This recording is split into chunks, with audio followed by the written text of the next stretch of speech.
Earthquake! Hello, hello, Zen friends. Happy Thursday night to you. Sorry, let me get my desktop all set up here. Just realized I bumped my camera and it kind of went off. We're all a little off today. So welcome, everybody. Happy Thursday, like I said, to all of you. Hope you're enjoying your adventures this week and all this amazing energy. So much energy. We'll talk a little bit about astrology briefly when we get in here, but let's dive in here. Hey, Sean. Hey, everybody. Nelia. Hey, everybody. So good to see everyone. All right. Okay. Good. Now it is saying I'm live, so I'm sure I'm live for sure. All right. But let's get started first. Let's bring in some wonderful love energy because we can all use more of that, right?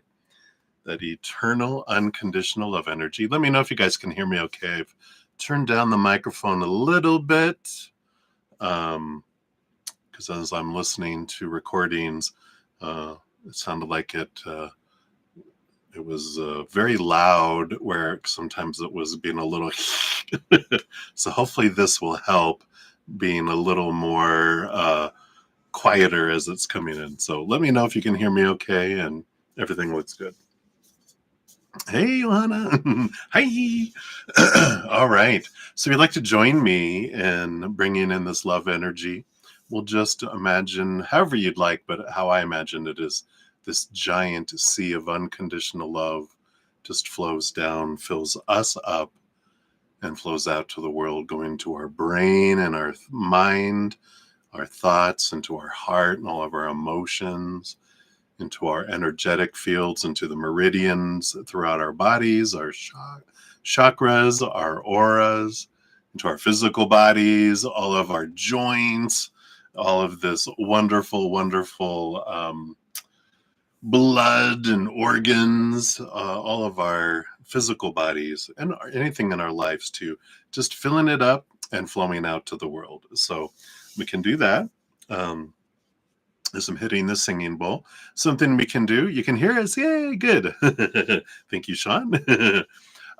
So it's good. A fast way to help raise our love vibration is that we, unconditional love, gratitude,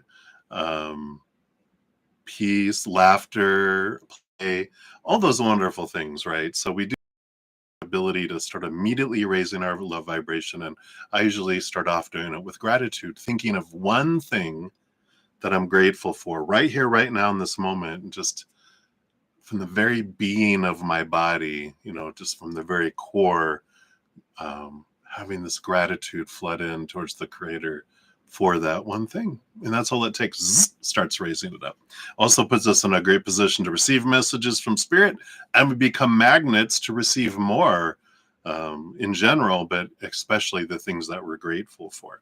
So if you'd like to do that, we can definitely do that, right? All right, very good. All right, so we'll start in. I'm going to take a big deep breath, come back to right here, right now.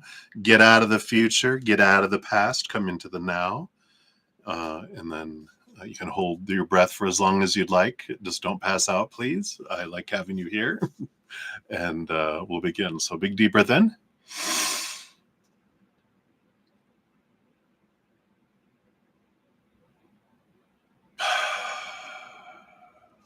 Beautiful. All right, here we go.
Beautiful, beautiful. Love it, love it, love it. Beautiful energy. Thank you guys so much for joining me. I can tell when people join in, it's an extra oomph. I have extra bumps. Well, goosebumps, right? Extra goosebumps. So welcome, welcome, everybody. So glad to have you all here, and I hope you're having a great week. We got what going on here, right? Astrology, astronomy, so interesting and fascinating. Yeah, I agree, Nelia, definitely.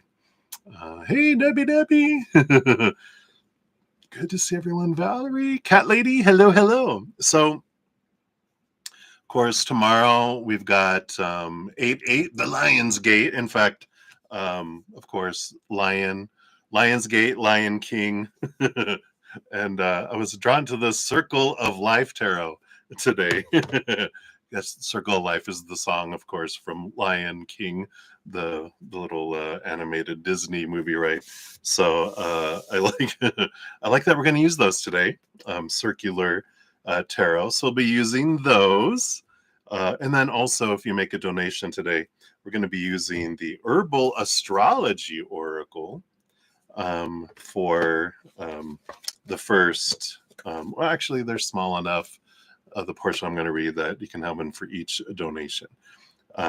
So I like those. That's what's going to be going on. I went off track a little bit, but so tomorrow is 8-8 Lionsgate. It's a very, I would say, beneficial, expansive, abundance type of energy. It's a good time to use that alignment energy to really kind of springboard our gratitude towards intention. So, yep, 8-8 Lionsgate. Oh, yo.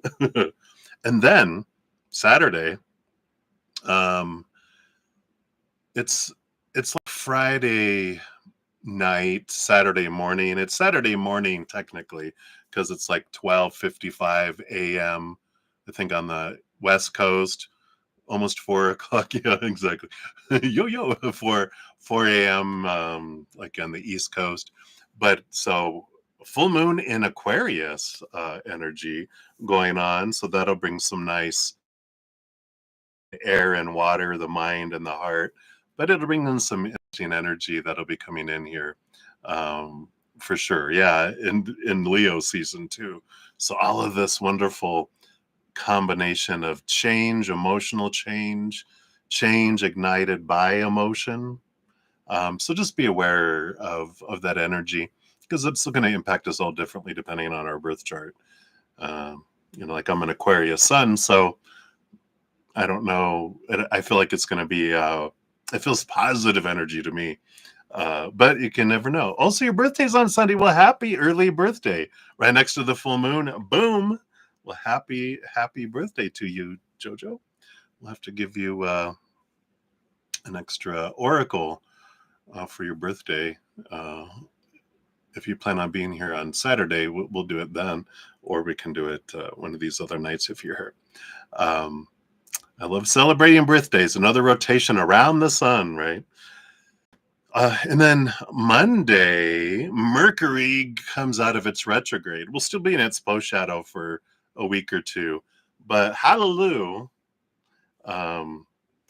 the difficulty with communication and that turning inward is going to slowly fold back outward for us. So some good energies coming in, some all of this shaking and rattling energy, right? So some good stuff coming in. Just remember, try to stay grounded.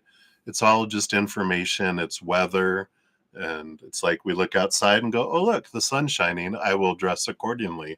Oh, look, it's raining. I'm going to dress accordingly. Oh, look, it's blizzarding outside. I'm going to dress accordingly. That's how we dress our soul as we go out into the world. When we realize the energy that's out there, we dress accordingly, right? One with all of you empathic people, bubbles of protection, right? Bubbles of not really protection, more of cushion to keep all of everyone else's. It's like back in the day, there used to be a comedian called Gallagher, and he used to smash watermelons on stage. It was his thing, smashing stuff on stage. People would bring in plastic to keep from all the coming off the stage so it wouldn't hit them. That's kind of what we're doing. We put up a bubble so we're not hit by all the emotional that's out there, right? You haven't been on the ground lately. Well, it's time to get grounded, woman. Well, let's get into everything here. If you're new to my channel, I totally went off track. If you're new to my channel, new to these readings, welcome. I'm brudda-zen. We've got a great group of Zen friends here, full of huge hearts, great senses of humor. Definitely two things you need to enjoy this channel, but also human adventures, right? So there's always room for more Zen friends. So welcome, welcome. So glad to have you here. We did hit over 2,500. If that keeps going, because sometimes I'll have like a influx and then it'll, there's an exodus. Sometimes it all depends on, people. So if that maintains, we're going to have a celebration for hitting 2,500 subscribers on YouTube. So I'm excited. So we'll dive in more into that. I'll probably do that next week as long as it maintains over the weekend, and I'll do some sort of video announcement celebrating and find out how we'll have the drawing, how you enter the drawing and all that like we do before. I know. Whoop, whoop, whoop, whoop. What are those? Oh, that's the fingernail. So how everything works, so you can find all that information down in the description box. Donations get first priority. That's how brudda-zen eats. So in addition to my wonderful host who cooks for me every once in a while, quite a bit, and today she took me and our little dog of the house. We have Frankie. She's a beautiful, loving black lab. She always does her mental thing. I want a pup cup, and so she's like, "Come on, we're gonna go for a coffee." And so we went there, and she's so generous. I'm so grateful and blessed to be able to be here. I forgot what I was going to say. Where was I? Oh, because that's how brudda-zen eats. Here we go. No, Dutch brothers.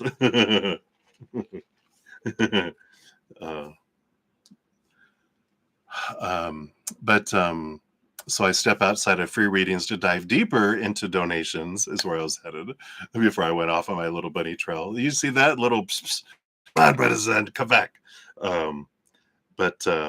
I do prioritize those. I dive deeper, pull more cards for those, and when I'm done, I return back. I'm on for 3 hours, and I always finish all donations.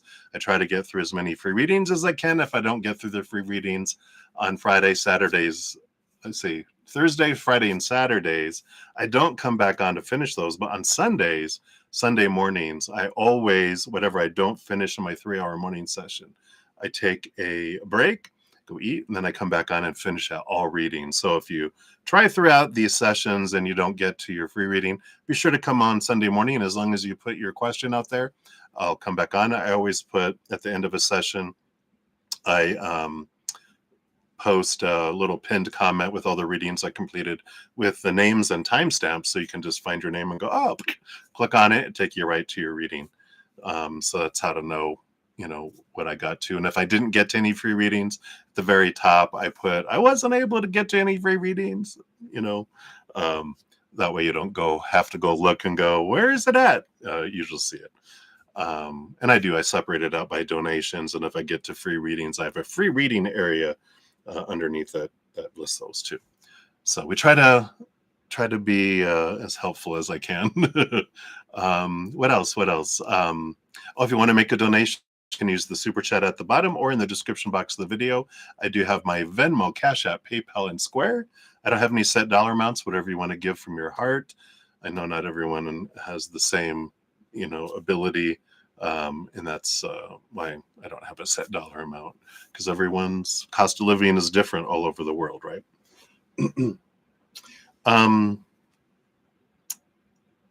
Yeah, I think that's everything that I wanted to say. Blah, blah, blah. Who knows? If I think of anything else, I'll bring it up. But I think that's the main things that everyone probably wanted to know or didn't want to know, but we'll jump in. So let us get our little list here. So up first, we will have JoJo, and then Nalia Medados ×2 for donations. Amazing Grace ×2 for donations via the CashApp. And let me just take a look here. And then we have before I speak, let me just make sure. Yes, so Alice is up after that, and then JJJ, and then boom, boom, boom. Then we have Sean G ×3. Look at making these rhymes today. So we have those via Zcash app as well.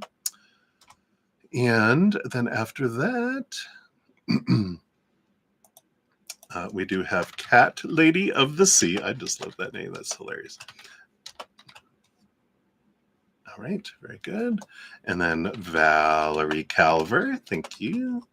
And then back to Alice. And then Gemini Sun, Aquarius Moon. Whoops.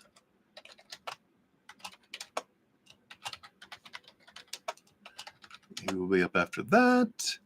And then Johanna. Hey, Amazing Grace. I see you. We'll circle back around for your number 2 there. All right.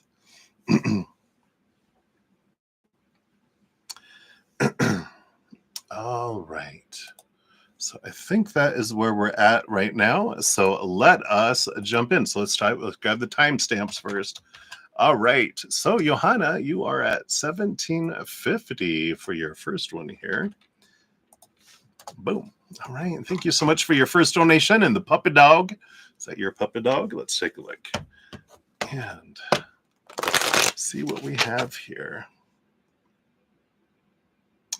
So you're curious if there's a reason why you felt a weird bond with that Lynch movie, Lost Highway, besides the fact that it was great. All right. I've never seen that, so that's great. Let's find out here. What the connection was here. Okay, they do want that one. Oh, whoops. Come on. Running away. Okay, we got that one. Nope, they don't want any of those. All right, and then these 3. See what we got here. Very interesting. It hit different, right? Well, you've got the bottom of the deck, you have the Sun card here. And the Sun card, of course, being Leo energy. There very much is this, the inner child energy that comes with the Sun card too. There's just something, like you said, it hit different. It just, not necessarily what happened in the movie, but the undertow of energy of what it's like the moral of the story. It's funny he's saying it that way. Of course, your fairy godmother comes in. Oh, I'll tell you. There's this, underlying moral of the story that impacted you. And I feel like a little bit of the little girl inside, the little inner child when you were younger. But I also feel like this kind of goes into some past life energy that comes through here. We'll find out more here, but it does feel that way. Yeah, it's your fairy godmother's movie, right?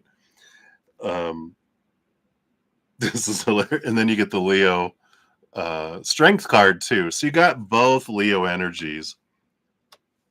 Yeah. So you got both of the Leo energies.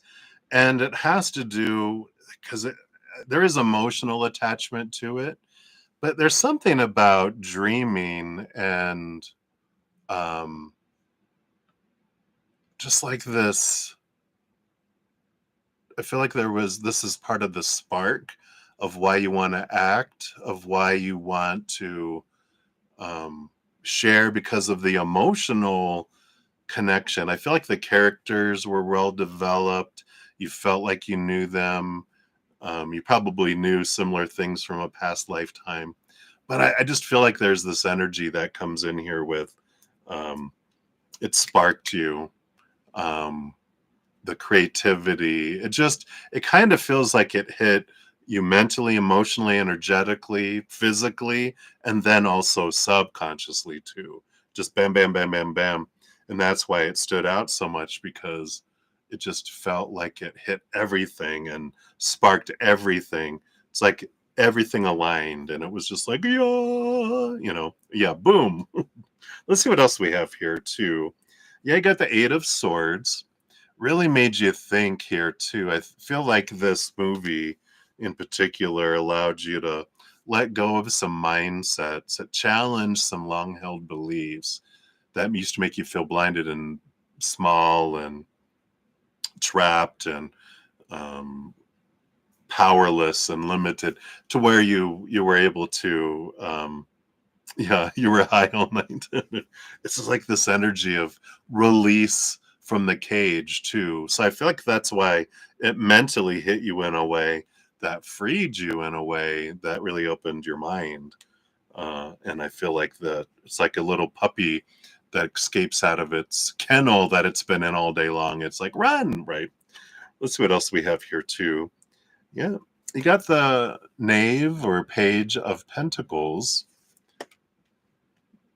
I like that. And this does kind of resonate, that it's with the change of the mindset, it allowed you to see your worth in relationship to the outside world in a different way. You have the Nine of Wands. Yeah, it's like breaking through this barrier. It somehow helped you step into your power. Yeah, and the Queen of Wands. Yeah, so here's you moving forward and realizing your energy and stepping forward here. So I do feel like a lot of that. That's why it hit differently, because it was just on so many levels and so many different ways. It hit, other things hit some of those areas, but it's like it checked all the boxes of all the different energies, and it just made it different. So I like that for you. Let's see what your fortune cookie brings in too. This is from the Herbal Astrology Oracle. Let's see what else we can know about that here. And you've got the psilocybin commune. Very interesting cards. I love these. Card number 49. Let's see what comes in here. Just reading the guidance. So, Los Niños Santos have come to tell you that you've arrived to your place of power. Shut up. Yeah, mushrooms. They are beacons of light on earth and offer psychic healing on a collective level. Los Niños Santos are asking you to tune in and commune with the ancestors and powers that be to further develop your power. Psilocybin floods our body with light codes, loosening the knots we volunteered to protect through the journey of life. Don't resist the profound teachings. Relax into higher mind as you commune with its loving awareness. And as you find home within commune with others and experiences that support you, connect to nature and the extensive community of energies that are lovingly there awaiting your conscious arrival. Commune with the spirits and channel the wisdom provided with sure-footed spontaneity. You've done it. What is this? It talks about what it is, but yeah, it's about communing with the sacred, connecting to otherworldly energy, remote viewing, regeneration through union, astrological ruler, Pluto, and the sun. I love that. Coming together with a tribe, finding your cosmic family, and the reversal energies, the shadow of it, you might experience disconnection, lacking community, fear of merging with others, lack of interest in connection, pain from the past, a soul loss kind of energy. But I like that. All right, so that's what they have for your first one there, Jojo. Hopefully that brings some clarity in there. I love that. All right. Whoa. What is happening here? brudda-zen is gone wild here. Mercé. I don't know how to reply to that. But Nelia Maderos, let's jump to you there. I was going to say, de nada. Can I answer in Spanish, even though that's French? All right. So you are at 2616. Thank you for your, this is for 2. So thank you for your dual donation. That's my French accent. Or my, yeah, I guess that's how you would say. So I like your sticker. Cool. So thank you for your first donation. Hope you're doing well too, my friend. Keeping cool up there in Canada. I'm going to take a quick sip here. We had a record high today. It's only in the mid 90s, which is nothing compared to when I lived in Texas. Lived in San Antonio, Texas. Used to have weeks of 100-degree with humid weather, where instead of a wind chill, you have a humidity index, which it's 110 degrees. It feels like 120. I'm so still cooling off. All right. So Nelia, let's jump in. A general reading on you and Russ's relationship. Ooh. Okay. So let's see what Spirit wants you to know here. All right. Boom and boom. And then his feelings and thoughts about you and relationship. Okay. All right. I feel like that's what they want there. How long will this last? So based on current energies, what are we looking at as far as, like these are underlying energy on that? And then what else Spirit wants you to know? Okay. Okay, they want that one too. Oop, and evidently that one too. All right, what do we got here? Okay. Well, we like the starting off the bottom of the deck. You do have the Wheel of Fortune, which is it's a great reminder for us all, right? That everything in life unfolds for us, right? Even though sometimes our human side goes, how is this for me? But it always is. So I like it just starting off, just saying that basic message. It's not that it's a guarantee that, oh, it's going to be successful, in your mind of what you just find a successful relationship is. And we're going to be together forever. That's not what it's saying here. It's just going, you can trust that whatever the outcome, your human is going to be fine with it.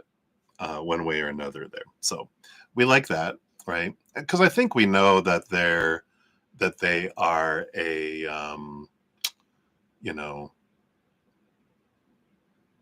stepping stone, right? Not the husband or partner in life, right?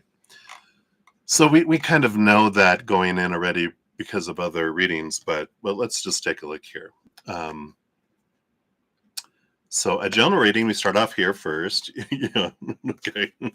Well, you got the Hermit card and the Eight of Swords. Yeah, so that kind of just confirms what I was just saying. We kind of know this is not going to be forever, that you will be stepping away because you are learning to let go of your own thoughts, beliefs, and mindsets have made you feel limited and small and restricted and trapped, right? So we know that, and that's good. When you're going into it, you're like, I'm not attached to a long-term outcome because I know it's not long-term.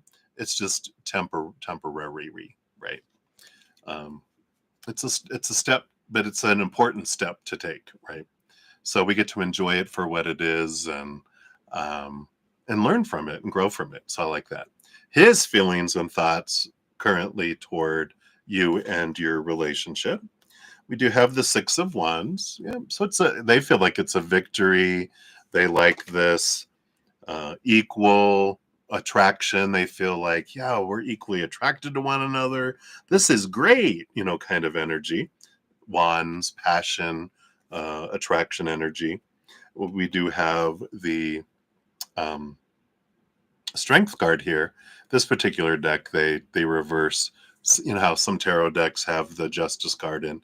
Strength card, it's 8 or 11 or 11 or 8. This one is, so just in case you're wondering, this deck has chosen that reversal. Originally, this was the original. It was originally the number 11, but then they switched it. I don't know the reasons why.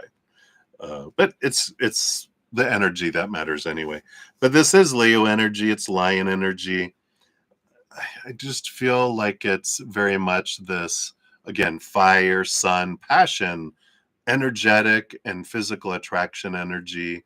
But of course, a lion not wanting to be caged kind of energy coming in too. A little bit on the I want to be seen, I want to be noticed. They're not like really low vibrational Leo expression, which is it's all about me and climbing over people to get where you want. They're not like that, but it's important to them with this energy that they have attention, that they are getting their way, that they're not being caged, that they're able to live life, and this is a wonderful thing in their life, but they still want their life kind of energy, at least right now. Yeah, and we've got the Knave of Cups, the Page of Cups, which is about, they do see this as a different type of emotion than they felt before, which I can imagine the energy you put out is different than anyone they've ever met before. And that's why they're just like, what is this? And you're like, it's emotional intelligence. You should try it, right? That's funny. Then how long will this last? We got the Lover's card.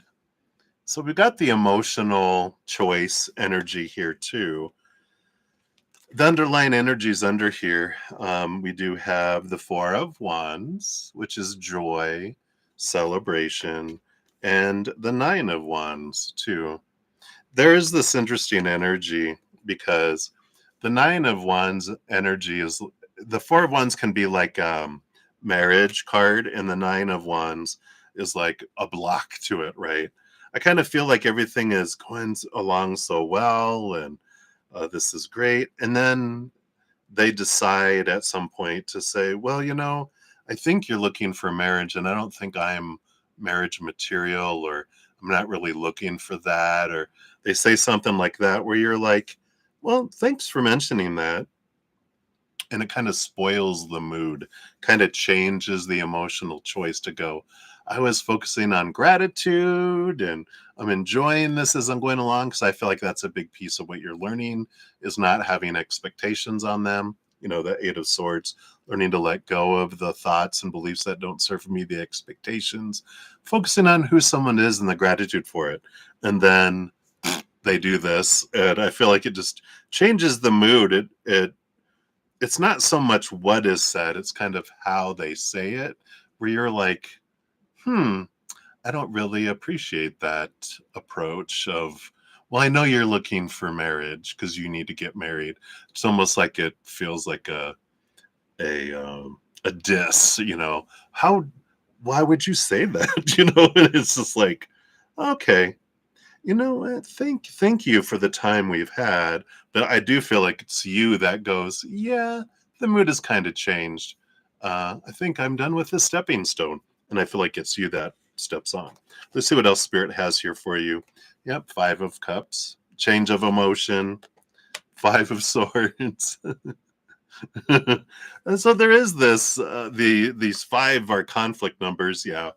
And then here's the full card. Bye. I'm leaving and going into a new adventure. So, yeah, you're ready for your next adventure. You realize the conflict, how the energy switches, both emotionally and mentally. And you're like, okay, that's how you know. And you'll know. You're like, yeah, it's time. But you're the one that does initiate the bye. See ya later. Thanks for the fun. Thanks for the adventure. But yeah, I think you are, I like that, how Spirit, I think it's best, I would hate to cheat you out of an opportunity to be with someone who thinks more along the lines of what you're wanting, as well as myself. So ta-ta, au revoir, and I think it's just good for us. I've had a great time though, but I feel like it's not like ugly or anything, but like an ugly departure. Even those fives doesn't feel, it feels conflicting, but it doesn't feel like a fight, Let's see here. Look, you got Motherwort, card 13, Strength. Look, Strength card again. Kind of Strength card energy coming in. Well, they're just all over the place. I guess with Lionsgate tomorrow, they're like all over. They're making themselves heard, roaring aloud. The astrological ruler of Motherwort is Venus. This is about strength, essence of creation, connecting to the creatrix within, fertility, birth, creativity, inner trust. The reversal, the shadow experiences, weakness and feeling depleted, unopened heart, disappointment, disconnection from creation, lack of creativity. So that's why I feel like you start to feel the walls closing in, and you're like, I don't want that. So I like that. The guidance it brings says, like the radiance of a lion's heart, Motherwort's energy builds inner trust and confidence. So that's a lot of what you're learning with this relationship. The lion-hearted motherwort is representative of the beauty we possess when we own the power of our gifts and creativity. The goddess sits centered as the lion leans on her in a state of peaceful delight, symbolizing the unwavering faith we must keep as we transcend old fears. Venus, her planetary ruler, is like a midwife to our happiness, channeling how we accept and transmit our heart's desires. Find new ways to facilitate creativity that honor and reveal your passions and strength. Devote yourself to the fertility of your gifts and courageously accept your divine destiny. Wow. I love that for you. So that's your first one there, Nelia. Thank you for that. I'm loving it. So hopefully it gives you a little bit of what you're looking for there. And then for your second one, your stickers. Oh no, what's happening? What's coming for the rest of this year? Let's take a look here. So, okay, they do want that one. What else? What do they want you to know here about coming for the rest of the year? Well, there is a building, 1, 2, 3 energy here. Yeah, a lot of movement. You have the Six of Swords, which Six of Swords, of course, is about leaving behind old ways of thinking, moving to new ways of thinking, from choppy waters to calmer waters. But because of a change of mindset, there's also changes that you make in the outside world. I know we've got, 4 months left? Can you believe it's August? It's already a week into August. Didn't it just turn August? Here we are 7 days in. Whoosh. But there is change. There is movement, again, that you initiate because of your change of perception, the way you view things, the story that changes because you're changing the story. But something is building from now to the end of the year. Starts off with the Queen of Swords. Yeah. The balance between the head and the heart. I like this. There is a sense of you realizing you are the perfect match for you. You're the one you've been looking for. You're the greatest gift that you have for yourself for this lifetime. Everything else is above and beyond extra. So there really is this balance of energy with that as it's building here. You also, then the number 2, you have the 5 of Pentacles, another 5. All these 5s you're getting, and then the 4 of Cups. Yeah. So there is, of course, and this makes sense with what you're dealing with in relationships with people. It doesn't have to be just romantic, but it's friends, family, coworkers, everyone. The 4 of Cups is like you realizing the emptiness that you have when you get emotion from the outside world, how it falls short. And you're realizing here with the 5 of Pentacles that has to do with the fear or the belief in lack, that it's coming up and going, wait a minute, I don't need that from the outside world. But we're taught you need the love and appreciation and acceptance from everybody in the outside world, right?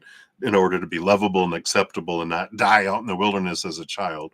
But there's this freedom that comes in, a changing of your worth. And this countdown continues 5, 4. Once you get 3, 2, 1. But there is this discovery of your worth like we were talking about in your first reading, looking at your worth and relationship, unless that was Johanna's, but it is this energy of looking at your worth and relationship to the outside in a different way. You're looking inward and upward and going, I am what I'm looking for. Because the Four of Cups usually has the three cups of the outside world, relationships, situations, and things that you're bored. I usually say bored out of your gourd. They usually have someone leaning up against a tree going, I'm bored with all that. That's not fulfilling. But coming here from the side, from the universe, is the Ace of Cups, which is our self-love. We're the chalice and we get filled with that eternal unconditional love from above. That's where the fulfillment comes from. So this 5 and this 4 together, it's like you are discovering your self-love and your self-worth. It's just expanding and expanding and expanding, leading you to the 3, 10 of Cups. Yeah. Joy overflowing, realizing the joy. Let's see, there we are. The joy that you are. And the 10 of Cups follows the 9 of Cups. The 9 of Cups is the hermit's journey, discovering that self-love inside that fills us up and then overflows. All those 3 cups that fell short in the outside world, when we're dependent on those to fill up this huge cup within us, they always fall short. But when we're full and overflowing, those 3 cups are above and beyond extra. So this is where you end up towards the end of the year, this great possibility of fullness of joy, fullness of emotion, right? And you have the King of Pentacles. Yep, this feeling of abundance and fullness that comes in as well. I like that because when we're realizing that our worth, and with that 5 of Pentacles being, I fear not being enough, not having enough, when we realize it's Creator that defines us, that brings us our sustenance, by the end of the year, as you're building all this, you just feel the fullness of life and you're full of gratitude as well. Yeah, and transformation. Yeah, kind of, this is like what you've been going through for a long time, right? Hanged man, hanging upside down, transforming from a caterpillar to a butterfly, but there is significant transformation. And that's why I feel like the end of the year feels like a cocoon coming out party it doesn't have to be a gay way. It's a, a trueness of self that is an amazing experience. So I love that for you. Let's see what your fortune cookie says here too. All right, there we go. You got Ginkgo, breakthrough. Oh my gosh, and the Ace of Swords too. Look at that. Breakthrough. Card 39. This is so perfect because it is the change of a mindset that just changes things. It's the dawn of a new mind. It's new ideas, visionary thinking, mental clarity, and resilience. It's ruled by Mars and Uranus. And the guidance it brings says, the sword of truth held by the hand of God rises from the clouds, signaling a moment of breakthrough. This double-edged sword is encircled by a golden crown, symbolizing the victory of transcendence over illusion. Both ginkgo and raven are ancient guardians of Earth, both symbolizing the strength and resilience required to protect the ethereal realm, the source of magic. If ginkgo has appeared in your spread today, you are about to experience a total breakthrough, a revolutionary change in consciousness. What? Bring the light of dawn to the ongoing cycles of darkness within yourself or those experienced on Earth. Stay dynamic and fluid, and don't allow negativity to cloud your judgment. Wow, I love that. I love ravens too, but such a perfect energy matching up to your other card. I mean, the other cards. So I love that for you, Nelia. Boom, boom, boom. I love it. All right. So thank you again for your dual donations. I'm very grateful. All right. Moving on, we have Alice is up next. Let's grab your timestamp. We're at 4604. All right.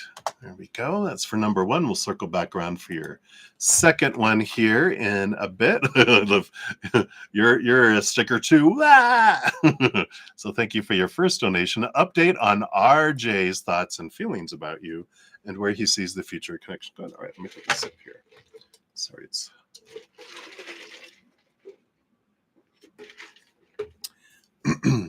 all right, Alice. Let's take a look here. Let's tap into RJ's energy. Based on their current energy, what are their thoughts and feelings about you? All right. We got thoughts and feelings. I think those are thoughts. These feel like feelings. I think these are thoughts. These feel like feelings. That's funny, right? Okay, anyway. And then where he sees the future of your connection going. So based on their current energy, what are they seeing for the future here? I feel like it's these three here and that one. Oh, that's the bottom of the deck. They said keep that there. Oh, okay. Well, we do have the bottom energy, of course, is the Lover's card, number 6. So it is an energy. It's an important relationship that you were, I feel like this is like one of those fated relationships that you were destined to have here. We'll see here. We're zeroing more in on their feelings right now. But that's something that we can look into, of course, to see if do you have fated marriage or do you have multiple choice in this lifetime? Because it depends on each lifetime we choose whether they're going to end up with like a fated individual. It just depends on a matter of when. Or there's if I go this route, I end up with them. If I go this route, I end up with them. If I go this route, I end up with them. And that's the kind of energy I'm kind of picking up. Is it's more the latter than fated to be with one person. It's like you wanted possibility depending on your path, what you choose in this lifetime. So it's like a destination vacation where you go, but you have all this other things you can choose when you get there. You're like, I'll wait until I get there to see what mood I'm in, instead of going, well, I want to reserve the horses and the scuba diving or the snorkeling or, the parachute, whatever, helicopter ride, whatever. You're waiting for all that. And I feel like that's kind of the energy. This isn't fated. It doesn't mean that you can't end up with someone the rest of your life. It's just a matter of what path you go of who it's going to be. So I like that. All right. So let's get into RJ, though. Their thoughts about you in the relationship. We do have here, the Chariot card. So their little mental energy. They're still gathering information. Let's see what else came out here. Yeah, of course, the Knight of Pentacles. Taking their good old time in making a choice about what they want to think about you and the relationship. Do you get something similar? I just feel like there's this energy that Spirit's saying, yeah, we talked about this before with them. I do so many readings, though, sometimes I think my human mind starts to go. But it feels like we talked about they're a slow gatherer and decision maker. They want to make sure that they're collecting all the information, and they kind of do overthinking and getting kind of too caught up in their head kind of energy. So I feel like that's their brain is analyzing, overanalyzing, but their emotions, we have the Temperance card. So slowly moving, that is, the cups going back and forth, that is kind of an emotional energy. So it's taking its good old time there too, right? You're like, chop, chop. What's below that? The Seven of Pentacles. Oh my God. The Seven of Pentacles is another. The last thing that grows on the fruit tree is the fruit. So they are a slow mover. They do not move into anything quickly where they could be hurt or they could experience failure. I feel like with all this energy, they just kind of, I need to make sure before I make a decision that it's going to be successful. Otherwise, I don't do it. So they overgather information to make sure that that they'll be able to do that, right? Sorry if you're here. Let me scroll down here. All right. Hey, Deb, everybody. Hey, Shanae, Michelle, everybody. So let's see where they feel where they currently see the relationship going. Now we're going to get into the skinny, right? Well, no, not really. Two of Wands. Well, I could go either way. Jeez. I don't feel like they are very good with commitment to things. Um, we do have card 17, the star card, which is this balanced energy, this dream come true energy, wishing upon a star energy. But there's also the seven stars around the big star, represent all the chakras, which are about balance. So there is this hope, this dream come true energy, but then it's all balanced out to where it's like the heart would go, oh my God, this is gonna be like a dream come true. And the mind's like, all right, simmer down. They're the ones that, you know, every party has a pooper. That's why we invited you. That's the mind for them. It just poops out the party. Going, gosh, way to bring down the energy. They're like, yeah, but we don't want to get hurt. That's my job, is to protect you. Oh, heart that runs into things so quickly, right? So I feel like here, in the Seven of Cups, they definitely have a lot of different emotions that they feel here with the Seven of Cups. But it is an emotional block that has nothing to do with you. This has to do with being their emotional body, 7 years old and younger. So I still feel like they're in this balance, take my time. I got to make sure before I make a leap that everything is there. So I feel like with this, the Chariot, which is the power of choice card, and then the Two of Wands is planning. Where can I, take what am I going to do with all this? It's like, well, on one hand, I want to do this with a balancing card, right? On one hand, I want to do this, but on the other hand, I don't know. Blah, blah, blah, blah, blah. It's like all this making the lists of the pros and cons, and it's like, how much time are you going to take? But it feels like they're not close to making a decision, especially when this big regarding love, I kind of feel like it takes them forever to like decide, like, where do you want to go eat? It's like 45 minutes later we decide, because they're, well, if we go there, da, da, da, da, da. I just feel like they're a big thinker. But let's take a look here. What's your fortune cookie say? It's Angel's Trumpet. Death. Yay. Death and rebirth. I kind of feel here, Alice, if he doesn't make his mind up quick, you might end his life. Just jokes. Just jokes. Don't do that. But you might end up maybe ending the relationship, because I feel like your patience grows thin. I feel like you've been very, very patient in all of your life, but especially with them, that I feel like eventually, if based on current energies, you might be like, all right, enough is enough. You're either going to move or move on, right? This is about breakdown, cathartic transformation, rising from the ashes, elimination, death, shedding the old. This is ruled by Pluto, of course, death and rebirth, and Mars too, which is about action. And the guidance the card brings here says, Angel's trumpet signals a time of catharsis or death. A deep emotional breakdown is due or near. You may feel lost in your own emotional despair, depression, shame, or unworthiness, but know the angels of discernment and darkness are here to support you. Coming eye to eye with the darkest feelings within yourself catalyzes the greatest awakening. Deep pause, let go of control, and witness the broken pieces within yourself with loving awareness. The medicine of the bat symbolizes the need for a ritualistic death of relations, situations, or aspects of life.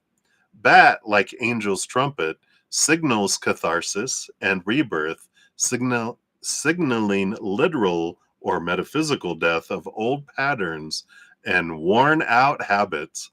Understand that you can reconstruct at any time, regardless of how shattered you might feel. Wow. I like this clarity, because with all that patience, energy, it's a good realization that when things slow down in a relationship or in our life, it is happening for us. It's given us the opportunity to question and look at the things that don't serve us anymore and our old patterns. And I know it sucks as you're going through them. I remember going through 5 relationships and going, why do I keep picking the same person in someone else's body? And I realized all these beautiful teachers, I can look at them now as beautiful teachers, showing me what I wanted to see about myself till I saw it. And the slowness of things gives us the opportunity to go, wait a minute. Whereas before I'd be rushing into something when a relationship slowed down, I was like, wait, I promised myself I wouldn't do this again.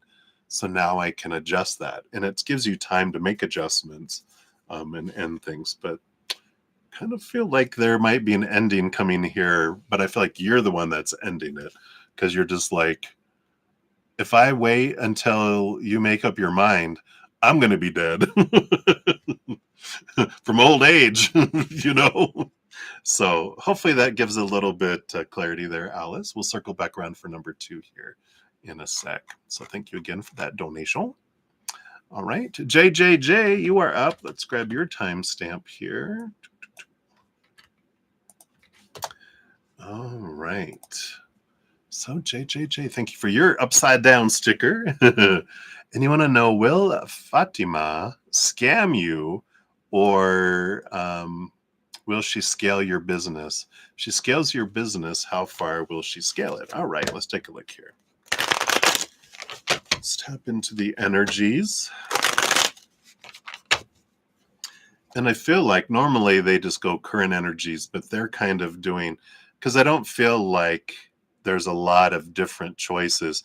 When there's like a lot of different ways something can turn out, they focus me in on the now, but sometimes they'll do like a spotlight on all the possibilities. So they're going to see, are there any possibilities here that she will scam you? So let's take a look at that first. Okay, they do want this one here. Oh, got the Magician card. Whoops. Which is about your power, your energy. You have the ability within you to make everything come true. Let's see here. What else do we have here? We do have the Queen of, the King of Pentacles and the Six of Cups. Past life success. Past successes. Let me see what else we have here. Because I feel like they're saying you've got a lot of this energy within yourself. From past lives, you have this ability to dive deep into you to find your own success. I feel like they're kind of steering you away from them. Yeah, because you've got the Three of Wands, which is about a change of direction, that you take a change of direction. Because the Seven of Pentacles, I don't feel like that they're going to give you the growth you need as fast as you want it. And so you end up going a different direction anyway. But you also have here the Queen of Cups, which is trusting your gut. And I feel like you kind of are picking up that this, I don't feel like that's so much as like a scam where they're going to take your money and run kind of thing. But I feel like they're overstating their abilities of, well, we can do this. We've done this in the past with people and blah, blah, blah, blah, blah. And you're like, that's a good story, but I feel like it's overinflated.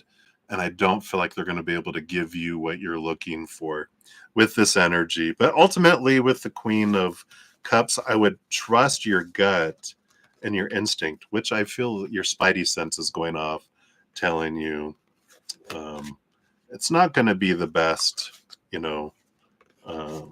situation for you, that you do hold the ability within you. Just need to kind of stop, step back, dive deeper. And that Queen of Cups is about connecting to your past lives and just ask of your soul and go, all right, what from my past lives, what kind of ideas can help me move forward in my business, right? Let's see what your fortune cookie brings in here too. I feel like there'll be clarity here. And you've got the Mitragenia, shape-shifting. Let me just cover this up for YouTube. 20 nudity to get us all banned. All right. So let's see here what this brings in here. Card 34. Yeah, this is about subconscious healing, synchronizing inner and outer worlds, shape-shifting, time travel, transcendence of illusion. It's ruled by Saturn, which Saturn rules over Capricorn, which rules the 10th house of work, and Neptune as well. Neptune is, of course, rules over imagination, right? So the guidance says the balanced side of Mitragenia represents the ability to shapeshift and adapt across realities.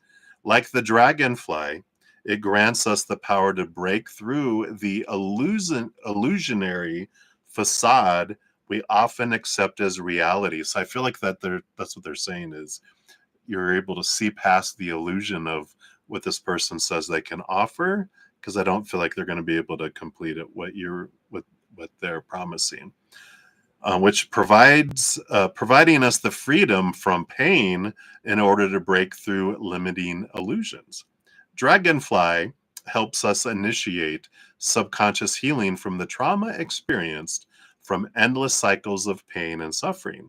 Dragonfly medicine invites us to seek out the parts of our habits that have gone unchanged, unnoticed, and stagnant. Ask yourself, have I tended to the changes I've been wanting to make? Don't get lost in the labyrinths of self-doubt. Break free from the elusive belief systems that hold back your transformation. Wow. So this is about looking into and realizing I do have the ability to do this myself, and not to doubt yourself. So I like that for you. So hopefully that makes sense. And that's what they have for you right now, JJJ. So many blessings to you. Thank you again for your donation. All right. Then we are jumping in to Sean G times 3 via the CashApp. Let me just put that here. And after I finish with Sean, I'll give everyone an update on where we're at here as well. All right. So Sean G. Oh, I'm sorry. I totally what happened to Amazing Grace? I'm so sorry. Sorry, Sean G. We're going to back up here. How did I miss Amazing Grace? And Amazing Grace, are you here going, hello? All right. Let me change this up here. Oh my goodness. I just realized that. How rude. Thank you for being so forgiving. All right. So Amazing Grace, you are up next. And then Shanji. My bad here. All right. So let us change our energies here. Sorry, it's getting warm in here. I might have to crack up when the vent. Hope it's not too loud because it is like getting warm in here. All right. So Amazing Grace.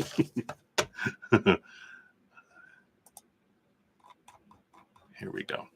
All right. So for your first one here, and you have 2.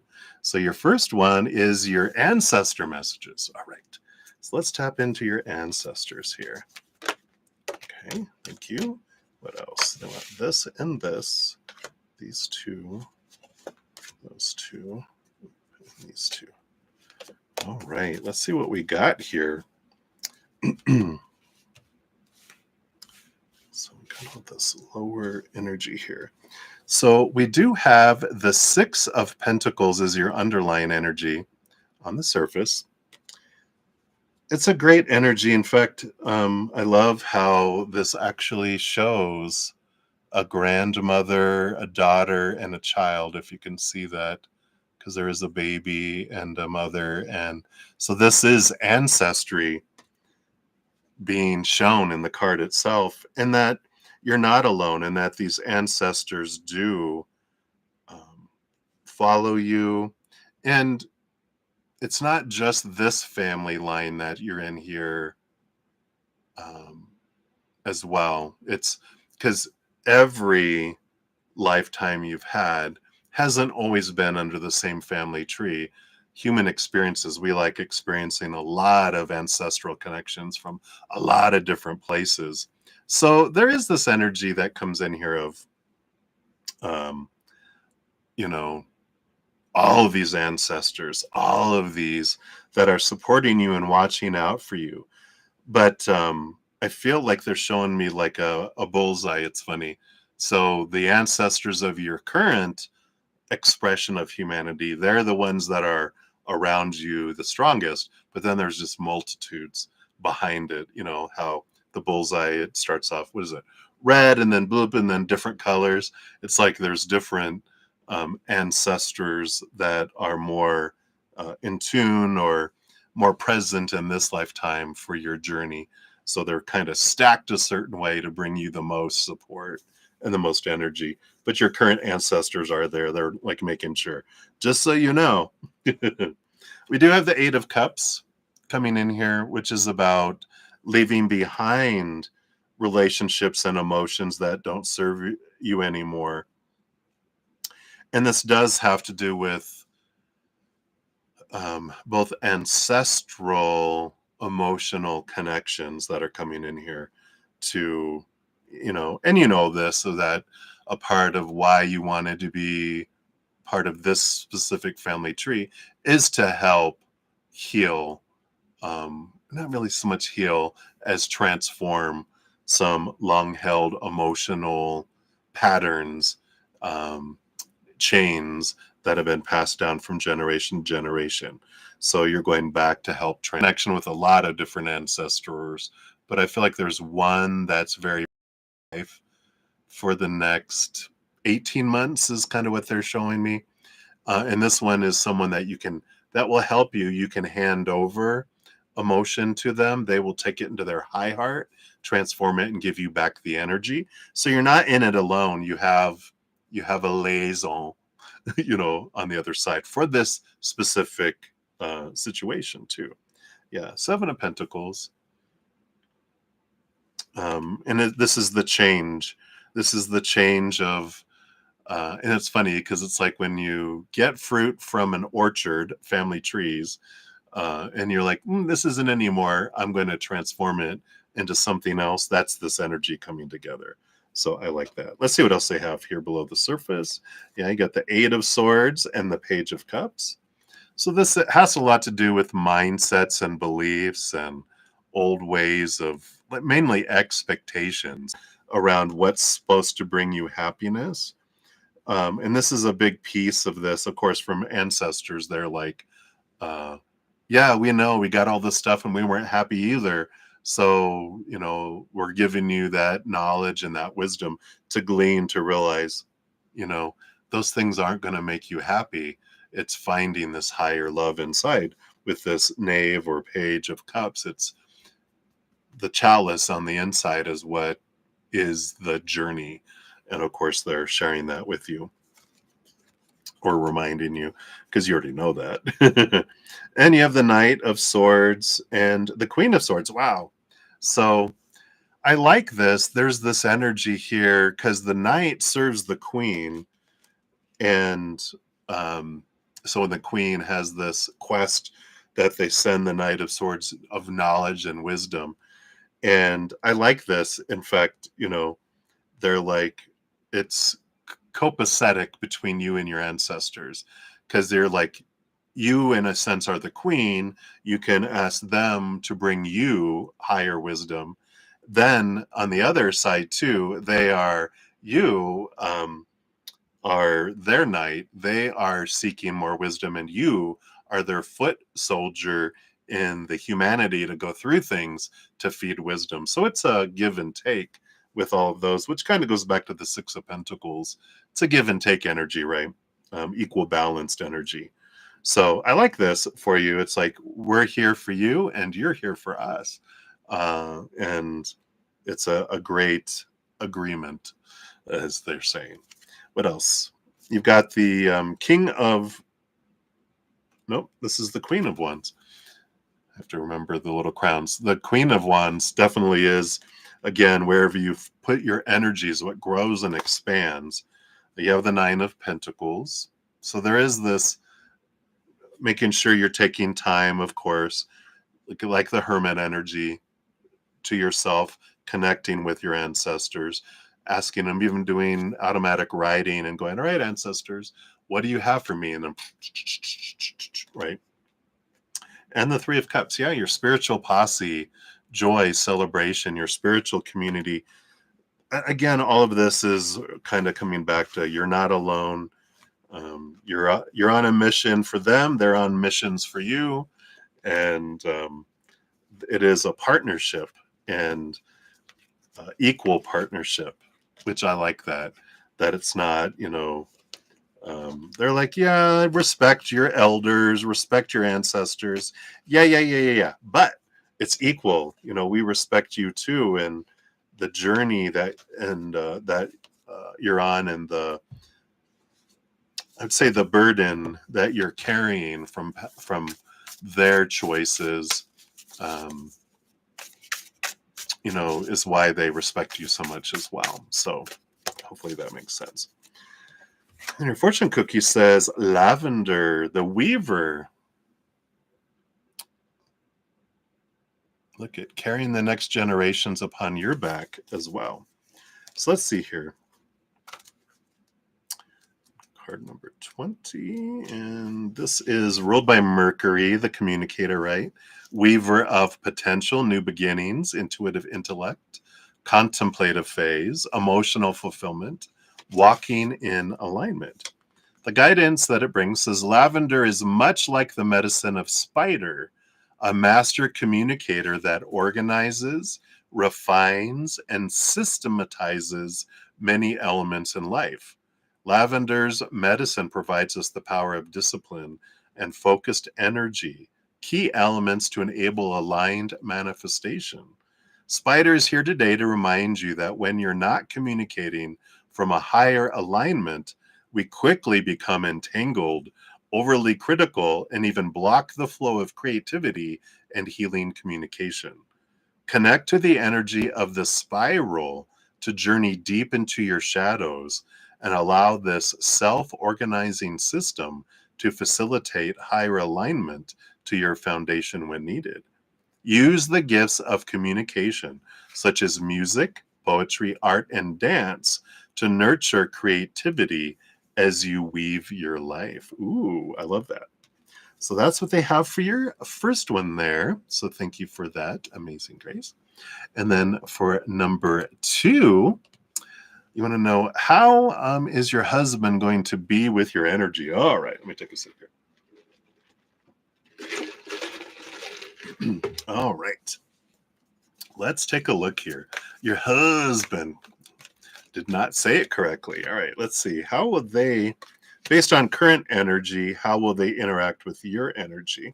Okay, they do want the bottom card. So it's like the energy underneath changes. Yeah, 5 of Pentacles. Oh, interesting.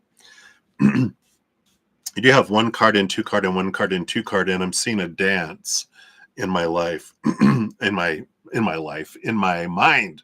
They're showing me, which is like this, it's a beautiful dance between the two of you. And I like that because they're like, well, just remember, you also have to deal with my energy.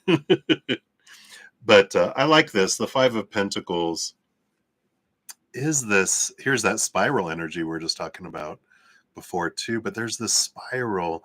The 5 of Pentacles is an energy of course, lack, not feeling like I'm enough, the fear of being abandoned, the fear of being left behind.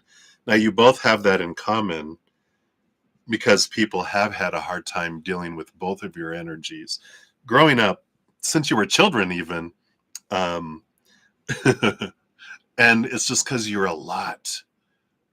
You're fire. Both of you have this fire, where it ignites other people, right? Either out of jealousy or it ignites.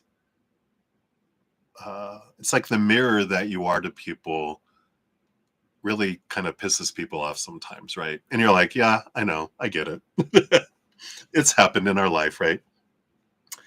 And they've had that energy too, where because they're very on fire for life and very passionate, have this fire within them, and so you both will get to learn together that I ain't going anywhere, and you're like, I ain't going anywhere, and you're like, can you put up with my energy? And they're like, can you put up with mine? And you're like, yeah, we're both fireproof because we're both made of fire.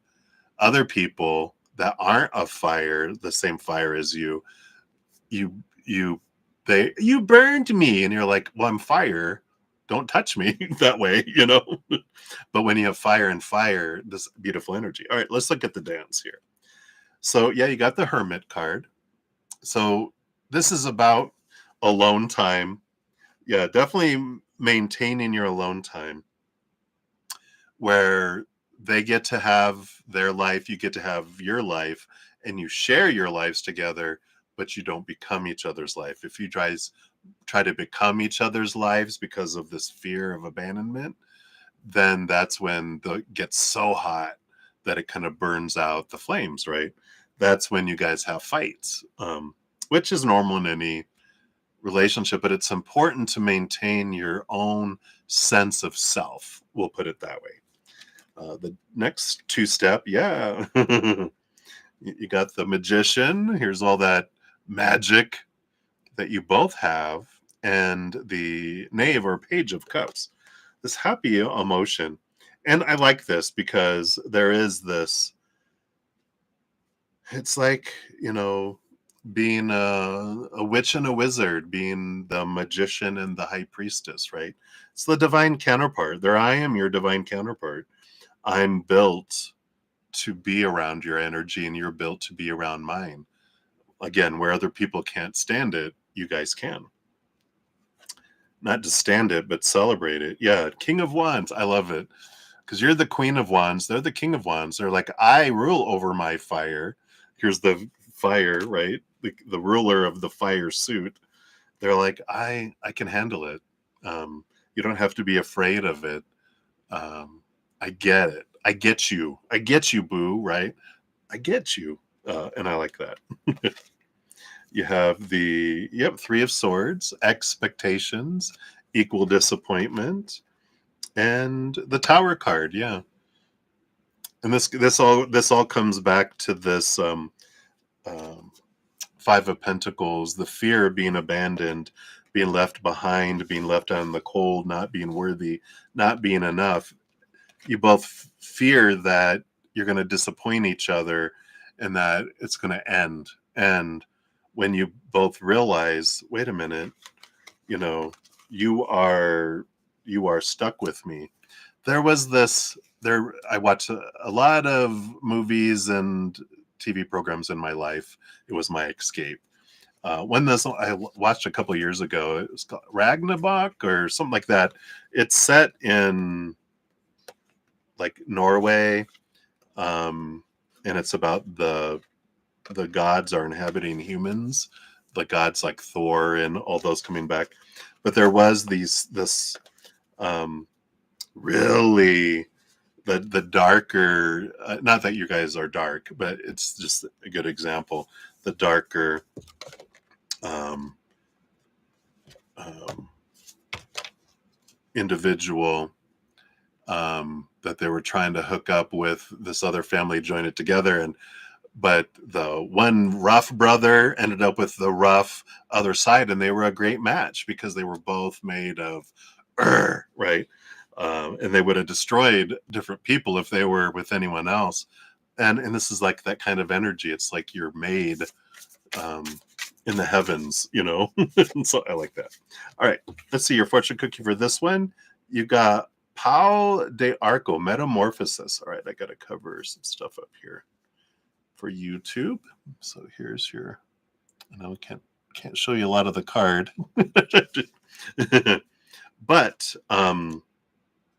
it is about metamorphosis here. And I love this. Let's see what energy this brings in here for you. Discovery through darkness, transcendence of the known, unearthing fears, non-conformity, and breaking cycles. Wow. This is the ruled by the moon and Pluto. Beautiful energies, right?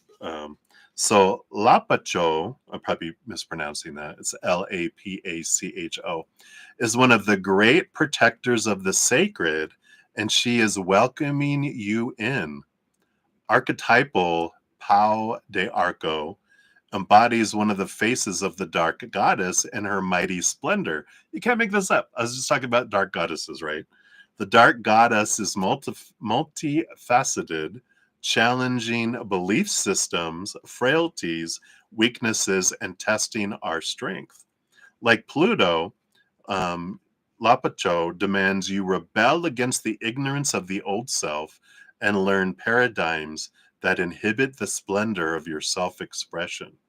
Her mighty darkness provides the tools to rebuild ourselves anew, triggering instant metamorphosis. Don't fear the unknown nature of mystery. The cosmic womb, in its darkness, births all hidden potentials into existence. Trust and step in. You are being guided. So I love that. I feel like that's like the energy that people like pick up, right? When you talk about your energy. And I was talking about earlier that when people look in the mirror of you, it pisses them off because they see the darkness, the lower vibration that is holding them back. And in a way, you're challenging them to look past that. And you just, without you even saying a word, your energy just does that.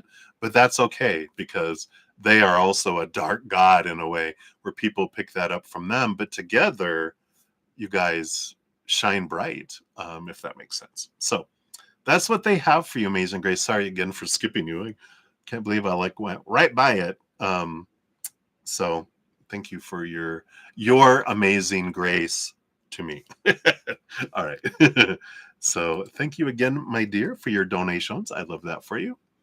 All right. And okay, now we are to Shanji. Thank you, Shanji. Sorry, didn't mean to give it and take it away. So here we are. All right. And then, like I said, after I finish Shanji's, I'll give an update on where we're at on donations. Hey. All right. So thank you so much for your donations here. Let me just get over here. All right. So for the first one, we do have guidance for the weekend. Let's see what we have here. Let's just shuffle these up. All right. What do they want you to know? Okay. No, they want these two. They do want this one and these two. Do you think they want that one? I think so. It's all kind of just a mosaic unfolding here. And then they want these two. All right.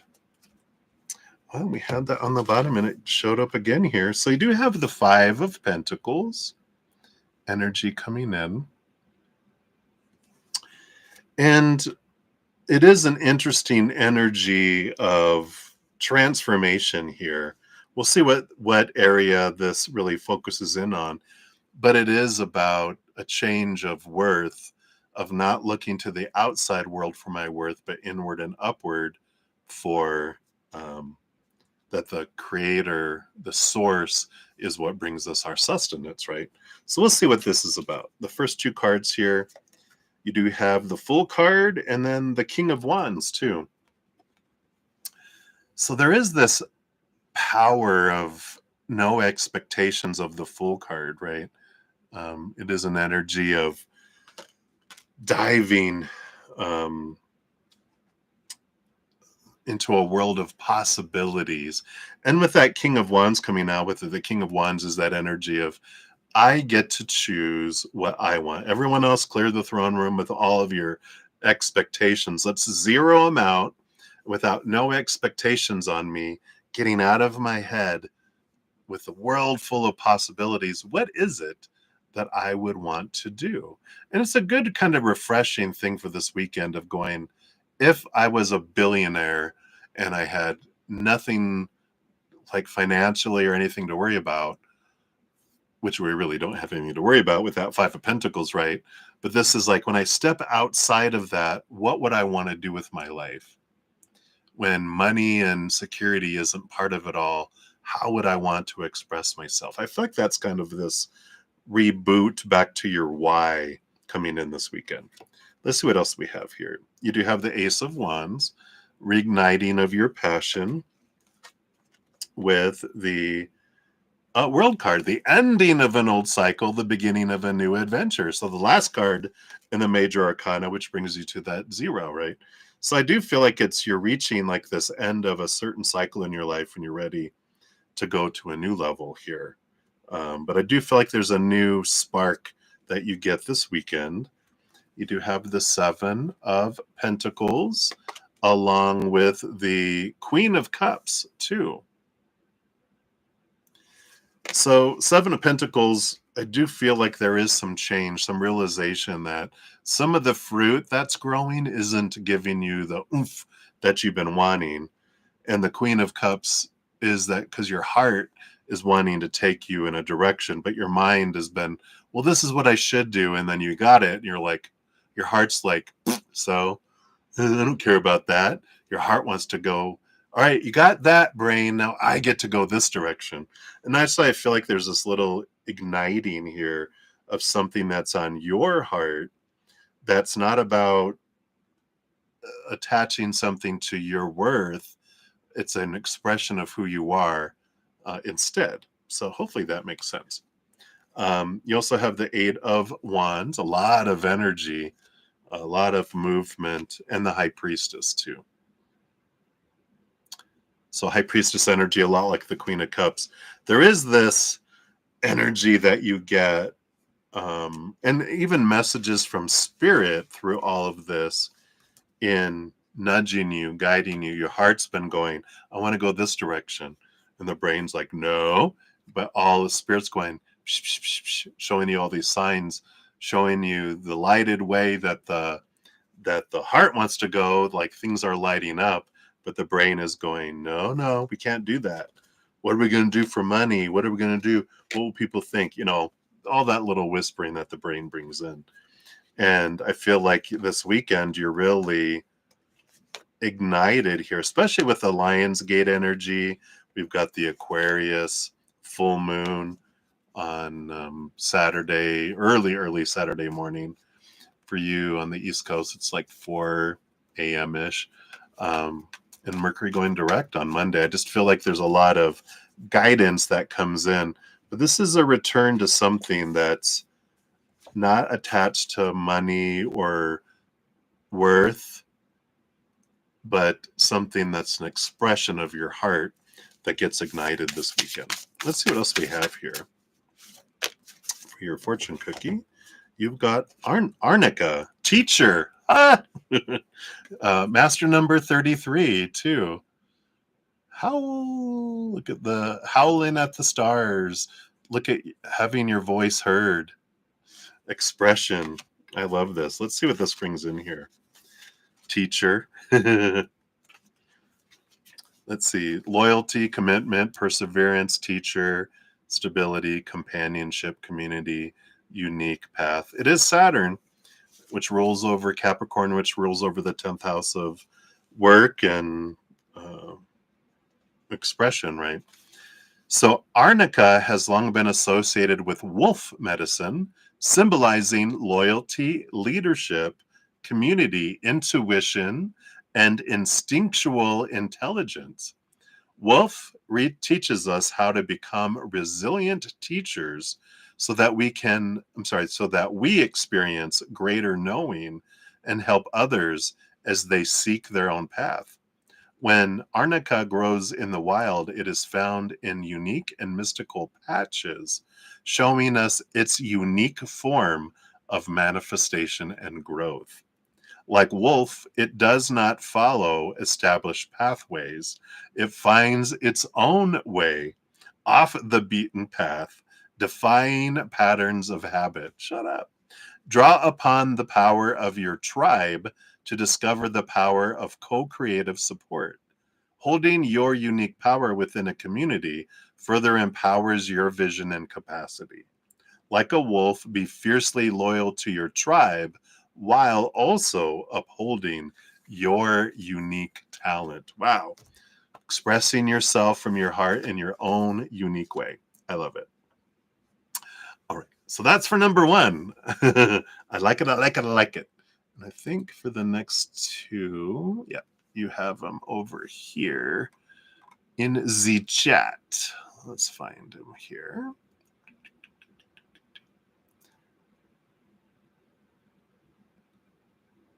All right, so here we are. Found them. So for number two, thank you again for your multiple donations. You started posting content again. It's a bit slow, but I know I have to continue. How will your content be received? All right, look at the overall energy. So based on current energies, what's the overall energy of how your content will be received? All right, let's take a look here. Okay, they don't want that. They do want this one and these two.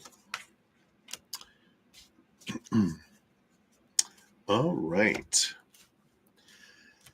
So you do have this mirroring, two cards and then one card and then one card and then two cards. So there's like this mirror and the two of swords on the bottom of the deck, which is the battle between the head and the heart. And it is about also the power of story. So an important thing that's coming up here is like when I say it's a bit slow, but I have to continue. And I feel like you're talking about how much you're able to put out, right? It's the perfect amount. When you're feeling like it's not enough, I know I need to do more. That is a lack energy, right? That's a lower vibration. And so they're saying that your content, how your content will be received is based upon your energy, right?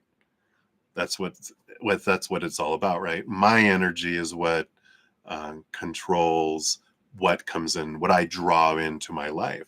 So if I have a story, if it's not enough and people are not going to accept it and blah, blah, blah, of course, we draw that in, right? But if I'm like, I rechange it a little bit going, you know what? I'm providing the perfect amount of content that's reaching the perfect people in this moment because I'm giving from my heart what I feel I want to give right now.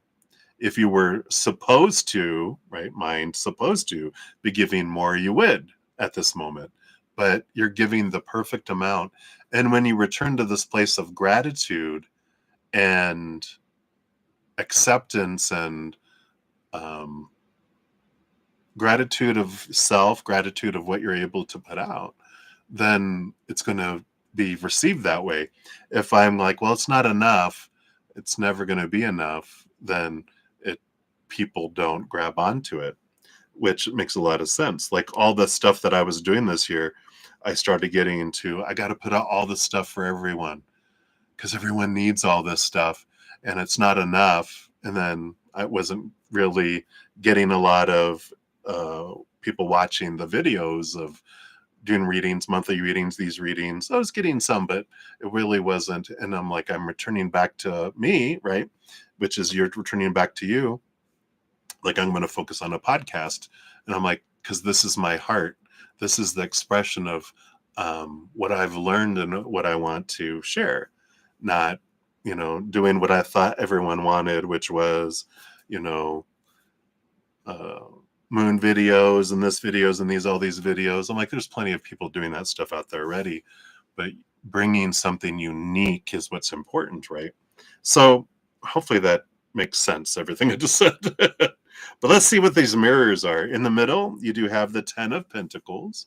So on one side, here's this fullness and this abundance, right? And on the other side, you do have the 4 of Cups, the boredom energy, which would be wigs, like as I said, right? Meh, you know, that's what everyone else is doing. Um, putting out content like other people. It's like, oh, well, it can be saturated, right?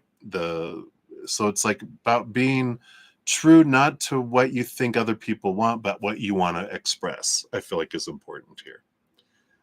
Let's look into this 4 of Cups real quick. Yeah, we have the 3 of Pentacles, which is about community. What does the community want? The 10 of Swords, all the expectations. So it's like this is how you solve that, is being true to your authentic self and letting go of all the expectations. The 10 of Pentacles has, yeah, the Knight of Swords, sharing knowledge, sharing your knowledge that you've gleaned, and the emotional choice here. I like that because the Lover's card is the power of emotional choice, but it also is, the Lover's card is interesting when you're going through the major arcana because the story builds of the full card and the Magician and all that. It's about birth and connecting and coming here. And then, the Emperor's all the roles, and the Hierophant number 5 is about all the spiritual, religious, and organization rules. It's all rules. But the 6, the Lover's card, is the first time, and it's usually like in teenage years, is usually when we get so passionate about something, we want to break the rules, because we've been following the rules, afraid of rejection as children. But then there happens, we either meet somebody, I'm going to stay out past curfew, I don't care, I love them. It's Romeo and Juliet, right? I love them, I got to be with them. Or it's a band I got to see, I don't care, I'm going to sneak out and go see them even though they said you better not go see them. Or a movie you're not supposed to see or watch. It's something that we desired so much in those years that we were willing to break the rules, to break out of the norm, because our passion demanded it. And I feel like this is what they're wanting you to, you know, look for with your content, because depending on where it's coming from, here. If it's coming from here, woo, right? That's the way it works, right? All right. So we'll pull you a fortune cookie here. Sorry if I'm not even looking down here if you're saying anything. Okay. I get so caught up that I forget. Sometimes you guys comment. All right, let's see what your fortune cookie is for this one. All right, that's it here. All right. There to give you your second one here, or your third one. All right, so for this one, you got tobacco offering. Interesting. Card number 24. Let's see what this is about. Didn't think it was going to go that direction, did we? So this is about power. Ofrenda, which is offering. Divine gift. Invocation. Respect. Deep alignment with will and purpose. Wow. This is ruled by Mars, which is action, right? And Pluto, change, right? So the gods of power are here to serve, and they demand loving respect. Tobacco reminds us to utilize power compassionately. How we use and direct this power determines the quality of life. Offering your actions as a divine gift, selflessly and in service to the sacred. Grandfather Tobacco's protective and powerful energy lovingly opens the doorway to the spirit world to those who ask with humility and respect. Don't allow the illusions of power to ignite destructive behaviors or propel you towards addictive habits. But I like this expression, and power with that. So it feels like it's again, they put it back into your hands, right? They love to do that because it's like, well, it all depends on what you do it. Again, very clear. If it comes from the mind of tasking and thinking this is what everyone wants, if I'm like, I'm just expressing, because that's trying to achieve an expectation, which is really focusing on lack, right? Expectations suck the life out of things. But when I'm expressing myself, just this is what I want to share, and blah, then everyone loves it, right? It's like if you ever watch, like, I don't know, the what are all those? America's Got Talent or whatever, and you have people that are in there and they're you know, singing good, but their heart isn't in it. You can tell. And then there's the people that are maybe off tune a little bit, but when they sing, people are bawling and crying because they've expressed their heart, not just it meant something to them. It wasn't just words to a song, right?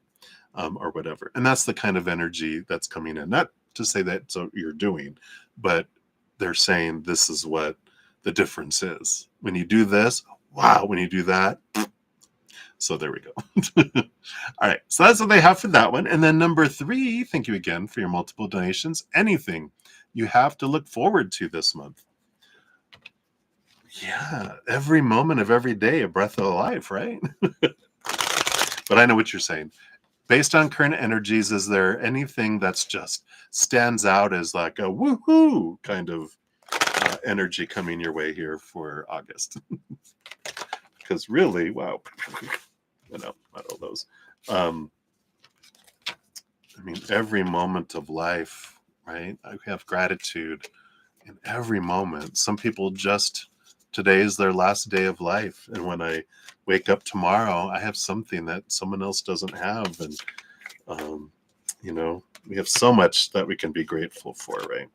All right, let's take a look here.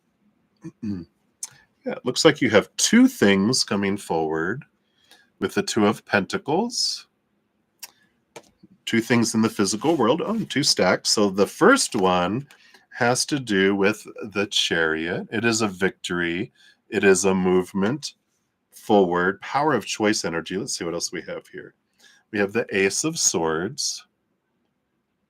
Clarity of something coming in here. And they look like they're about to birth something.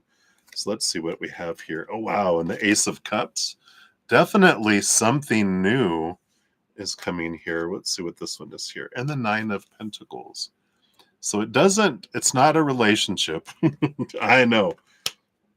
At least this one.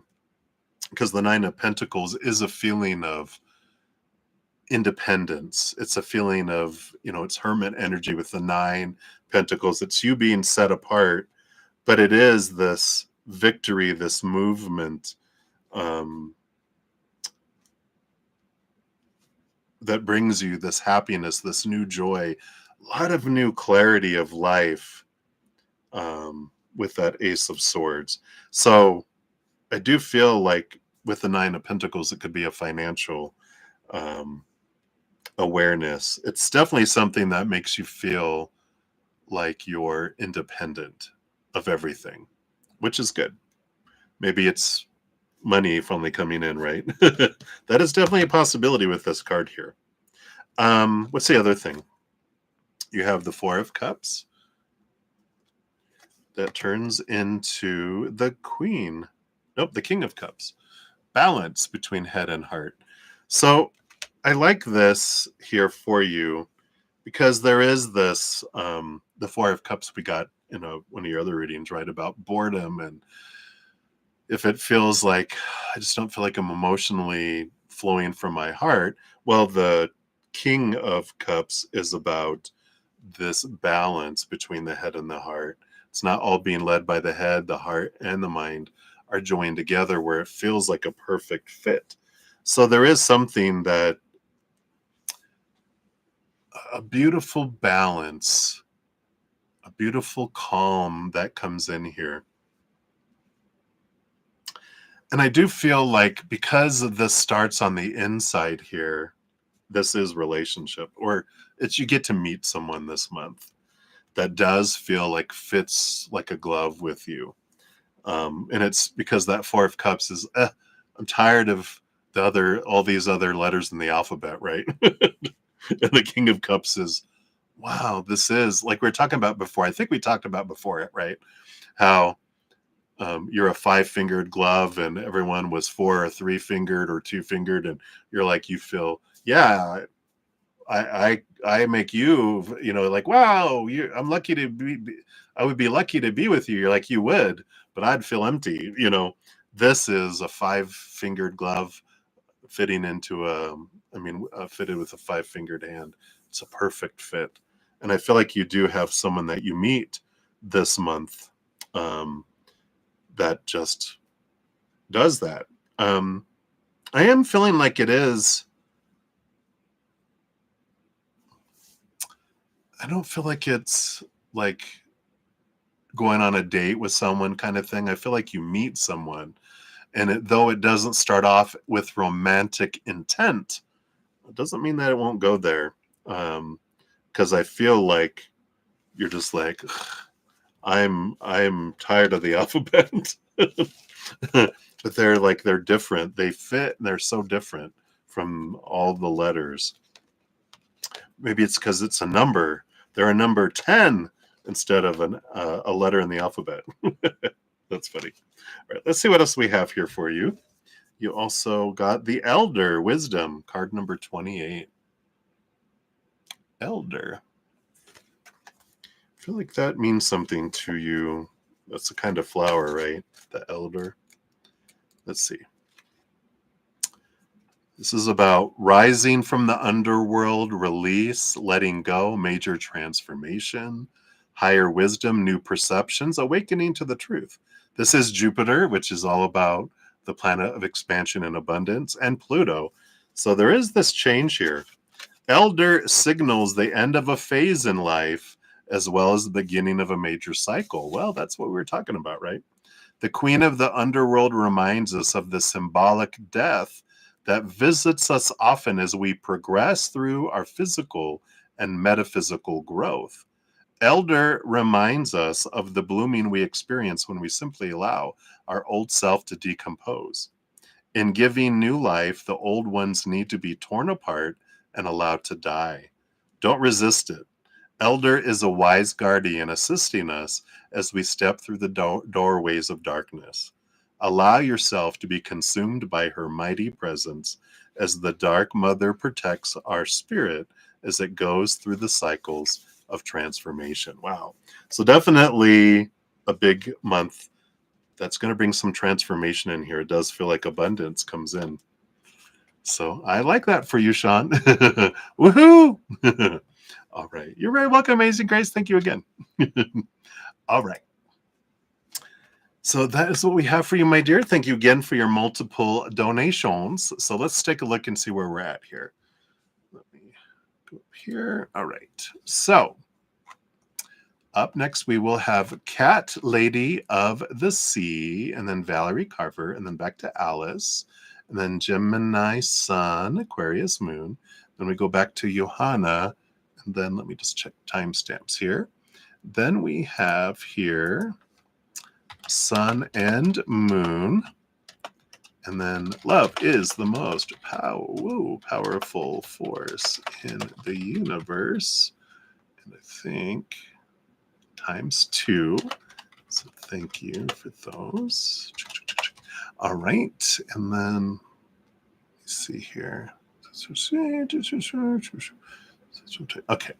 And then we have Shanae, Shanae Govender, and then Miss K. And then we do have Michelle Smith via the CashApp. So thank you for that. Oops.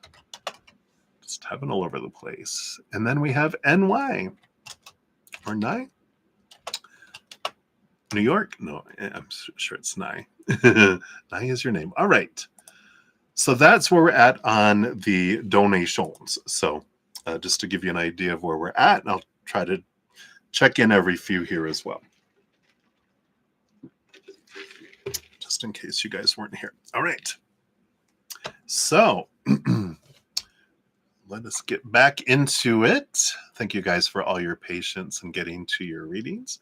So, Cat Lady of the Sea, let's grab yours. 15101. Look at all those ones. So, Cat Lady of the Sea, let's give that a love and a like since it lets me do those for those. All right. So, how can you overcome the fear of being alone? All right. Let's see what Spirit has here for you. All right. Well, I do want those two. That one, these are underneath that, though. All right. I just want that. Okay. Yeah, oh my gosh. Yeah, I mean, we've got the bottom of the deck. We've got the death card, right? Death and rebirth energy here. And underneath that, too, they want me to show the Empress, Mother Nature, Mother Nurture, which is the birthing, right? The ending and the birthing energy, the 13 and the 3. So I feel like here, that was a heavy sigh. I didn't mean for it to come out like that. Wow, that's a lot of energy, right? But it's like, what's getting to the root, I feel like, is what we're getting here. What's at the root of the fear? Is it death that we fear? Do I fear death? Because when we get to the root of every one of our fears, it's either the fear of rejection or the fear of a painful death, or the fear of death itself. So it's about getting to the root and go, why? What do I fear being alone? What's at the root of this? And sitting with that and getting to that, because the symptom is a fear of being alone, but there's something deeper below that. And that's the root. Once we get to the root, then, it's like this weed keeps growing back until we get the roots out, right? And getting to the root is important. Let's see what they'll bring in here with that. You have the 9 of Swords. Yeah. So here's all the fears. This is nightmare and insomnia.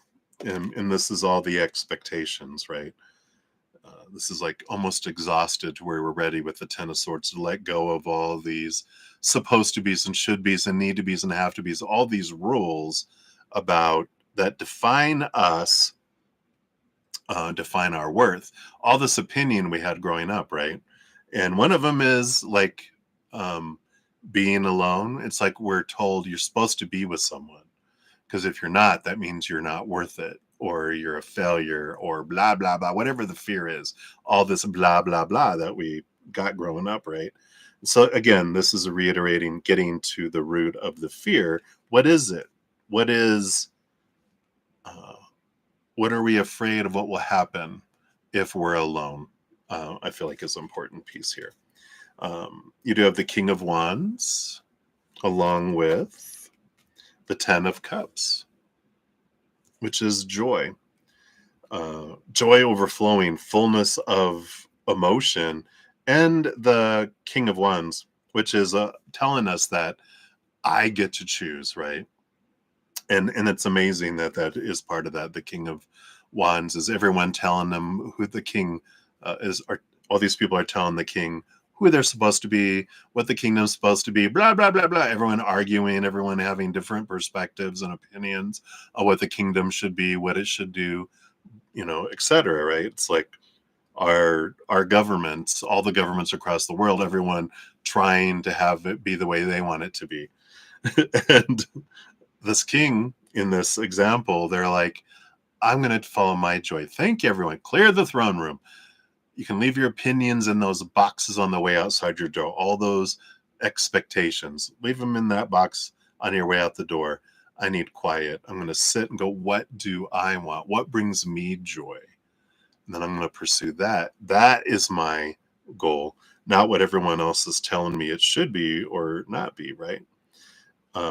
And so there's a lot of fears. There's a lot of, we tie our joy to this list. I can only be happy when really I can be happy in this moment for no reason at all. I don't have to have it attached to all these expectations. So again, it's getting to the root of what definition of myself am I attaching to being alone and realizing how much of my power I give away to people's opinion about what my life should be, when I'm really going to go, you know, like, oh, but I want to be with someone. I want to share love. All right. That's a different energy than, you know, what if I don't find someone, right? It's separating what our heart wants from all the expectations of the mind, right? Because it's a different energy. Let's see what we have here. You got the Two of Wands, yeah, and the Ace of Wands, yeah. So here's all about deciding what I want, putting a plan together, and putting action behind it, and realizing whatever I'm focusing on is what grows and expands. So if I'm focusing on, I fear being alone, I want somebody, all that energy actually pushes it all away from me. When I start to come back to the now, not to the future, when this happens, then I can be happy, or all this stuff that happened in the past, all lower vibration, all that lack energy is what sucks the life out. Well, when I come back to right here, right now, and I start sitting in gratitude for who I am, what love I'm surrounded by already, and I start having gratitude about who I am and the love I have, then the love grows instead of diminishes. As I focus on the lack of love, I get more lack of love. When I focus on the love I have in my life, whether it is romantic or not, it's family, friends, whatever, love I have had, when I celebrate all that, then that grows and expands. And it changes my energy from that of focusing in on the downward spiral. Instead, I focus on raising my love vibration. So stepping back into our power and realizing I'm the one that gets to decide the story about my success is important, because as you get to that root, it's going to be most likely, as you go deeper, deeper, deeper, I fear rejection for not living up to what everyone else thinks I should be. When we get to the empowerment of who I am, then I'm like, screw everyone else's rules or whatever. I get to choose who I am. I get to choose what my life means. Everyone really wants that. Everyone's afraid to step outside of the cage. It's actually just tape on the floor. People have put, here's the boundaries. You cannot pass this. And you're like, step outside of it. Well, I can. They just, by fear of rejection, is what keeps us in a box. But there's really no box. It's just tape on the floor. That's funny. Let's see what else we have. You have the Knight of Cups. Yep, it's the quest for self-love. All of our journey is to try to find the love that we can only find inside of us, right? So we start by realizing I am not alone.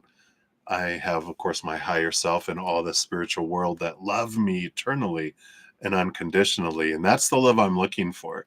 The love of the outside world will disappoint me anyway, because it is conditional. It can be taken away. When someone freaks out, is in fear or whatever, they will withdraw out of fear, like a little snail that goes in their shell. You're like, where did they go? So the love that they were given goes with it. Now I feel abandoned by this snail, right? But when I find the love inside of me that will never end, that's eternal and it's unconditional, I can never lose it, then I fill up and overflow with that love. The love of the outside world becomes above and beyond extra. I don't freak out when someone pulls back. I'm like, I got all the love I need. I'm full and overflowing. That, it's like someone offering you seventh dessert and you're like, I'm so full. But sure, I can have seventh dessert. I can always make room for more dessert. And they pull it away and go, no. You're like, that's fine. I'm full anyway. It's about returning to this chalice. The Knight of Cups is on that there. Yeah, the Five of Swords. This is the battle between the head and the heart, the conflict between the head and the heart. So it really is about returning or turning inward to find the fears that's at the root beneath this. But the foundation that solves it all is realizing you have everything you need inside of you, which is the eternal unconditional love of the higher realms. It's a matter of reconnecting with it, right? But you can definitely overcome it by one, realizing we're never alone. But if we're like about being in a partnership or having a lover, What does that mean if I can't find one? It means you're lucky. Ask everyone in relationships. Oh God, I wish I was single again. I'm just kidding. Let's take a look here. You have ashwagandha. I love this. Card 54. Purpose. Finding your purpose. Here, look, full and overflowing. A little vase there. Let's see what else we have here. What did they want to bring in here for you?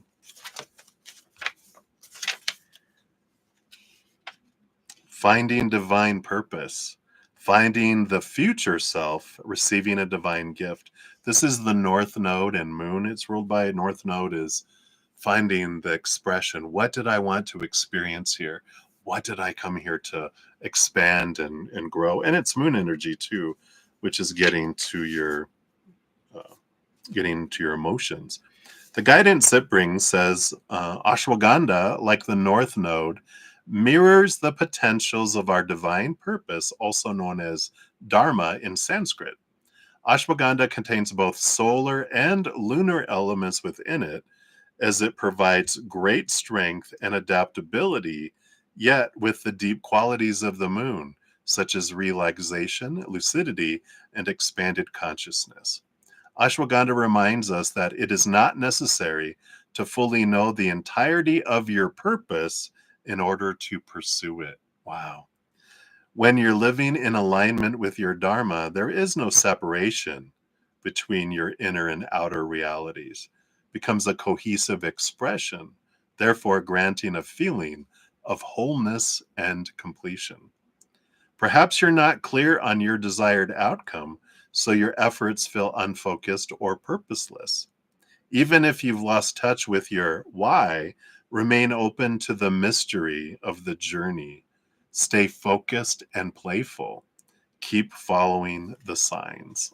I love it. You're on here for a purpose and a journey, your own purpose and your own journey. So hopefully that helps a little bit there. Hey, cat lady. Yeah, people always disappoint because expectations equal disappointment. We're given all this opinion to put on everyone, and no one wants opinion put on them. So, and no one can live up to anyone's expectations because they're made up, they're not real. So that's why it's coming back to us, freeing ourselves from all these expectations and all these opinions, and then thus freeing everyone else from all these opinions and expectations. Because if I have myself under a long list of rules, by golly, I'm going to make sure everyone else is too. When I set myself free, I don't care about anyone else doing whatever, because I'm free to be me. I free everyone else to be themselves too. So it's returning back to you. Yeah, we'll always be okay, right? But how you experience your world is up to you. And there's no wrong choice. Every moment is a choice of higher vibration, unconditional love, joy, laughter, gratitude, play, or lower vibration, which are rooted in fear, right? It's all that lower vibration energy, which feels uncomfortable and bleh, right? We're not used to that. We come down here to experience it, but neither is right or wrong in spirit's mind or creator's mind. They don't have an opinion about it. It's like different choices, different adventures. Life is an adventure. If I don't like feeling a certain way, I get to change it. But I'm the one every moment that chooses a story to what's happening in my life, either higher or lower vibration. I can change it every minute if I want. I get to choose the emotion I'm feeling in each moment, higher or lower, the energy I'm focusing on, higher, lower, gratitude, fear, right? Or my physical actions. So will you be okay? You're the one to ask because you're the one that's going to choose it, right? Will I be okay? Some days you might choose not to be. Other days you will choose to be. And neither's right or neither's wrong. But so like stepping into your power, realizing you're the one that gets to choose. Everyone will have an opinion. All adults have an opinion about everyone else. That's their right, and that's fine. We will also have our opinion about everyone else, but that's it. Everyone's opinion doesn't define your worth. There was a great meme that I saw today. Let me see here if I can find it really quick, because they were, that's not what I wanted. Let's see, did I save it? I think I saved it.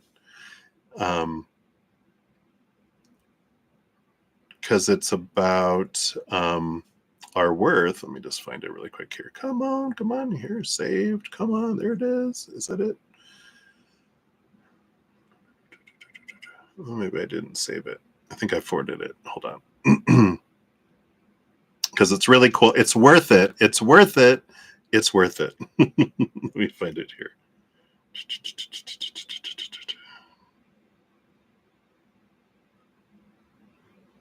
Did I? Yes. So it says, my feelings will fluctuate. Let me see here if I can. I'll just show this here. Let's see who did this. This is from Caffeinated Swifty Witch 13. I'll show that here. So you can see how it's all fluctuating except for the last one on the bottom. So it says your feelings will fluctuate, your well-being will fluctuate, your performance will fluctuate, your worth will not. Even though we're taught that our worth, let me save that now that I have that saved. There we go. No matter what everything is going on, our worth, because our worth is rooted in something not going on in the world. So you will be okay. Whether you realize it or not is up to you, to all of us. We're always okay. We're always perfect. But it's just, do we realize it because of all of our beliefs that we've been given? So hopefully that helps a little bit, Cat Lady, and many blessings to you. One of these days, actually September 1st, is I'm going to be rolling out the Easier Path podcast, which is going to talk about a lot of stuff that help us realize how we can have an easier path in life and not a harder one. There's no right or wrong. You know, sometimes we want a hard path. I know I loved learning the hard way. But we can have an easier path if we want one. All right. So many blessings, my dear. Thank you again for your donation. And of course, you always have a space here with us. All right. So Valerie Calver, you are up. Let's grab your timestamp here. So Valerie, thank you so much for your donation. And of course, patience in getting to everyone's readings here. I love that. One up. I love that. That's a free life. Is that a free life emoji? And thank you for your donation. And let's see here. Oops, I think you're up here. A general. Yep, a general reading. All right. So let's see what we have coming in here. Let me take a quick sip.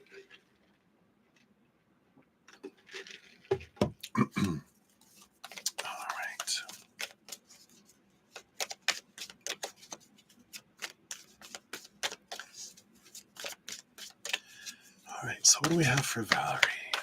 Here we go. 1 and 2 and 3 and 4, 5 and 6. And I want this one here. All right. Oh, yay. We always like getting the Temperance card. It's actually a great card. I mean, all cards are great. We just have, not all of them are well liked by our human side, I know. But the Temperance card is about alchemy. It is about things unfolding and going back and forth. And even when I don't see progress, progress is unfolding. And things are below the surface, behind the scenes, in the unseen world where I don't see it. Things are unfolding for me. And whatever situation that you're inquiring about, there is movement, there is progress that is happening. And eventually, you know, you will be able to see the fruits. Suddenly it's like, oh, there it is. But it's like when we're with ourselves all the time, we don't see how we've changed. You bump into someone you haven't seen in a year and they're like, oh my God, look at you. And you're like, what? You look so different. Your actions so different. What happened? Wow. And you're like, what? Because we're with ourselves. We don't see the little itty bitty changes. But when we look back over a year, 2 years, 5 years, we see the change, right? So I like that. What else do we have? You have the Six of Cups energy here. It's an interesting energy. It's the card of the child, but there's something from past life, not even past life like other lifetimes, but from this life. Let's see what this is coming in here, because this is something. Yep, 6 and 5. We're counting down. 6 of Cups, 5 of Cups. It does feel like there's a revisit of an emotional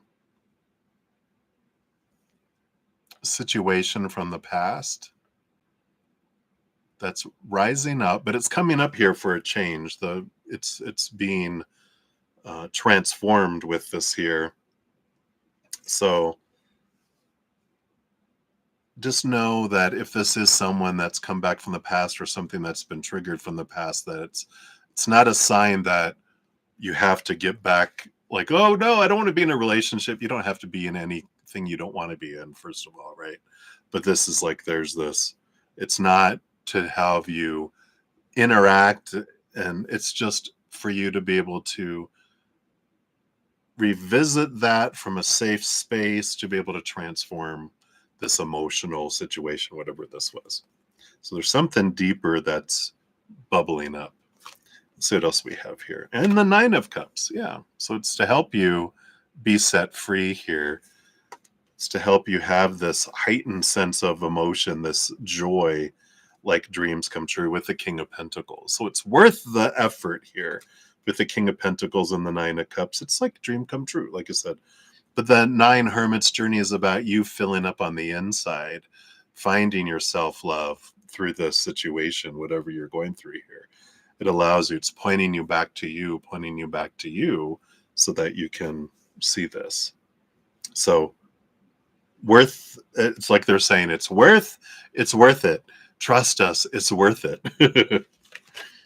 It's always good to know. Yeah. And you got the Devil card. Yeah, see all the people with collars and chains around their neck, and the Devil card. That's Capricorn, Saturn energy, and the 5 of Pentacles underneath it, which is the fear of lack, fear of abandonment, not being good enough, being left behind, being less than. So there is this, the shadow card makes sense with all these 5s coming up, because it is the transformational energy. That's how we grow. I know we wish we would just grow through joy, right? Well, we do grow through joy, but there's some things that we have to experience pain and suffering and growing pains to grow. There's just no way around it. Like, there's different ways we grow in life around stuff, but like, I know I feel like I grew 4 inches over a summer once, because of my pants kept on being floods. And my mom was like, I just bought those.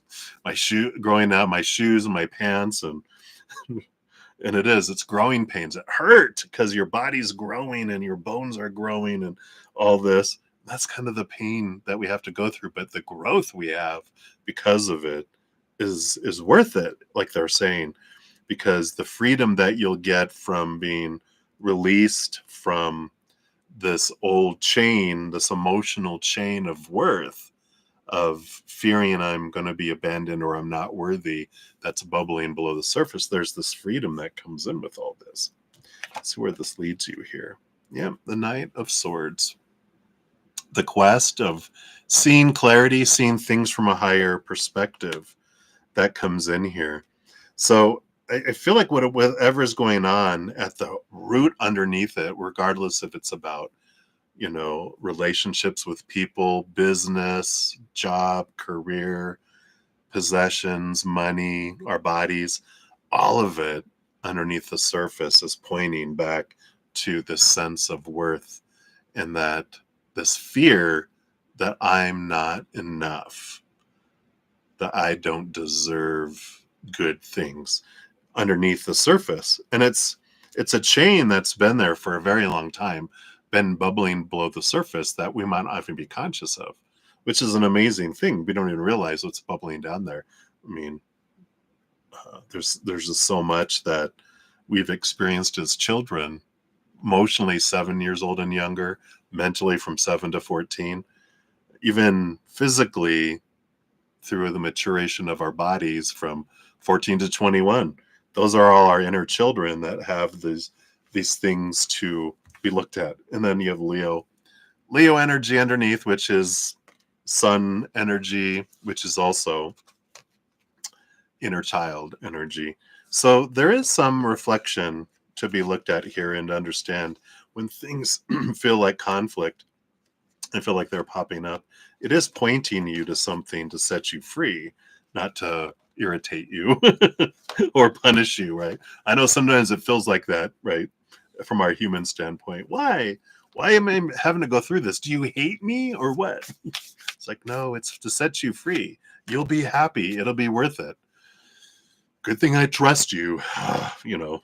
Let's see what else we have here. You got ginseng, magician energy. That's coming in here. Card number 40, which is, I love that, because magician energy, like the magician in the major arcana, is you have everything within you to make your dreams come true. You have everything within you already. You are not lacking in any way. We just taught that. We're convinced that, right? People say it enough. We're like, oh, I guess they're right. But this is about being a master manifester, boundless energy, potential, resourcefulness, and expansion. It's ruled by Uranus and Jupiter. I love Jupiter. It's the planet of expansion and um, abundance. And then Uranus is about doing things in a different way because the old ways just don't work anymore. So ginseng, like the magician in the tarot, embodies the wizardry and brilliance. You are a master manifester, and now is the time to sow the seeds of your dreams to bring your intentions to fruition. The tools, skills, and wisdom you've gathered have led you to this moment. Wow. Ginseng's unique signature trait reminds you to keep a clear vision consistently, unmotivated by ego, meaning status, money, and vanity, to manifest a deeply powerful and creative light in alignment with your higher self. Reversed ginseng reminds you not to fall into the trap of empty intentions just because of the obsessive focus on the end result. Deeply listen and realize to the wizard within and act solely with intention and for the greater good. Wow. I love that for you. So hopefully that makes it, Valerie. All right, very good. So hopefully that helps with your current question. So that's what Spirit has for you right now. So many blessings to you. All right. So we will circle back around here, and I'm going to just run to the little boys' room real quick. This coffee went right through me, and I know I'm going to be on for probably a couple more hours. So I'm going to take a quick, just 2-minute quick break to run to the little boys' room. I shall be back. Don't go anywhere. I'll be right back.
All right.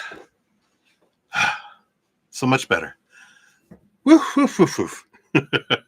All right. Thank you guys so much. All right. So let us scroll back up here. So Alice, we are circling back around for number 2 for you. So those are your 2 timestamps. Let me get out of this here. There we go. So thank you for your little island and umbrella there. Little beach time happening. So thank you for your additional donation. And let's take a look here. So Alice, let me see here. So that was your one up here. Oh, there you go. Why did I go right by it? What is RJ doing and planning to do over the weekend? Any other girls? Uh-oh. All right, let's take a look here. All right.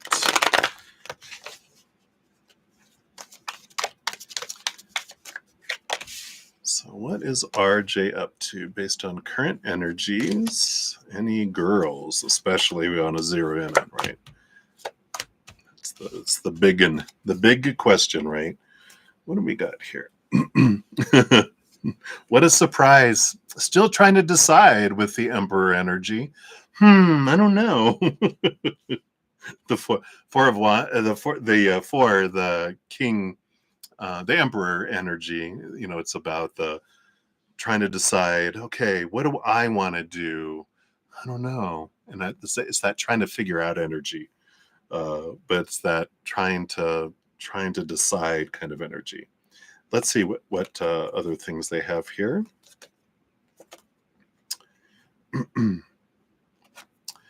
So let's see here. We have the 6 of Swords. 6 of Swords is about letting go of some old thoughts, moving to some new thoughts. There's movement energy.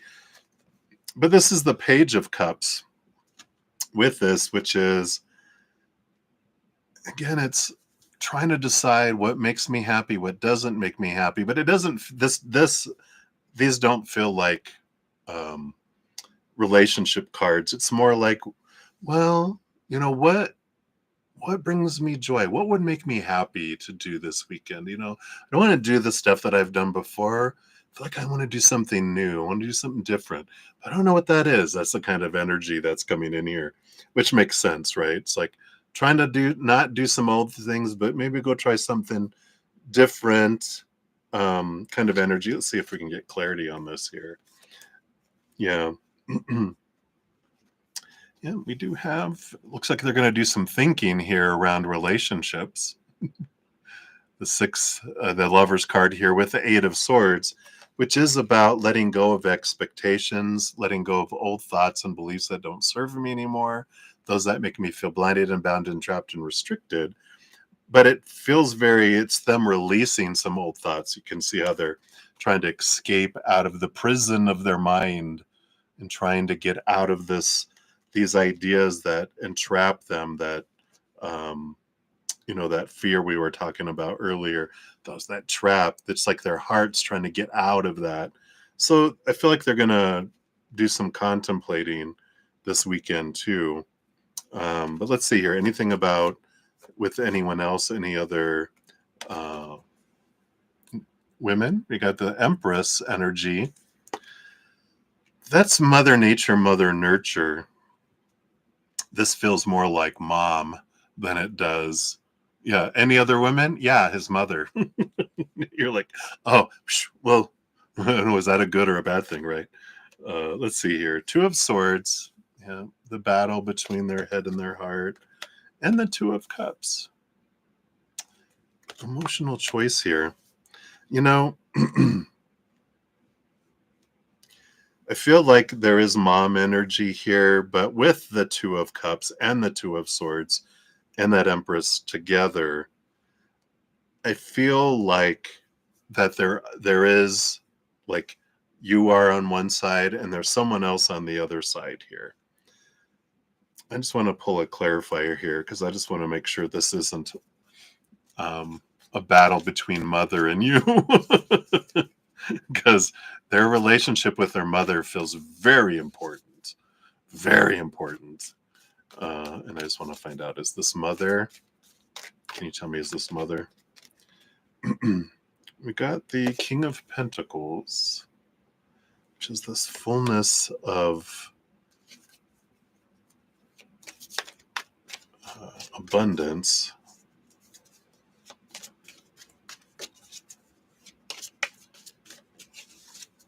Okay, it is mother. Because I'm like, how is the King of Pentacles mother? They're like, mama bird in the nest. So they're saying this is him.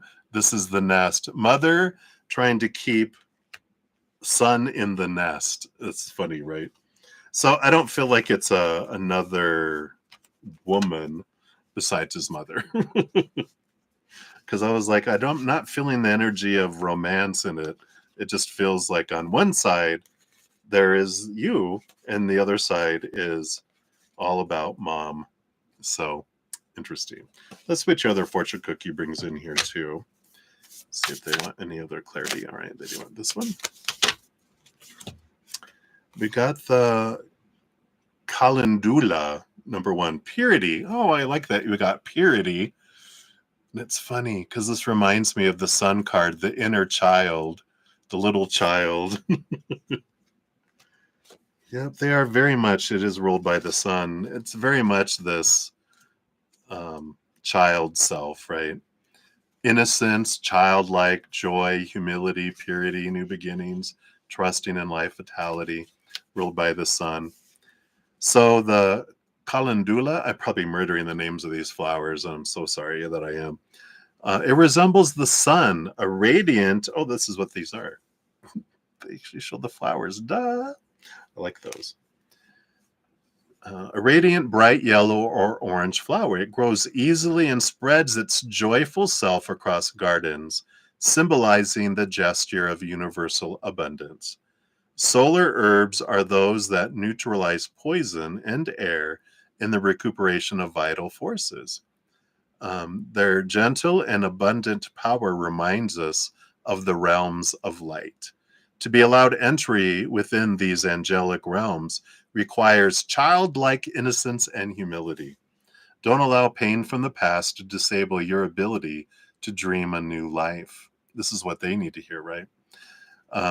This flower represents the pure impulse to create, vitality, and creativity needed to step into a new journey. The radiance of calendula is a superconductor.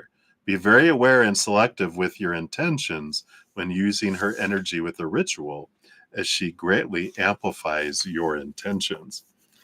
But it very much feels like mother energy and child energy. So I feel like they're doing a lot for mother and abundance this weekend, but no shenanigans with another feminine entity. So hopefully that helps. All right. So that's what they have for you, Alice. So many blessings to you. All right. Let me just give everyone an update on where we're at here. All right. Let me just add in a couple more that came in here so I have them included. You are welcome, Alice. Now, I don't know if you want to battle with Mama. You're like, oh God, is this going to be always a battle with the mother? All right. So up next, we have Gemini, Sun, Aquarius, Moon, and then Johanna for number 2, and then Sun and Moon, and then Love's Most Powerful Force in the Universe times 2, and then Shanae, and then Miss K, and then Michelle Smith, and then Nye, and then Maria P, and then Angelina. Angelina, I won't murder your last name yet. All right, so that's where we're at. And so we'll continue here. Now, I've been on for 2.5 hours. I'm probably not going to get to any free readings this evening because 3 hours is when I usually cut my sessions. I do complete all donations. So we will see here. I should be be able to probably complete them all in an hour and a half, so I'll probably stay on. That's why I took a little bathroom break so that my eyes wouldn't turn yellow. But I should be able to complete it everyone in one session for all the donations anyway. All right. So let us jump back in. All right. So Gemini Sun, Aquarius Moon. Let's grab your timestamp here. 2/31/33. Boom. There we go. So, and thank you for your donation with your scary emoji there. Woo. Okay. Good evening. All is well. I hope you are well. So you didn't pass the HRP exam. Thankfully, you were able to resubmit a new test last week. Did I pass the second iteration? When will my results be known to you? All right, let's take a look.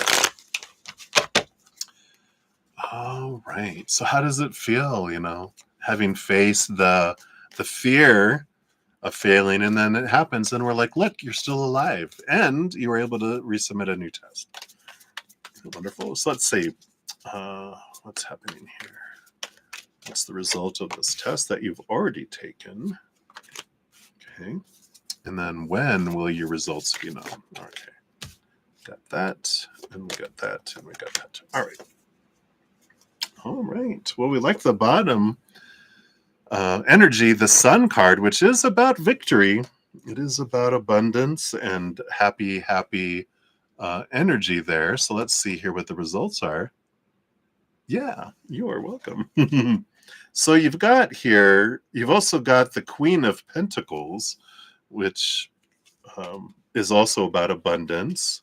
You've got the Nine of Wands. We'll see what this energy brings in. This is perseverance energy. And the Ten of Pentacles. I mean, quite honestly, with all this feels like you do well, because Sun card being one of the most abundant cards, Queen of Pentacles, Ten of Pentacles being two, like with the King of Pentacles, those are like big, abundant in the outside world energies. And the Nine of Wands, with the combination of all this, is about perseverance and being able to go through, right?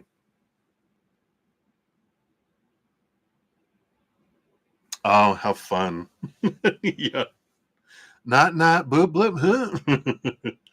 So it feels here very positive here with those results here. When will you find out? You've got the Five of Cups, the Ten of Wands, whoa, Ten of Wands, and the Three of Wands. It does feel here, I like that Nine of Wands to the Ten of Wands, because that's progression and movement past. And the Three of Wands, I feel like there is a change, because the Five of Cups is a change of emotion, and the Three of Wands is a change of energy. So all that's telling me is like you get notification that you've passed, and then you get more details later. Is that how that works? They're like, you just know that you did pass or you didn't. And then if you did pass, then they give you more information on that. But it's a change here.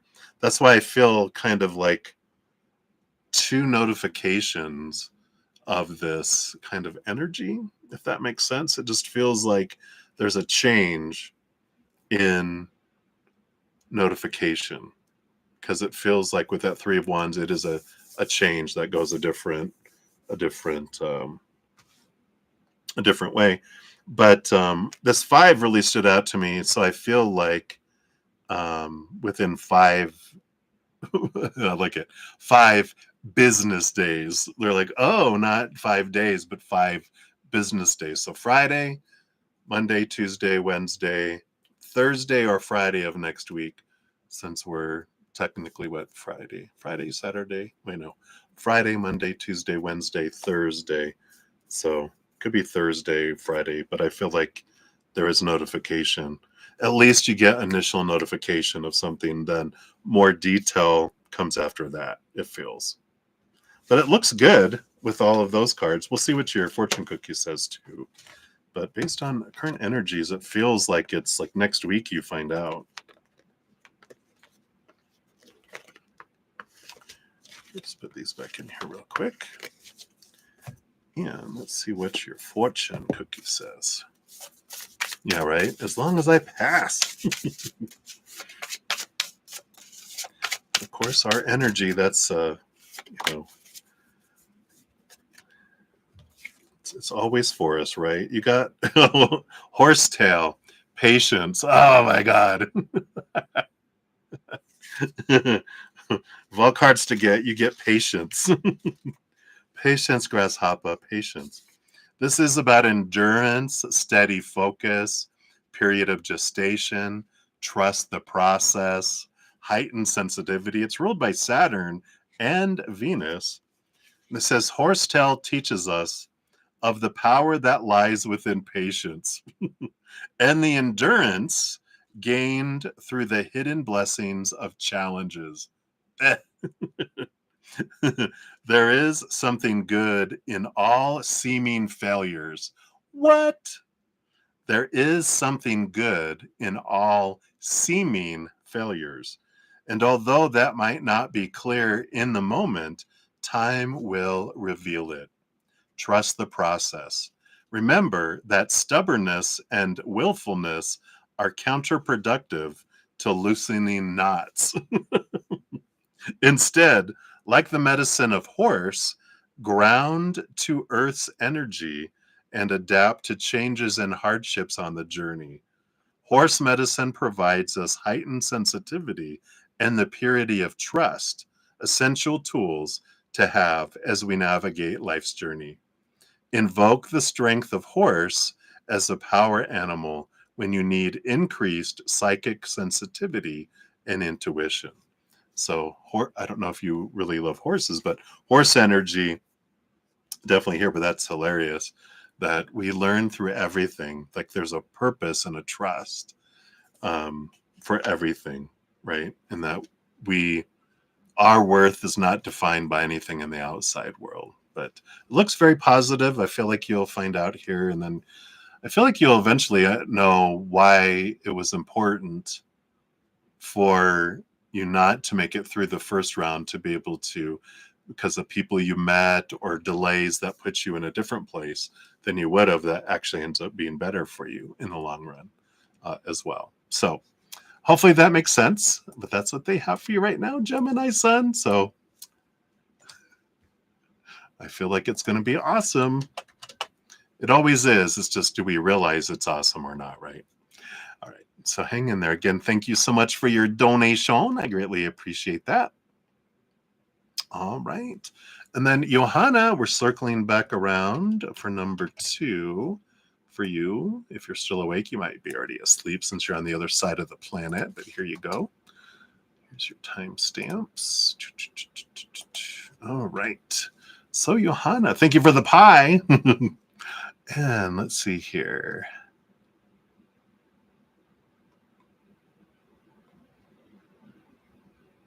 Okay, so let me just highlight this here so I remember where I'm at. Let's find your question down here. All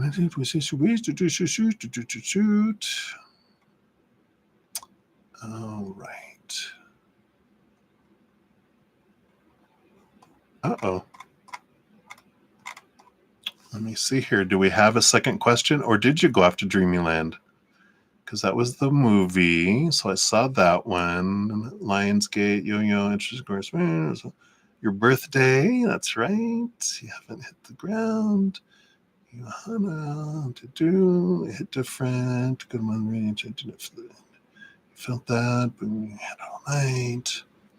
Mushrooms, blah, blah, blah. The hotter, the better. All right. You know, I'm not seeing a question here. So,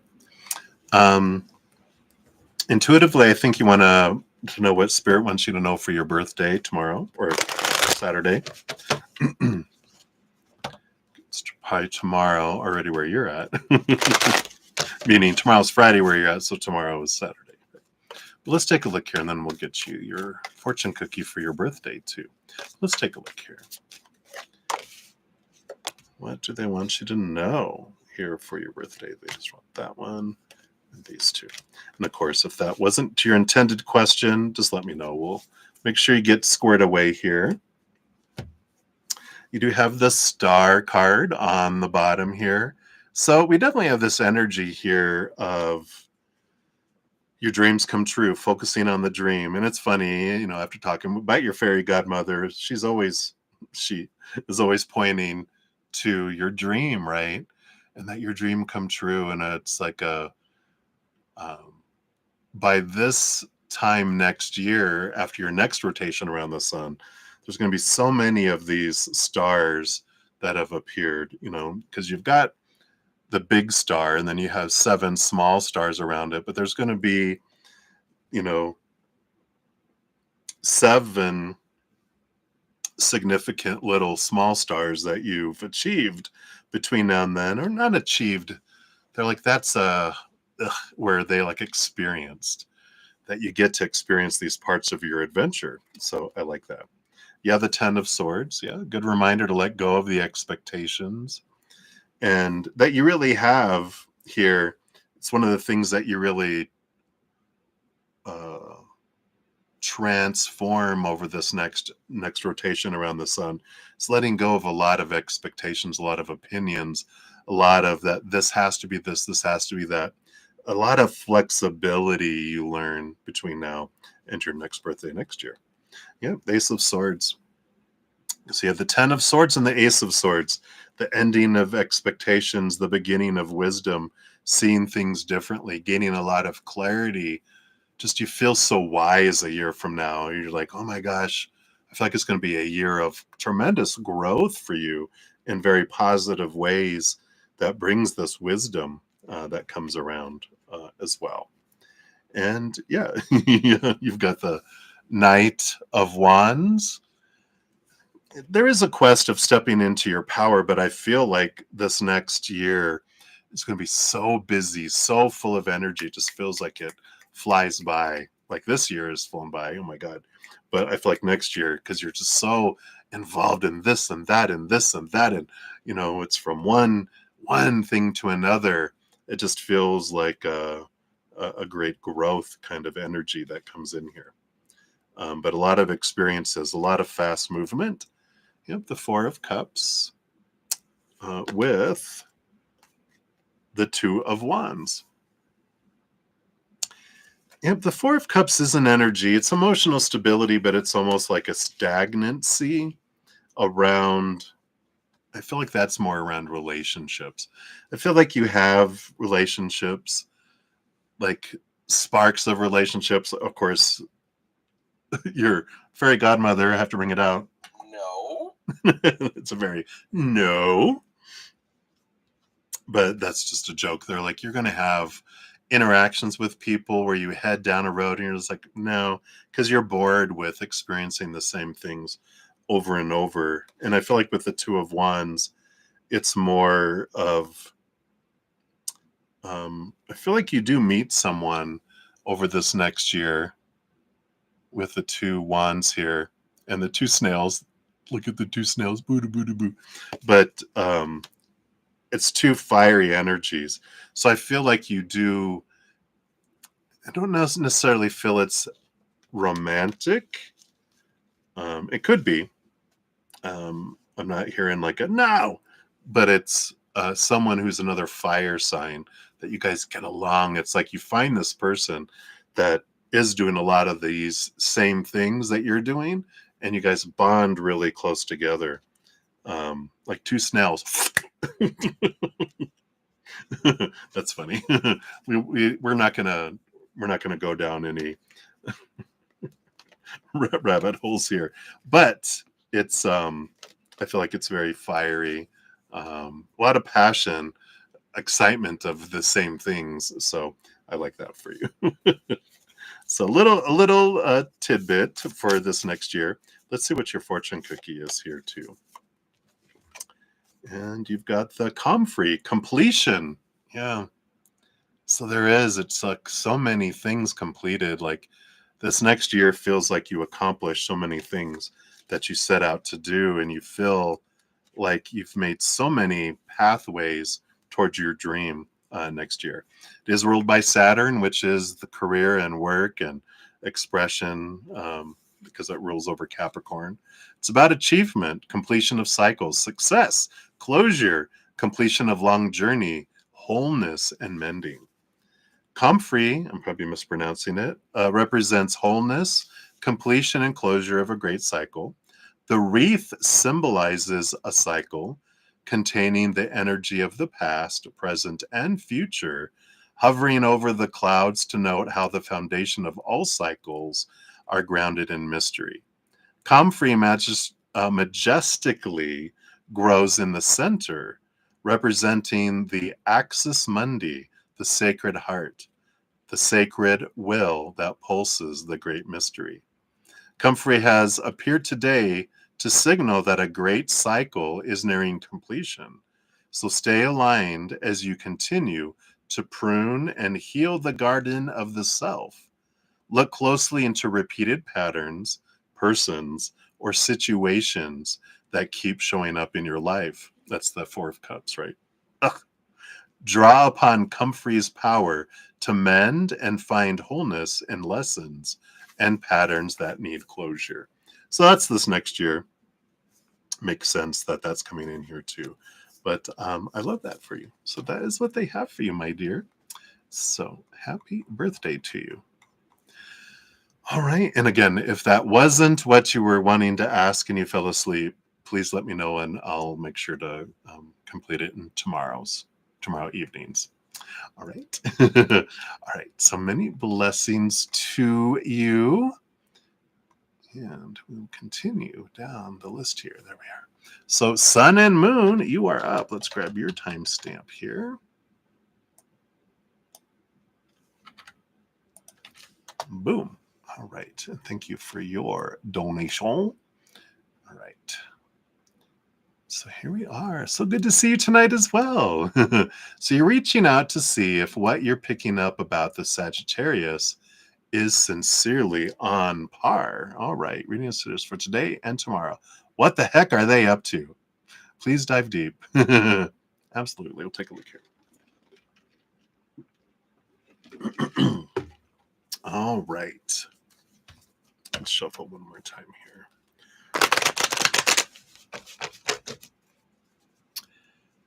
All right. So what the heck are they up to today and tomorrow? So that's today and tomorrow. That one there. Any of these other ones? Nope, not yet. So let's see what we got here. And all right. Well, on the bottom of the deck, we do have the Three of Swords. Three of Swords is an energy of expectations, equal disappointment. So it does feel here like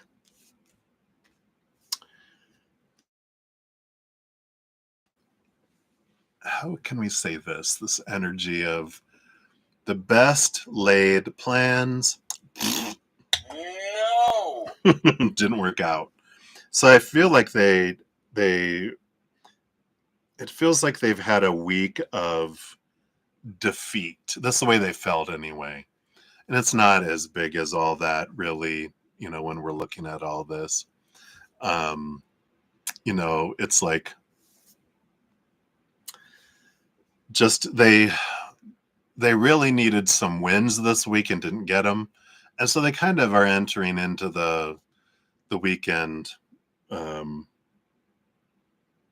just kind of like feeling like I have to start over on some things, like back to the drawing board kind of energy, right?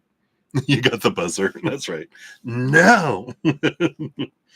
Because today felt like here with the Eight of Swords, which is, questioning a lot of thoughts and beliefs and mindsets, letting go of a lot of things that don't serve anymore, a lot of thoughts and beliefs and mindsets that don't serve, expectations. I'm letting go of things because I got disappointed in them. I'm letting them go, kind of energy. And the Three of Wands is an energy of going a different direction with new information, choosing to go a different direction. So it's like they were hoping that this and this and this would result in that, and then boom, here we go. But it's like, no, bridge is out. You have to take the long way around. And they're like, oh, really? I don't know if I have the energy, to go this route and go this direction.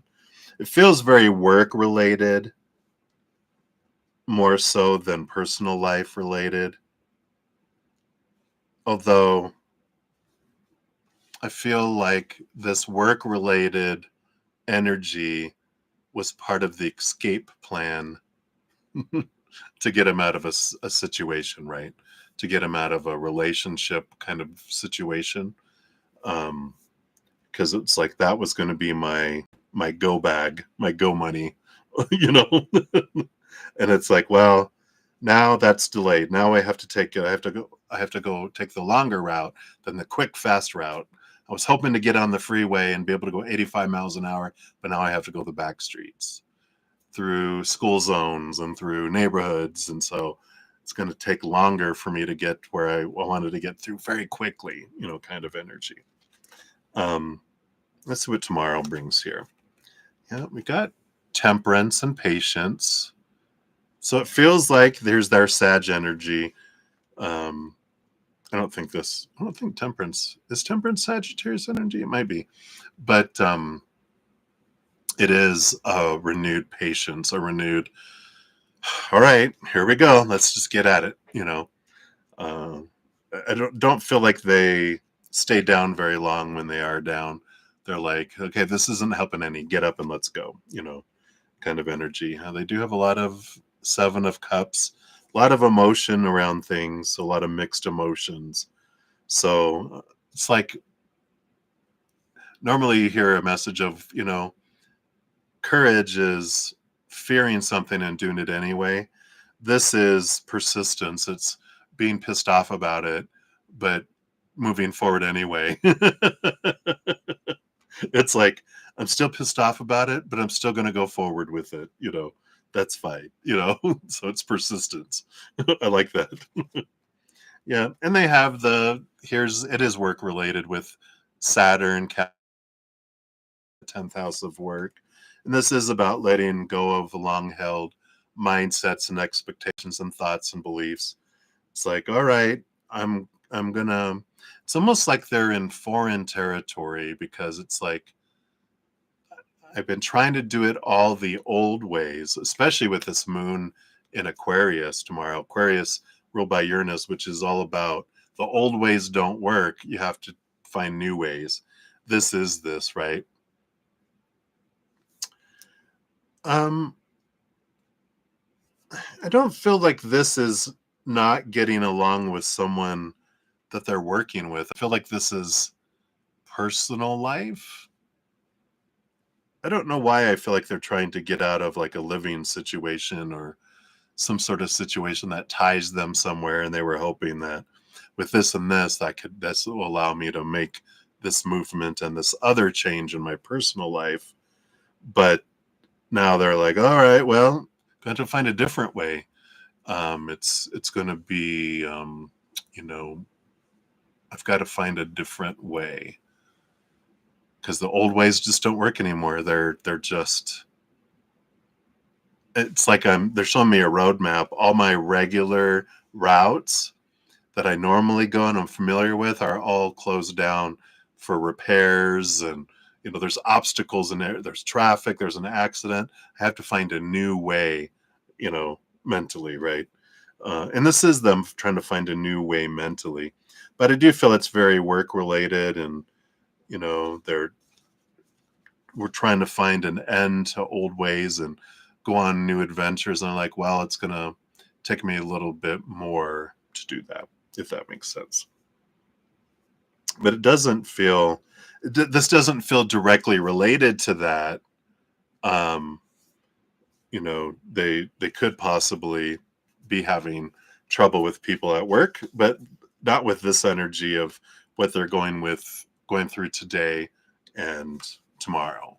This is all about expectations, not like them hitting obstacles and trying to move forward in something work related. And it's just really they just feel like they've been hitting their head up against the wall, and at least there was movement when they were hitting their head up against the wall, but now it feels like it's not budging at all, and they hurt their head. Let's see what else. Oh, okay. Let's see what else comes through in the fortune cookie here.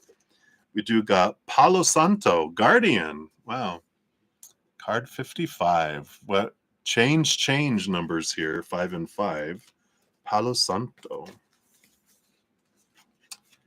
Let's see what other clarity we get here.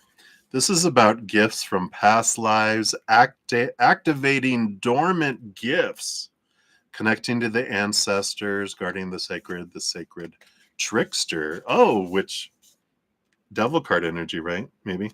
Let's see here. So, who rolls over this? South Node in Pluto.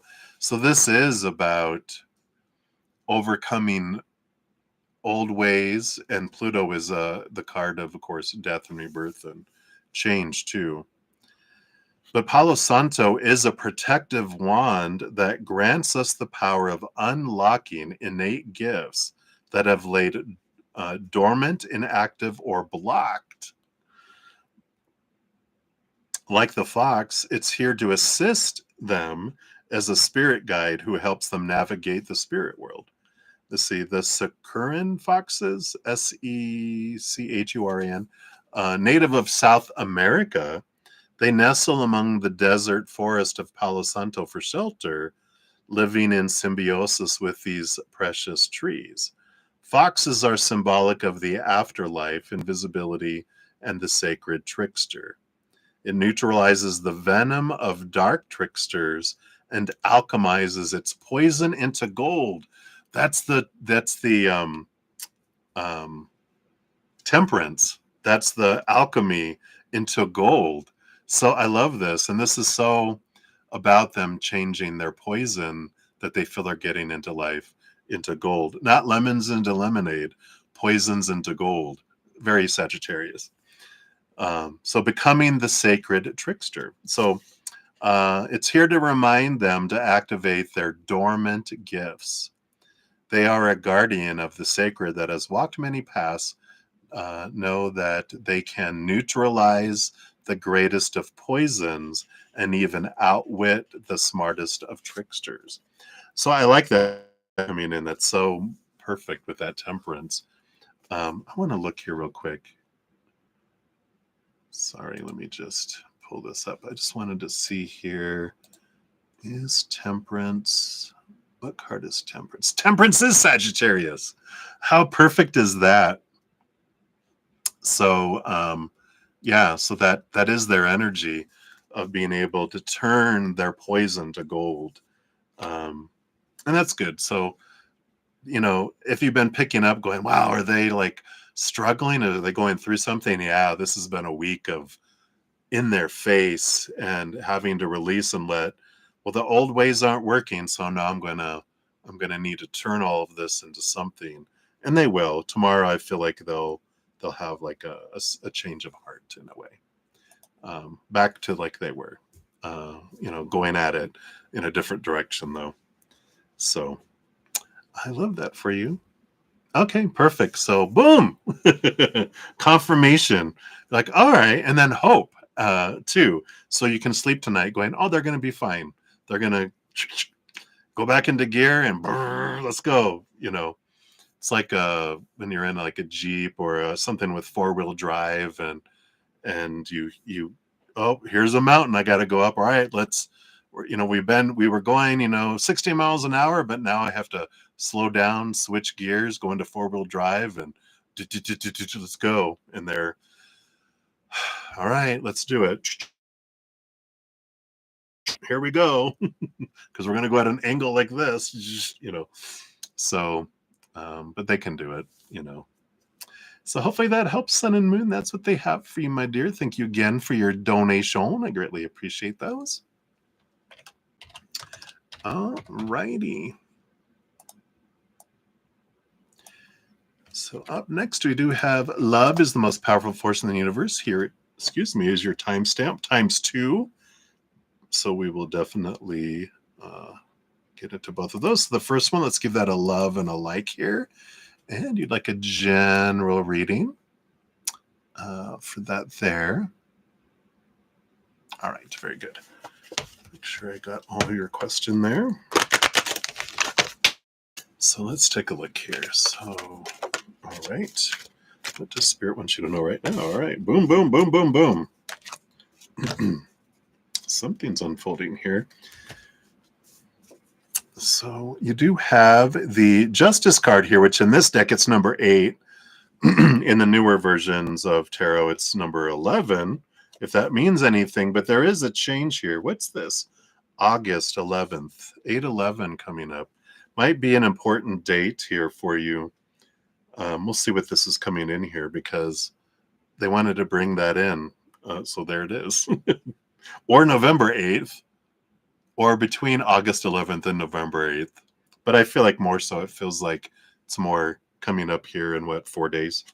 Let's see what we got here. Well, here's Temperance energy again. We just had some of this, which this is good here. You know, this is about the balance. This is about something that's been unfolding, something that you've been very patient with.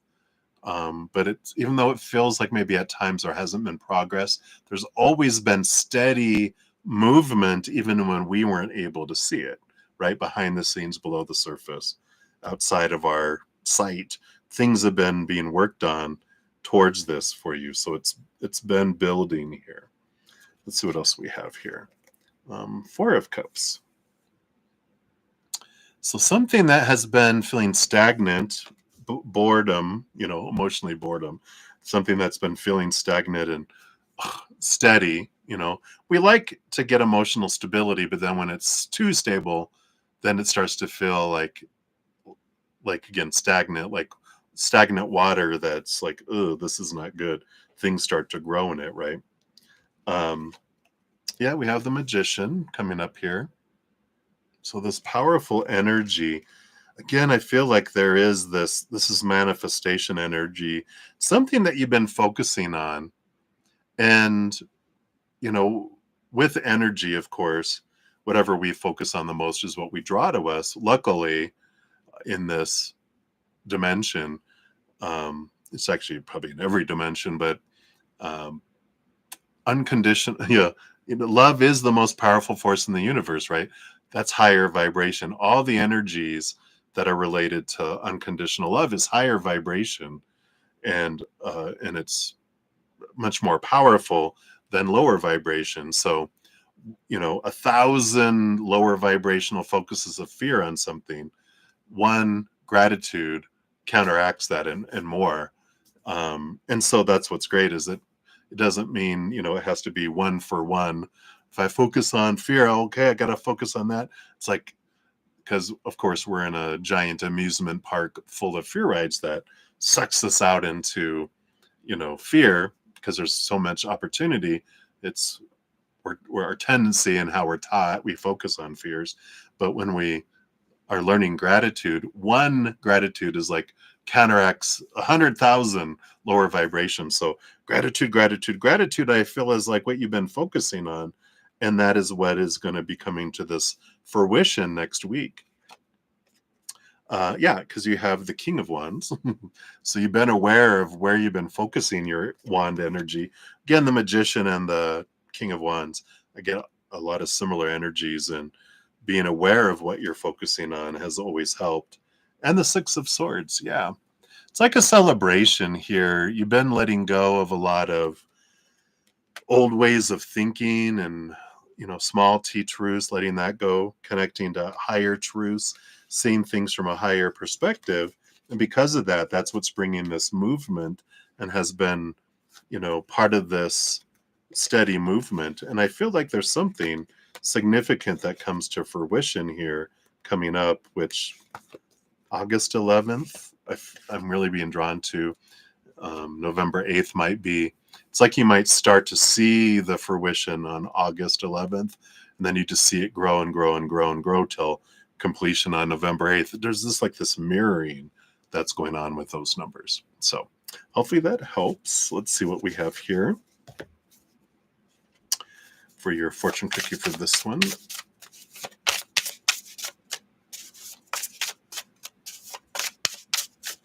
All right, here it is. And you've got Mandrake, Sensuality. Just to make sure it's acceptable for YouTube here. Just always have to look. I haven't gone through these cards to make them approve worthy. Let's see what we got here. Card 45. 4 plus 5 is 9, right?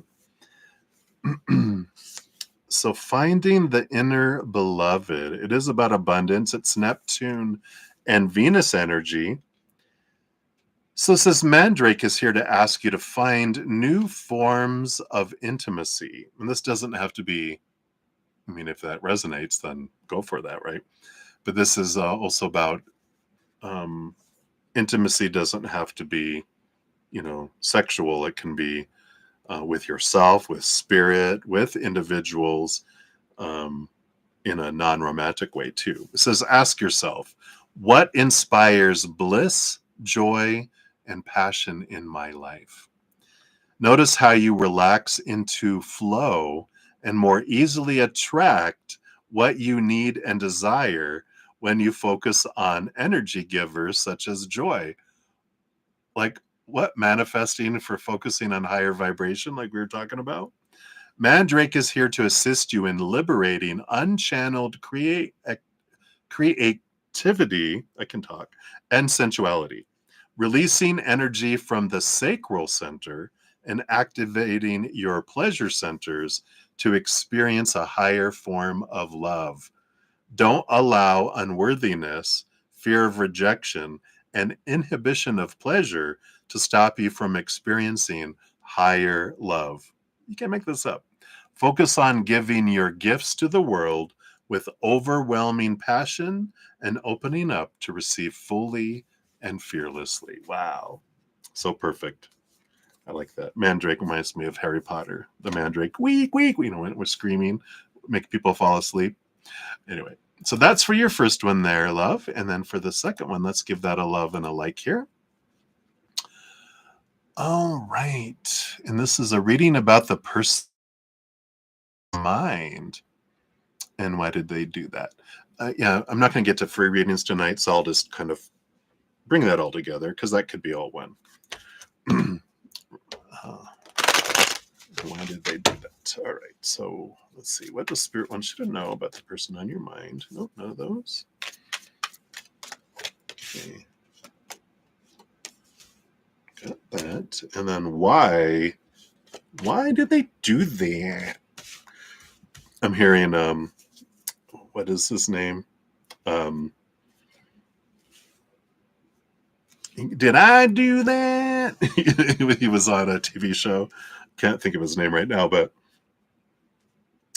he was, the glasses and the suspenders, and would wear his pants way up here. Anyway, so let's take a look here. Let's see what we have going on with that here. So let's find out that, and then we'll find out the reading because I want to know that first here. We got the 10 of Pentacles. And we've got the 3 of Cups. Joy. What's this? Joy and celebration, and the 8 of Swords. Yeah, they do have the 8 of Swords is about trying to get past some. It's like, why did they do that? They were taught with this 8 of Swords that there's things that you do to be able to feel joy and feel success and abundant. And these, I feel like they've have this long list, right? The 8 of Swords is them trying to break out of this prison of their mind, of all those thoughts and those beliefs and stuff like that, right? And so there is this energy of like, I need to get out of this mindset, but they're caught in it so much that they have this fear of failing if they don't do blah, blah, blah, blah, blah, blah, blah, blah. And so I feel like that was the precursor to why they did what they did is because they were in so much stress and in so much fear that they reverted and they were in fight or flight mode, right? And whenever our inner child feels unsafe or out of control because it activates us into fear, we go out of our intelligent mind, right? Out of our compassionate, loving, intelligent mind, and we end up our little 2-year-old self and its pet hissing cat are in charge. So we do stupid, unloving, uncaring things. So why did they do what they did? Out of fear, out of this, because their inner child was like, I got to do whatever life and like this energy doesn't feel like they were doing those things to try to feel success or feel joy. I feel like they were in such a fear around not being successful, not finding their joy, that they reverted into their inner child and acted like a child, because that's what we all do as humans when we're in fear. We become stupid. Look at the world. And so I feel like that's what they did. Let's see what they wanted you to know about them too. Yeah, I feel like this double endings and double new beginnings. I feel like they're trying to live someone else's dream and not their own, and they feel drawn to do something more from their heart. So they've got this energy of discontentment that's really just drawing and gnawing at them. And we've got the Knight of Wands here too, which is about a quest of a new passion, a quest of stepping into their power, into their energy, but wanting to take control of their life. But they does fill with all this discontent. They're searching for something to give them meaning, to give them fire and passion in their life. I do feel like they are drawn with, I'm showing myself over here, the Two of Pentacles. I do feel like they're considering two different things in their life that are here. And yeah, the King of Pentacles too, to try to fill this fullness of abundance of life. So it feels like they're torn between two different things, which makes sense. The double endings, double new beginnings. When we get the calling card, a lot of times, so our brain is drawing us off into the supposed to be, the should be, the need to be, all these opinions that the world gave us on what my dream should be. So I wake up going, oh crap, I got to go live my dream today because I'm living someone else's dream. But the heart is the other. That's the Two Pentacles, right? One is the mind saying, here's this option. They're like, it feels like prison to me.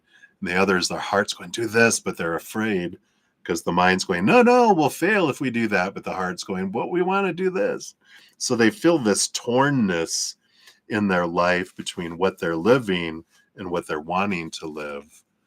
And their heart and their head are in battle, which makes sense with all this, fear that they're going into, thinking that I have to do all this to be successful, but I hate it. But I feel like if I don't, just like in a circle, right? It's like a catch-22.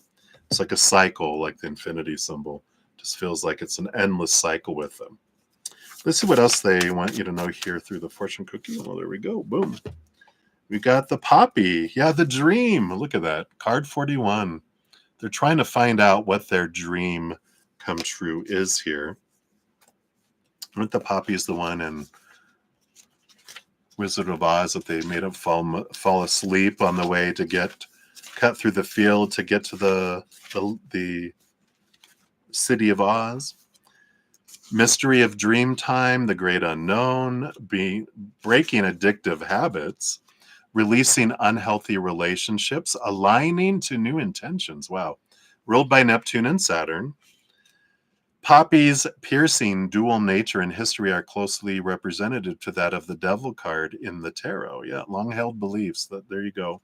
The devil represents the darkness of material obsession, addiction, and pursuit of false ideals for the sake of vanity and personal gain.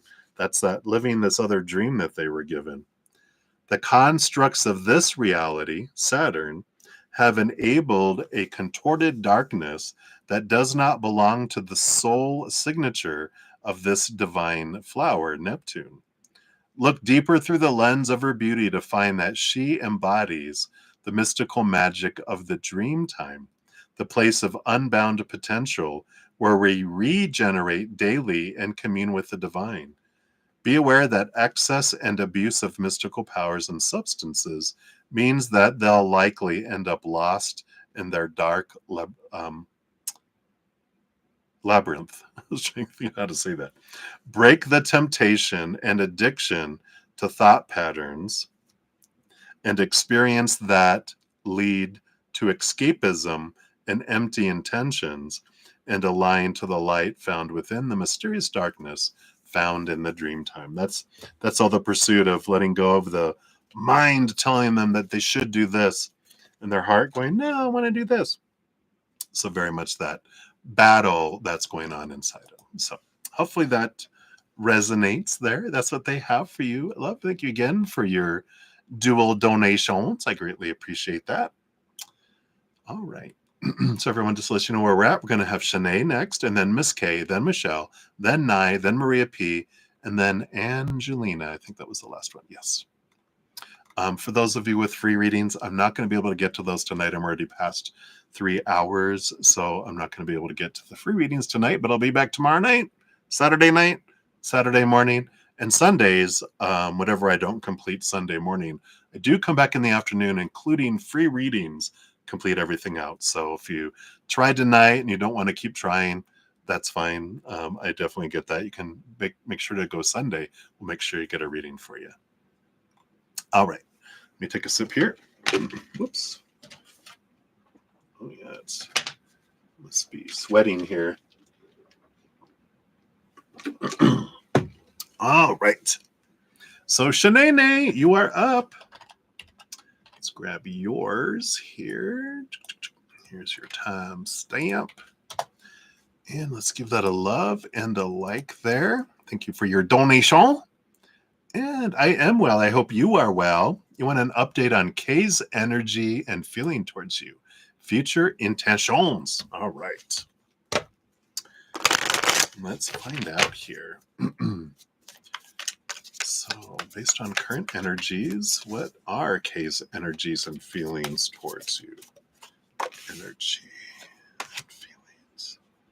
All right. They do want these for the future intentions based on current energies. All right. All right.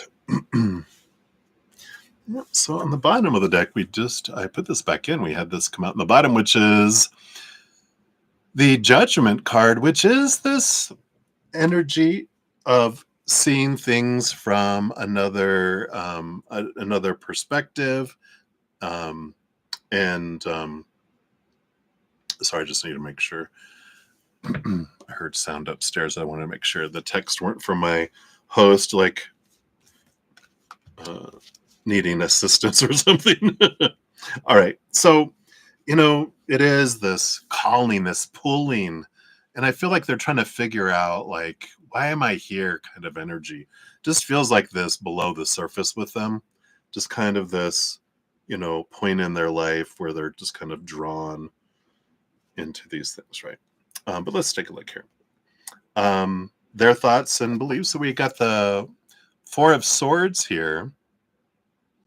And the Four of Swords is an energy of trying to put their mind at rest, trying to separate and get away from expectations in their head. So there is a little bit of this, I don't want, it's like, especially with that calling card on the bottom, I don't want to fit into all these that I've grown up with. Even it's nothing, anything that you've said or done or anything. This is like what they learned when they were younger. They had it all in their head before they met you, this long list of supposed to's, and they're just like, they're tired of trying to live up to all this. At least they're trying to get a peace of mind because they're at this point in their life that they don't feel like they're meeting up to a lot of these expectations that have been put on them by others growing up, right? These opinions that they took on as their own opinions, right? Um, so they are trying to figure things out. Yeah, we've got the King of Wands here, and also the um, Page of Swords, who's still in a goose, which is about trying to see things from a different perspective, trying to figure out what I want. So these three cards together make total sense, especially with that underlying energy, that they're in this place of trying to figure out what it is they want. And that's all of this, I feel, is independent of um, like you. You're included in all of it, but this wasn't sparked by you. This was an independent research project initiated by them on the inside going, what do I want in life? Not, because of you, I'm thinking about this. Um, but they are thinking about love. They are thinking about all their relationships with family and friends and job and education and body and money and possessions and all the outside world stuff. They're really in a big state of contemplation about all of that.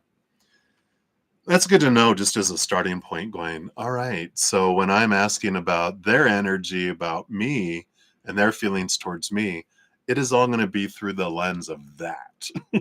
So, when we realize we don't see the world as it is, we see the world as we are. If I'm in chaos, I see a chaotic world. If I'm at peace and in love, I see a peaceful, loving world. So we see the world differently depending on what's going on in here. So just know that that's the lens. So you're like, oh, crap, never mind. Skip the reading for now. But let's see what's going on here. Even through all that, let's see what they're seeing through their lens here. That's what I feel like I was wondering why all these extra cards, but that makes sense because now this one is their energy towards you specifically, their feelings towards you specifically, and then their intentions. So here we go. Um, so we do have the Sun card. So they do have a lot of passion. The energy towards you is very bright and promising with the Sun card. It's one of the most successful. The Five of Pentacles, that's here though. I know you're like, stop there. Is a feeling of lack, of not being enough, not being good enough, um, afraid of being left behind, abandoned, left out in the cold. So they're like, it looks great, and I feel like they've kind of had this in their life where when they had something that felt so amazing in their life that it went away and it was taken away. And so they always have this hesitancy of something that seems so amazing that when's the other foot gonna drop energy. So they think of you as like, wow.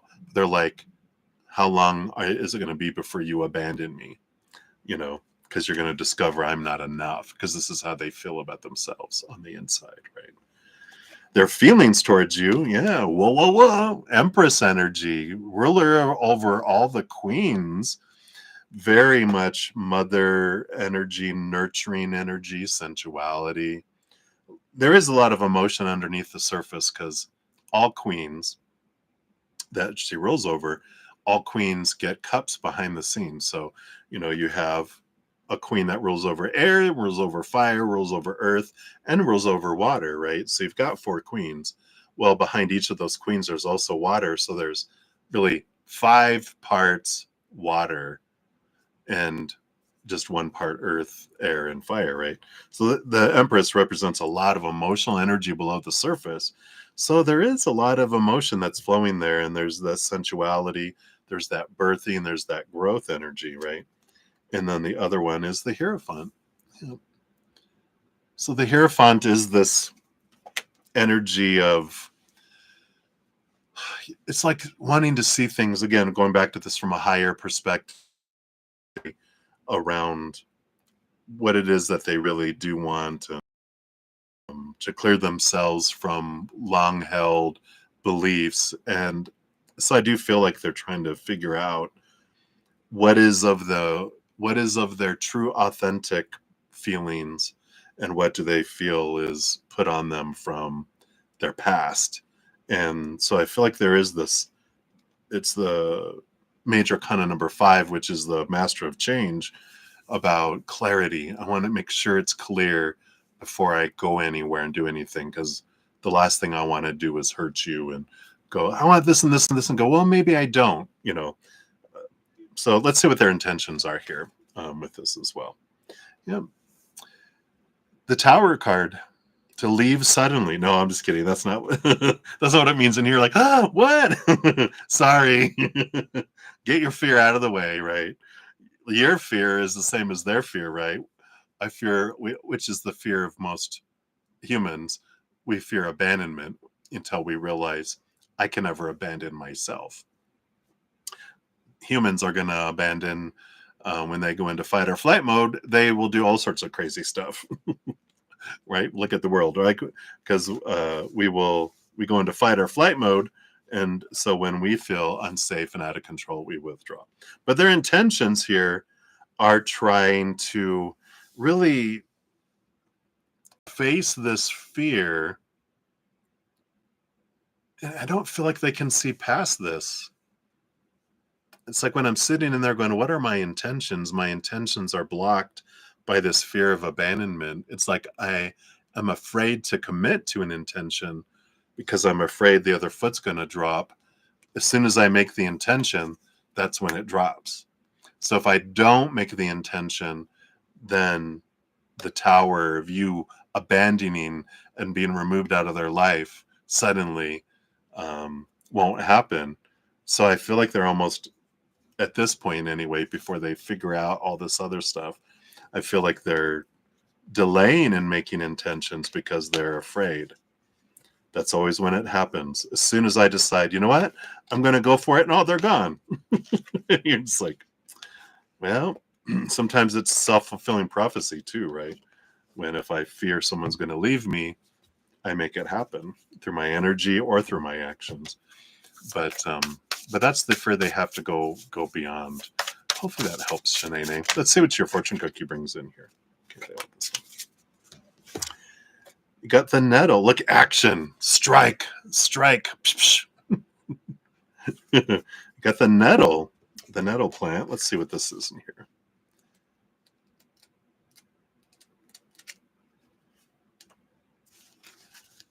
All right. So this is direct action, fierce protector, leadership, strength, power, in pursuit of truth and dominance.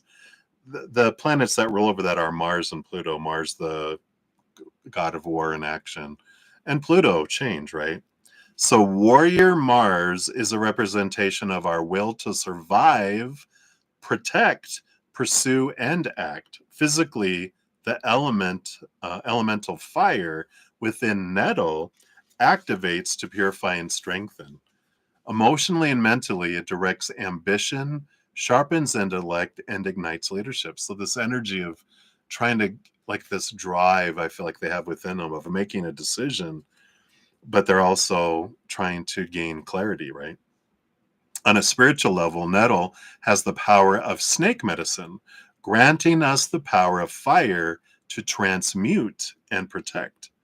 Nettle medicine teaches you or him on a personal level to be strong, protective, and able to handle life in its complexity. You meet difficulties with patience and confidence. This allows for emotional maturity and avoids frustration. Don't withdraw your energy in the face of discomfort. If you've drawn this card today, there's a need within you to transmute some action, thought, or desire. Release the outer skin of your present identity and draw upon the power of fire to lead and act. They're reminding me here it's important here to, that they're a mirror too. So whatever their action or non-action, their words or their silence, whatever that means and bubbles up within you is for you to take action on, to take leadership on. And because when things are going slow, it's always for us to point us back inward and upward so we can see that which frees us. And so, we might be having similar expectations and things we could release to set us free. And while they're taking their time instead of us waiting in the waiting room going, "Oh, when are they going to be done?" It's like, wait a minute. I have this time to work on me, so I'm going to take this time to work on me to set me free. So I like that for you. So hopefully that makes sense. But that's what they have for you, Shanae. So many blessings. Thank you again for your donation. All right, Miss K, you are up. Thank you for your patience in getting to your reading here. And of course, for your donation, here's your timestamp. Look at those threes in there. All right. So keep it up. Boom, boom, boom, boom. I love it. All right. So thank you for your donation, Miss K. Let's see here. And let me see. Make sure I didn't go past your question here. Maybe it's further down here. All right. So Miss K, if you're here, looks like if you put it in your question, it didn't pop in there.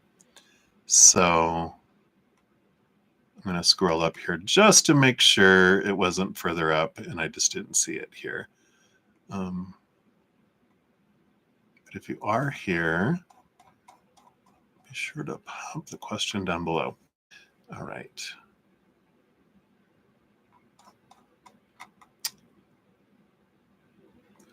Let me look one more time because, you know, brudda-zen, it is over 3 hours, so eyesight could be going. I really don't see it here.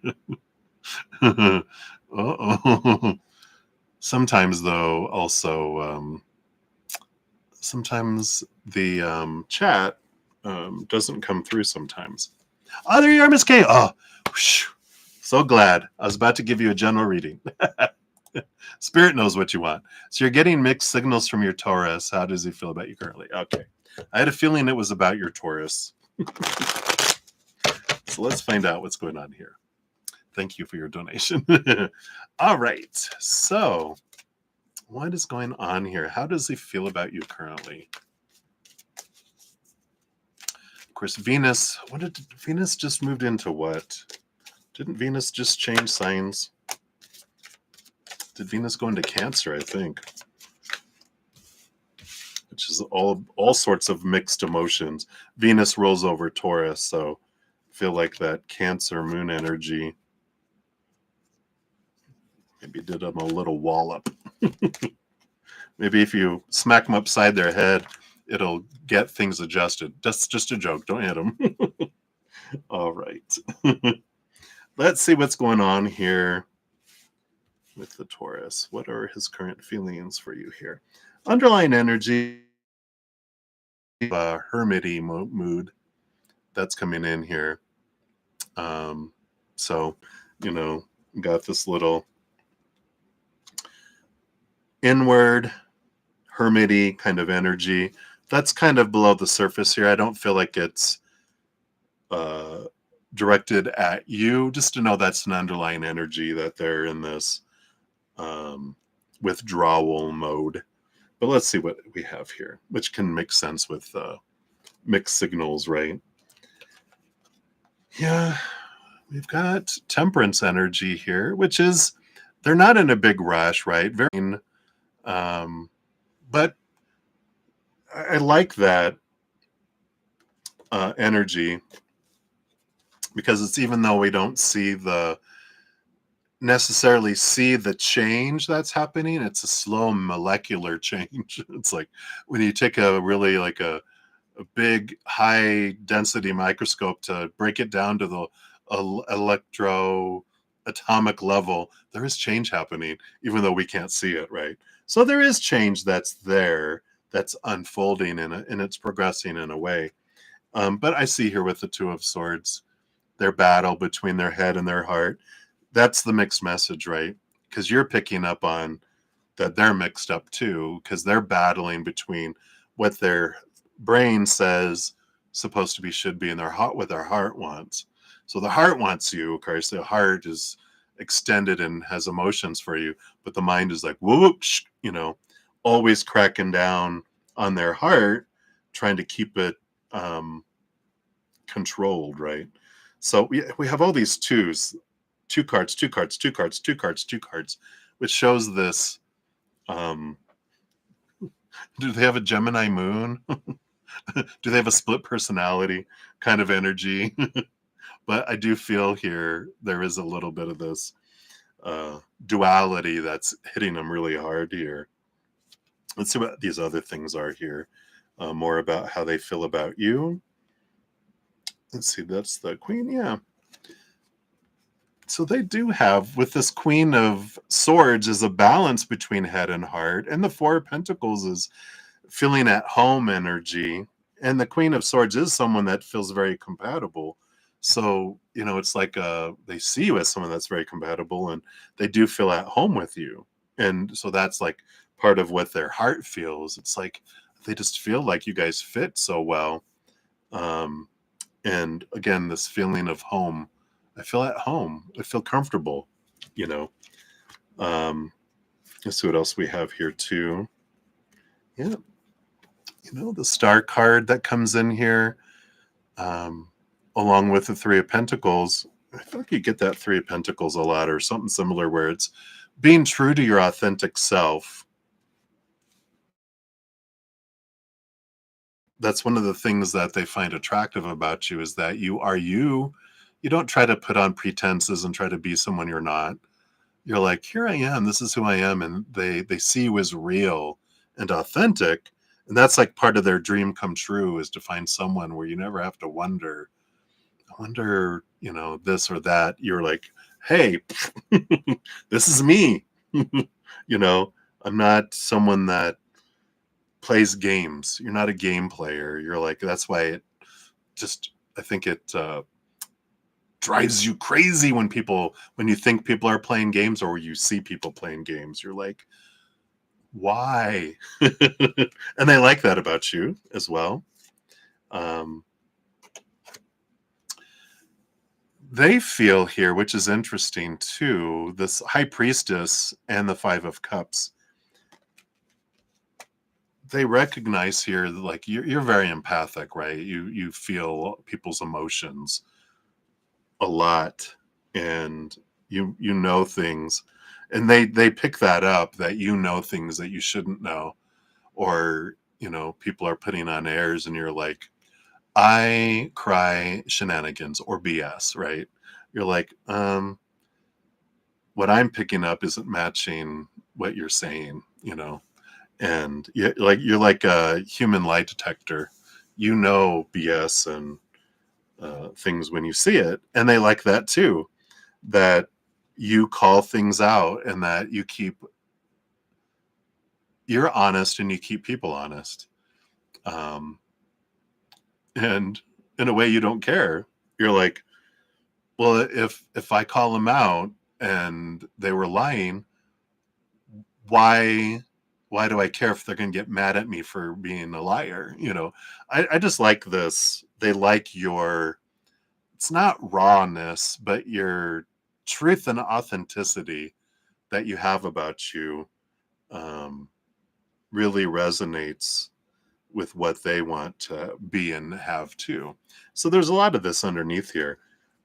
Let's see what else we got here too. Yeah, Ace of Cups. So there is this great amount of love that's here. Ace of Wands too, attraction. So we definitely have this here.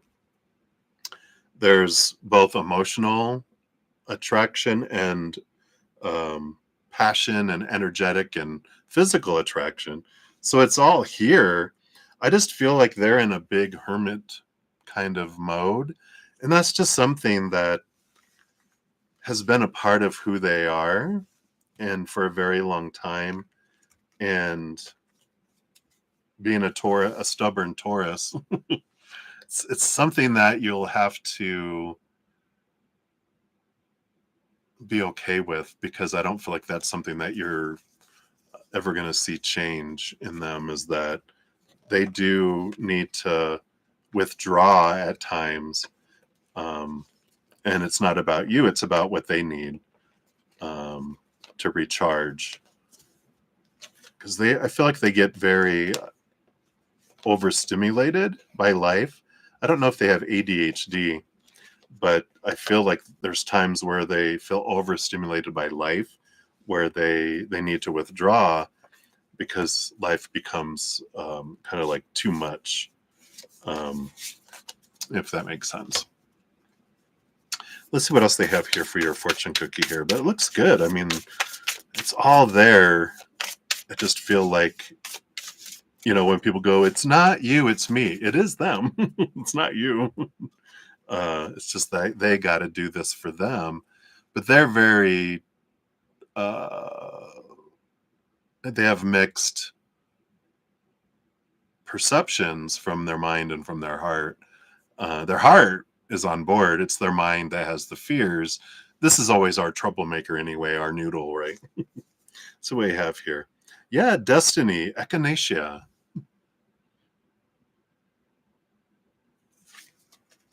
It's funny. I'm reminded when in corporate life, I was going around helping people, and I was like, "Oh, you're not feeling good. You should take some Yukonuba." I think was the name of it. It's a dog food. They started laughing. They go, "Do you mean echinacea?" I go, "Well, that too, but if you eat the other, you'll have a great, shiny, healthy coat." So that's a little bit of humor. This is the Wheel of Change, Life Cycles, Destiny, Bigger Vision, Fortune, Fate. It's Jupiter and Pluto, which is this expansive energy and transformational energy too. Oh, and it does have the snake eating the snake in the middle there. If you can see that there. So the snake eating its tail, not a snake eating its tail, the Ouroboros is the wheel of change, resembling the cycles of life and death. The sun and moon orbit and spin the wheel of change, representing our earthly domain. So the echinacea sprouting in the center represents evolutionary consciousness, unbound by the confines of destiny. Like the Wheel of Fortune, this card may signal a twist of fate, a time where something in life shifts us and reorients us elsewhere. Echinacea has shown up in your cards today to remind you that the universe is always in motion.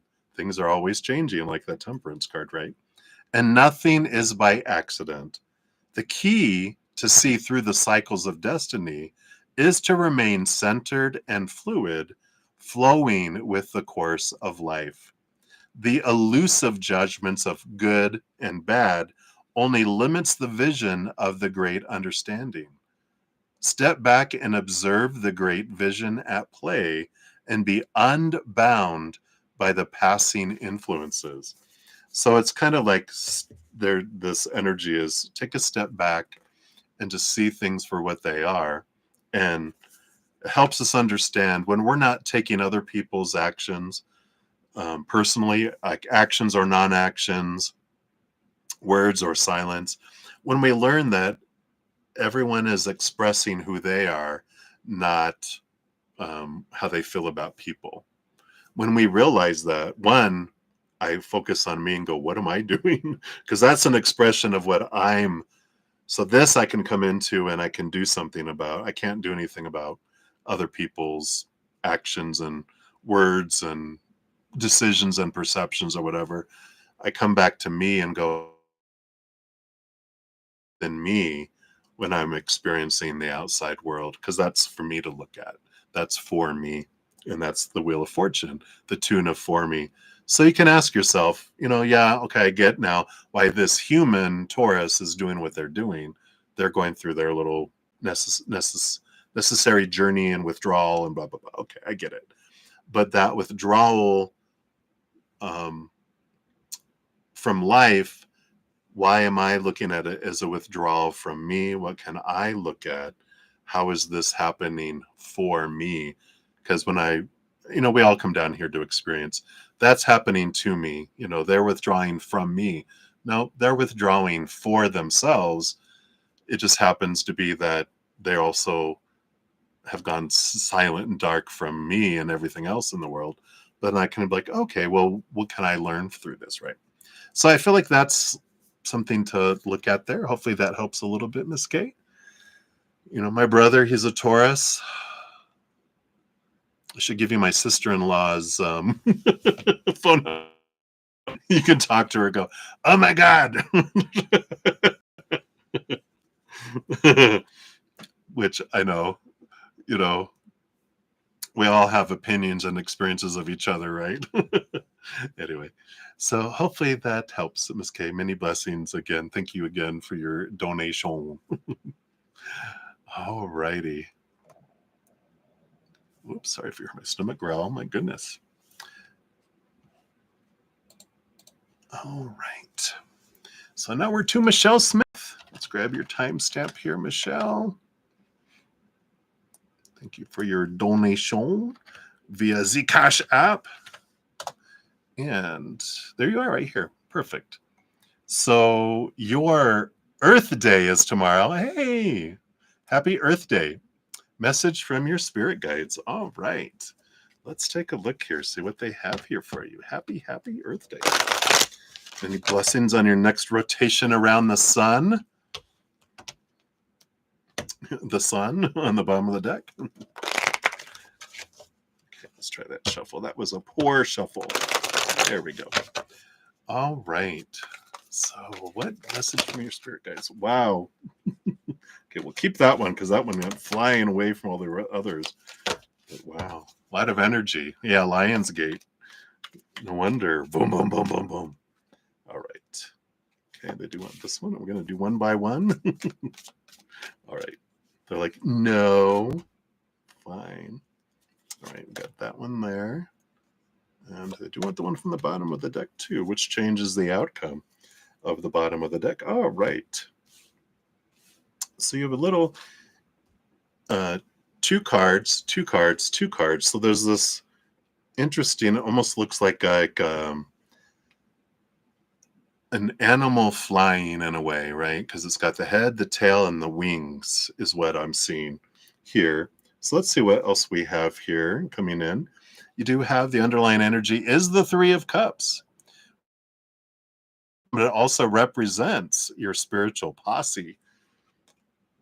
Could be your spiritual community in the physical world, but I'm feeling like it's more, since you're asking messages from your spirit guides, they're like, we are with you on your adventure. We're never away from you. You're surrounded by a great host of beings of unconditional love and light, constantly communicating, constantly working in your favor and for you, and following your energy and what you're wanting to do. But you are never, ever, ever, ever alone. There's never a time when they're not around. In fact, they're behind you all the time.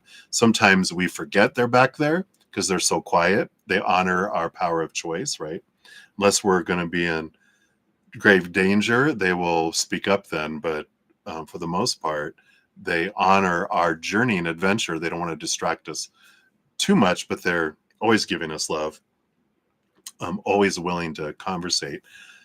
But sometimes they'll give us little from behind, so we remember, oh, that's right, you guys are there, right?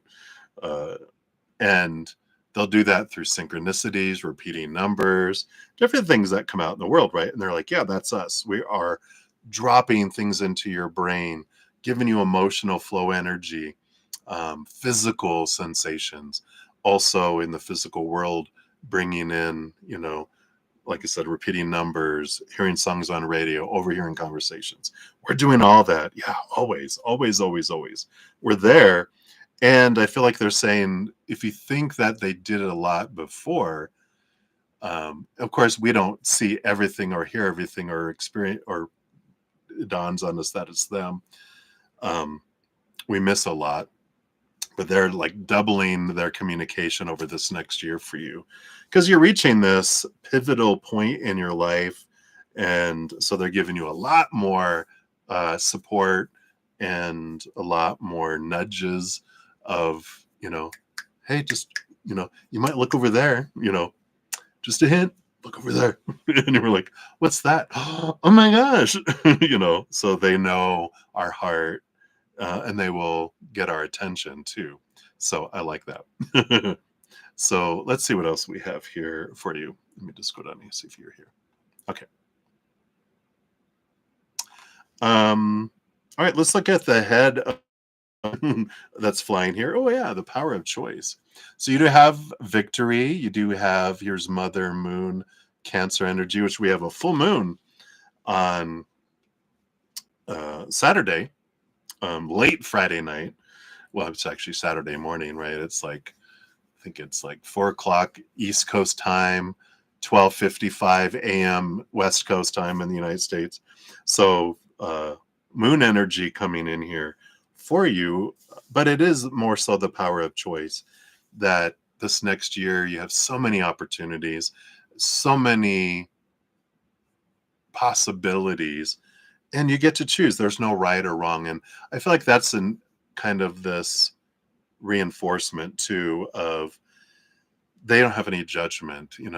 Your spiritual posse are like puppies in the back seat, just happy to be along for the ride. They don't care where we're going, what we're doing. They're like, "Where are we going next? That's great. Let's go."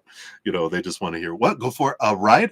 They get all excited, right? That's our spirit guides. Like, just love to be in the chariot along with us on our path. They're just like, yes, we're just happy to be along, and they just see everything as not good or bad or wrong, right or wrong, or better or worse, but as different choices, different experiences, different outcomes.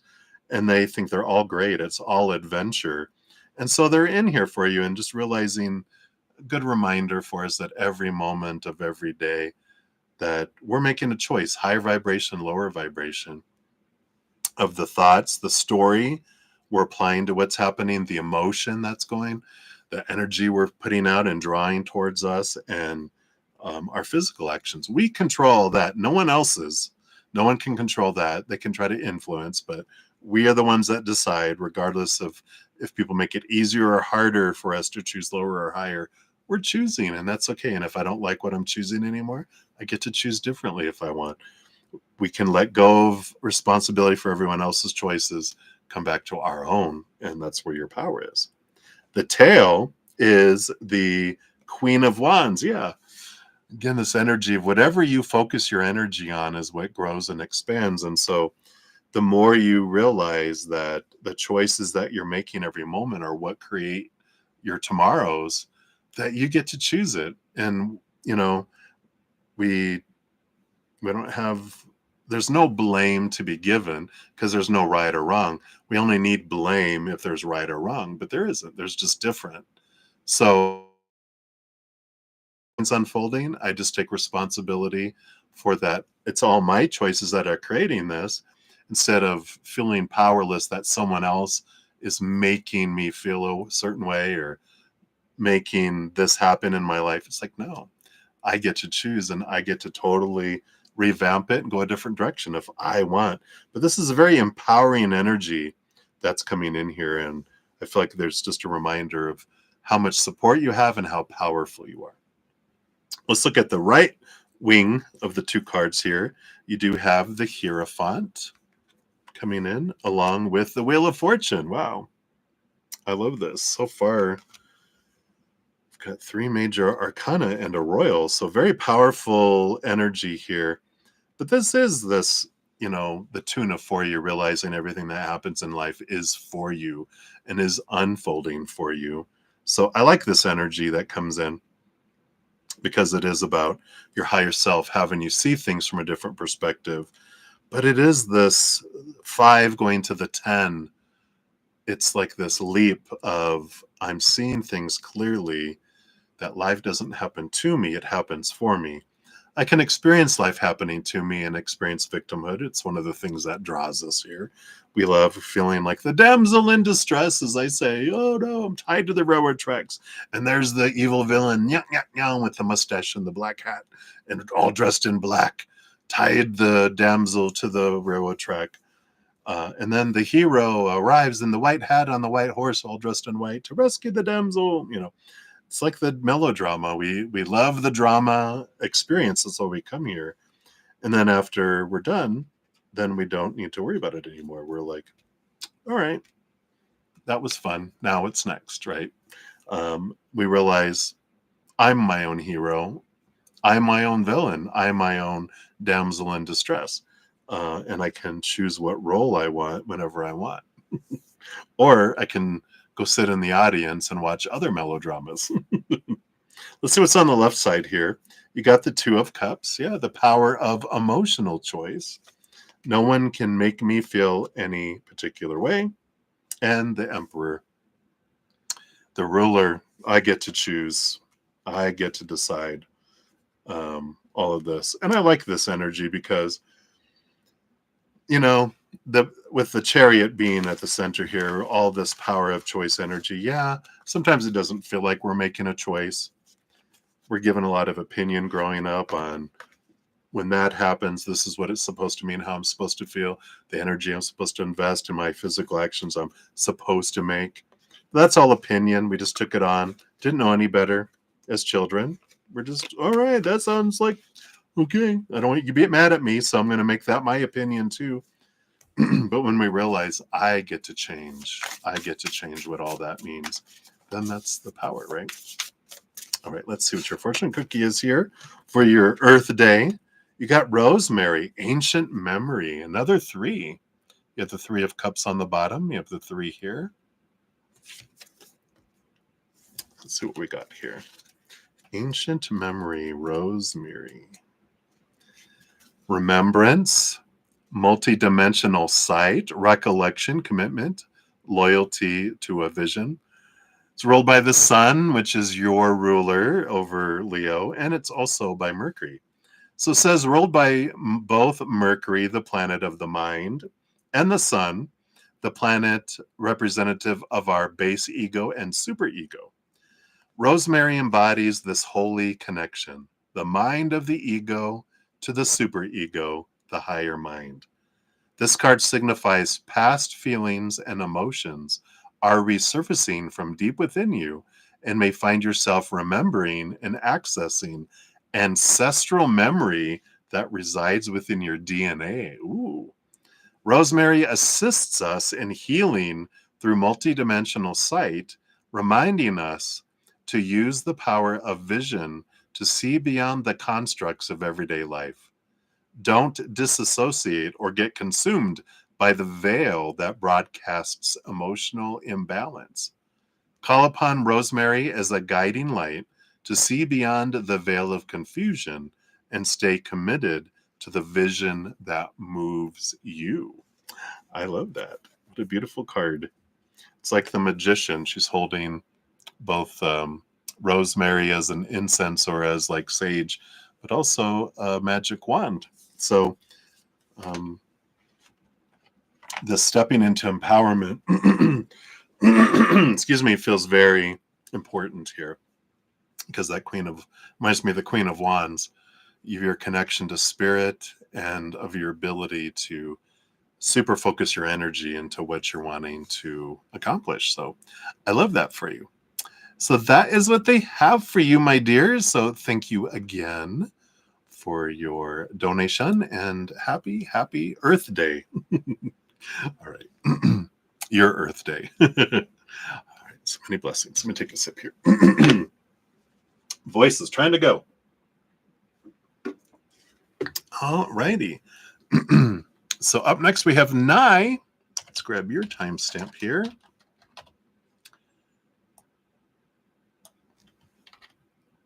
Boom. Thank you for your donation. Let's give that a love and a like there. You'd like an energy check for the relationship between Joe and you. All right. Let's take a look here. Let's see what the current energies are. All right. Evidently those 2 cards. All right. And then these 2. What else? Okay. These 2. I feel like these are underlying energies here, here, and here. Let's do this like this so I can fit them under here. There we go. And then that. All right, let's see what we got going on here. Let me just scooch. Here we go. Bottom of the deck, interesting that you have the strength card, Leo energy, that's coming in. I feel like it's important to know with the underlying energy is really being influenced by Leo energy. So I'm not sure if they are a Leo or if they have fire in their chart, or if but Leo energy just feels like it's driving this, because we're in Leo season, right?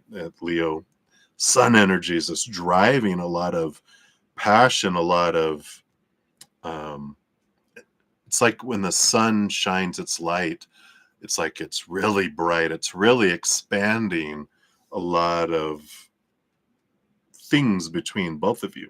So let's see what we got here. It's like we've got 1, 2, 3 kind of energies they want you to be aware of, and then a fourth kind of, I wouldn't say like an outcome energy, but it's, you know, kind of leading that way. Let's see what we have here. The first impact that they want you to know of, you have the Five of Wands along with the King of Wands. So yeah, all this, speaking of fire energy, all this wand energy that's coming in, talk about Leo energy, does feel like there's been kind of, well, it's a variety of energy, because there's like, it's passionate, it's like wow, but it's also not irritability, it could be expressed that way, but it's kind of like everything is expanded on fire. So the passion is great, but it's always all the other energy, right? So you feel great love, you feel great. This feels like more passion in this set. A lot of passion, a lot of fire toward one another, but it also can be expressed fire from the tongue, right? Which is what this conflicting energy is. But the King of Wands that's here is about bridling and controlling themselves with all this. Let's see the underlying energy. Yeah, Five of Cups too. Yeah, so it definitely feels like there is some, you might be picking up on some of this, and this is all, it's just like if you ever were a Star Trek fan, Spock, whenever he went through, he basically went into heat, like a certain period of time, like it was like decades or something. I forget what it is. It's like, but it was long periods of time in between. But when it happened, it was like pon fire or something that they'd call it. But he was usually so logical and composed. But when he was in that, he became like, whoa, where did that come from? So if you've been picking that up from, just know that it's like this Leo energy has put him in this fiery mode. It's not you, it's just what's going on with their energy. So I like that, just to understand that, kind of what's going on there.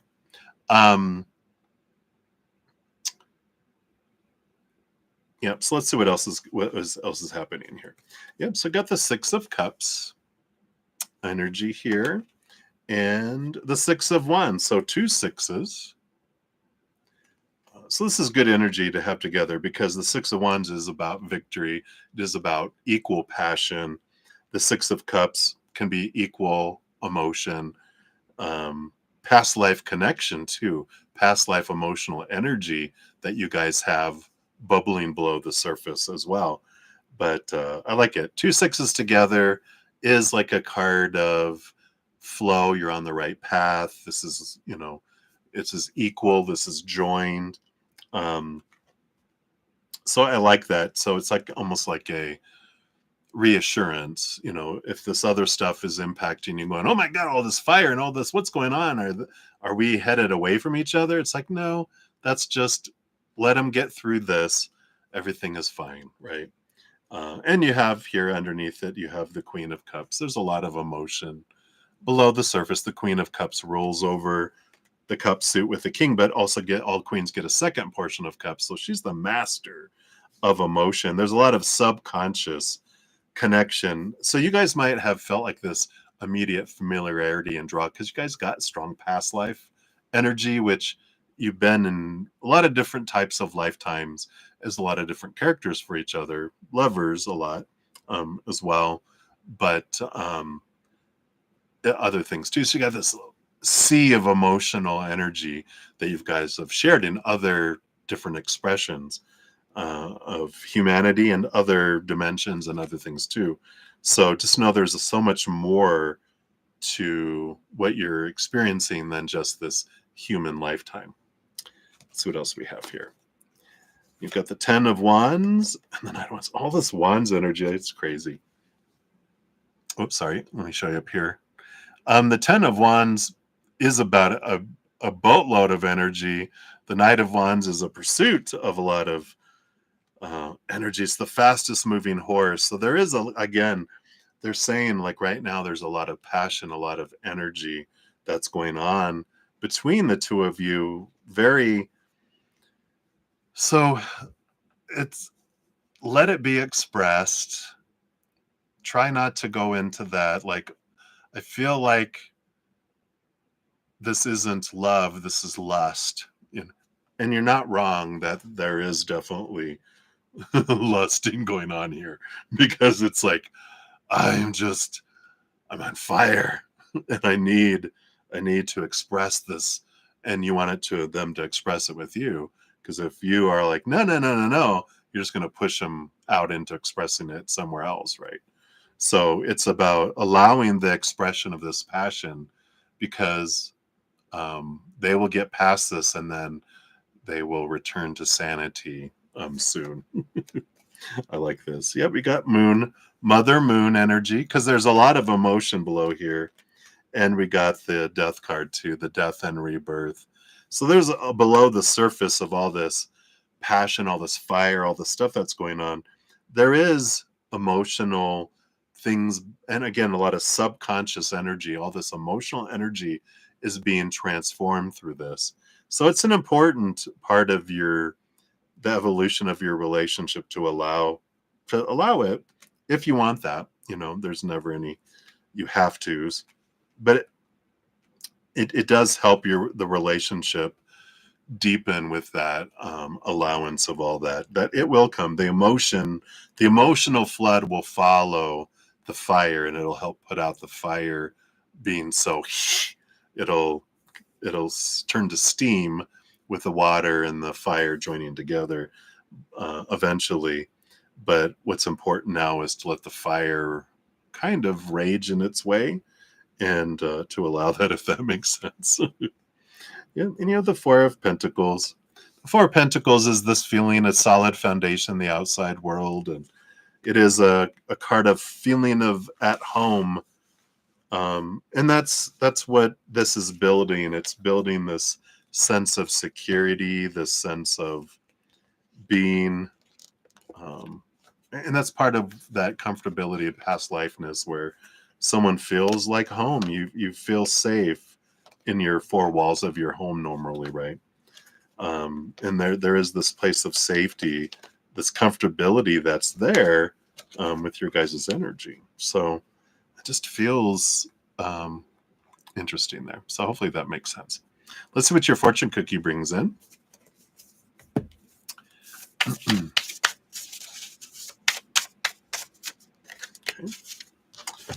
You have the St. John's Wort Radiance, card number 2.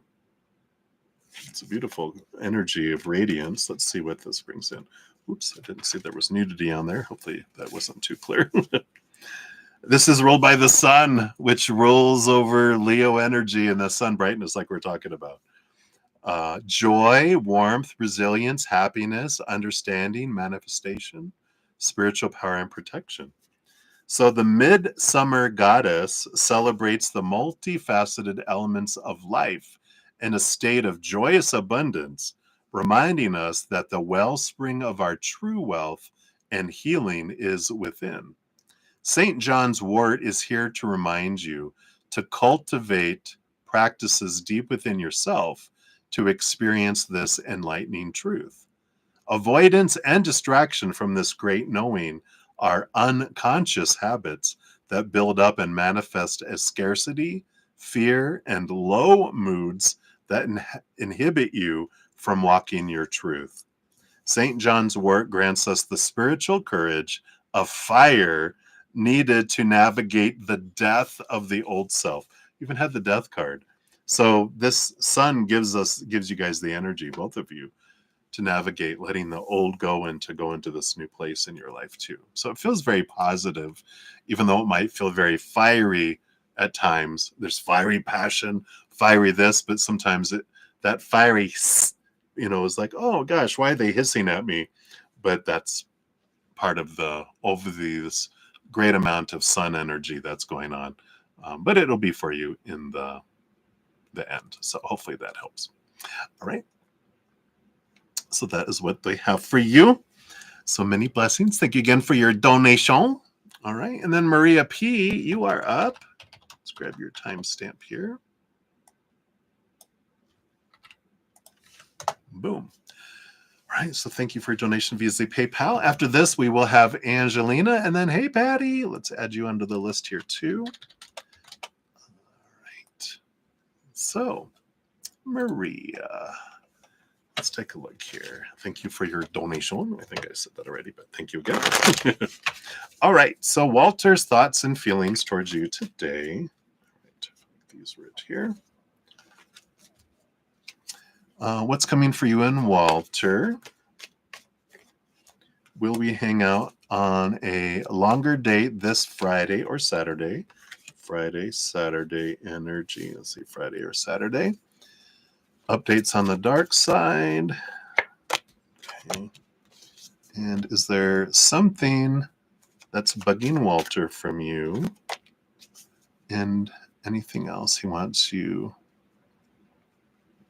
Anything else he wants me to call him boyfriend? I don't know if that was a statement or a question. There was no question mark off of it. But energy around that he wants you to call you that. All right, we'll just see what that comes out here. All right, so thoughts and feelings towards you today. Let's take a look here. You haven't got the Ace of Pentacles overall, which is a feeling of abundance and fullness of life. It's also about a new way of looking at worth in relationship to the outside world. So I do feel like, we've got the Five of Cups and the Seven of Swords, which are conflicting energies, which I don't feel like these are towards you. I feel like the Ace of Pentacles is they see that, but I feel like they are working through their own emotions and their own mindsets, and they're facing things. So this energy feels like underlying energy for them. And I feel like they just want you to know that doesn't have anything to do with you, because you pick up on these things, right? You pick up on their emotions, you notice things, you're always connected. So you're like, oh, is there like conflict of mind and conflict of heart? Is that about me? No. This is they're working things out for themselves on the inside. They see you Ace of Pentacles, as this, treasure in the outside world. So that's how they feel towards today. What's coming for you and Walter? You got the Three of Pentacles, the Empress, all these threes. Creativity. I like this energy. It's birthing of things. It's expansion of things. It's, but it feels very creation. It's like you guys are creating something together. And I just feel like it's both kind of not rhetorical. What is that word I'm thinking of? Where it's, it's not like you are. I feel like you guys are going to do something and create something together. Like you're going to put something together. It's like that kind of energy. Like, okay, this is where you really learn, when you both are working together, it's like two people trying to put a tent together. You're like, you really start to learn who people are when they're like, you're not doing it right. But this is creating something. I feel it's more artistic, like creating sign or doing something for his school, kind of is what I'm seeing in my head. Like it's almost like creating sets or for the prom, or, it's doing something like that where it's creating. But it's also like this energy of you guys feel like you're creating a life together. So I like this feeling of creation. Will you be hanging out on Friday or Saturday? Friday, you have the moon. Ooh. And Saturday, you have the death card. So I feel like more Friday night into Saturday morning, not so much Saturday into Sunday. It feels like more like Friday energy. And we have the full moon Friday night into Saturday morning. which funny that's coming out on Friday, going into Saturday. Updates on the dark side. Got the Four of Wands and the Page of Swords. So this is more trying to figure things out, trying to search for clarity on how to make it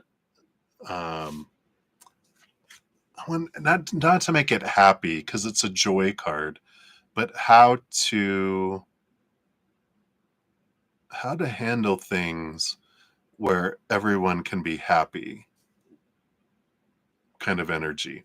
So he's trying to figure a lot of things out, which I don't know if it's not necessarily new, because I feel like that's why it's lasted for so long, as he's trying to make everyone happy, and it's not really, unfolding that way. But I feel like that's what they're working on right now, while he's just trying to think of how can I make this a win-win for everybody and have no one get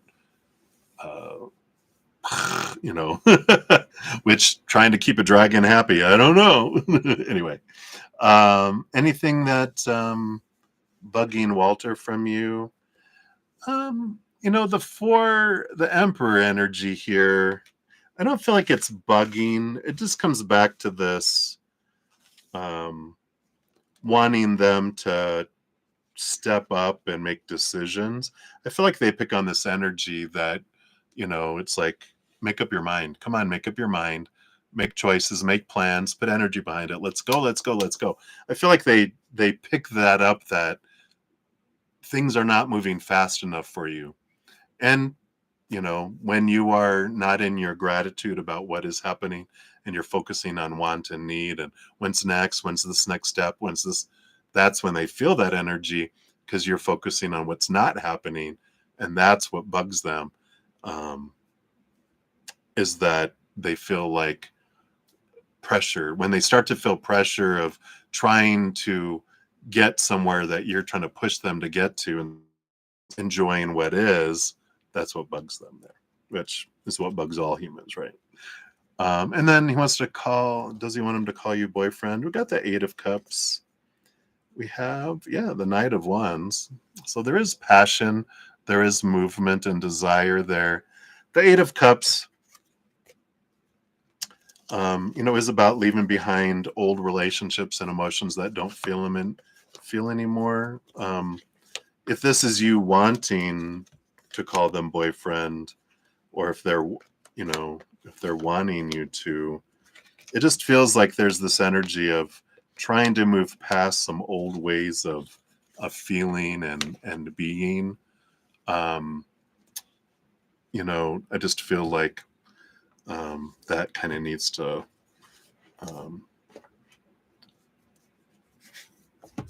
be worked through with all of that. But there is some fear around it. I feel like they're wanting to release some of those emotions. Hey, everybody. Oh my gosh, I got more. I'm actually going to need to shut down here. I'll Sudeshna, if you want to ask one, I'll do one here, but I've been on for over 4 hours, and I'm past my 3-hour mark. And I know I'm getting into you guys waking up. So if you want to ask more, I can make them first tomorrow, if you guys want to do that. But if you want to put your one question, I'll complete one, and then go from there. But my energy is like dropping, so I do need to kind of head out here in a few. Maria, you got card number 11, which is the Beloved, and it's Damiana. I don't know what kind of flower that is.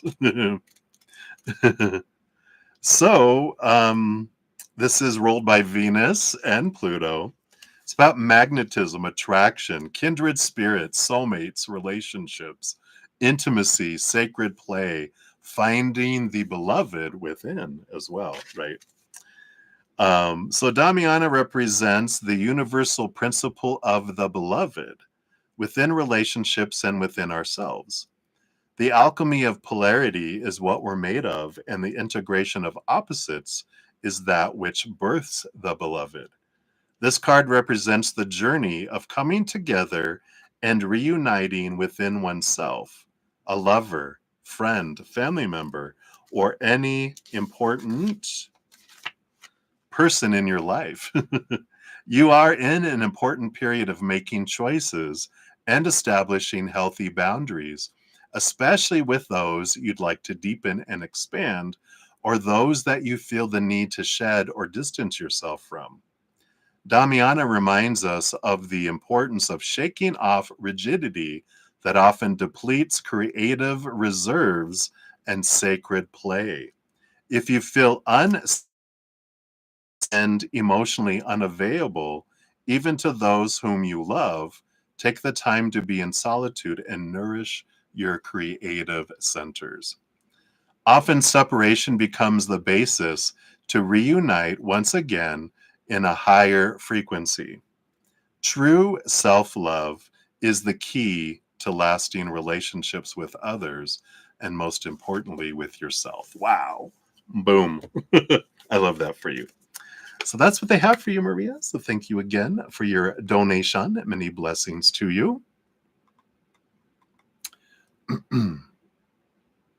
All right. All right. And then, Angelina, let's grab your timestamp here.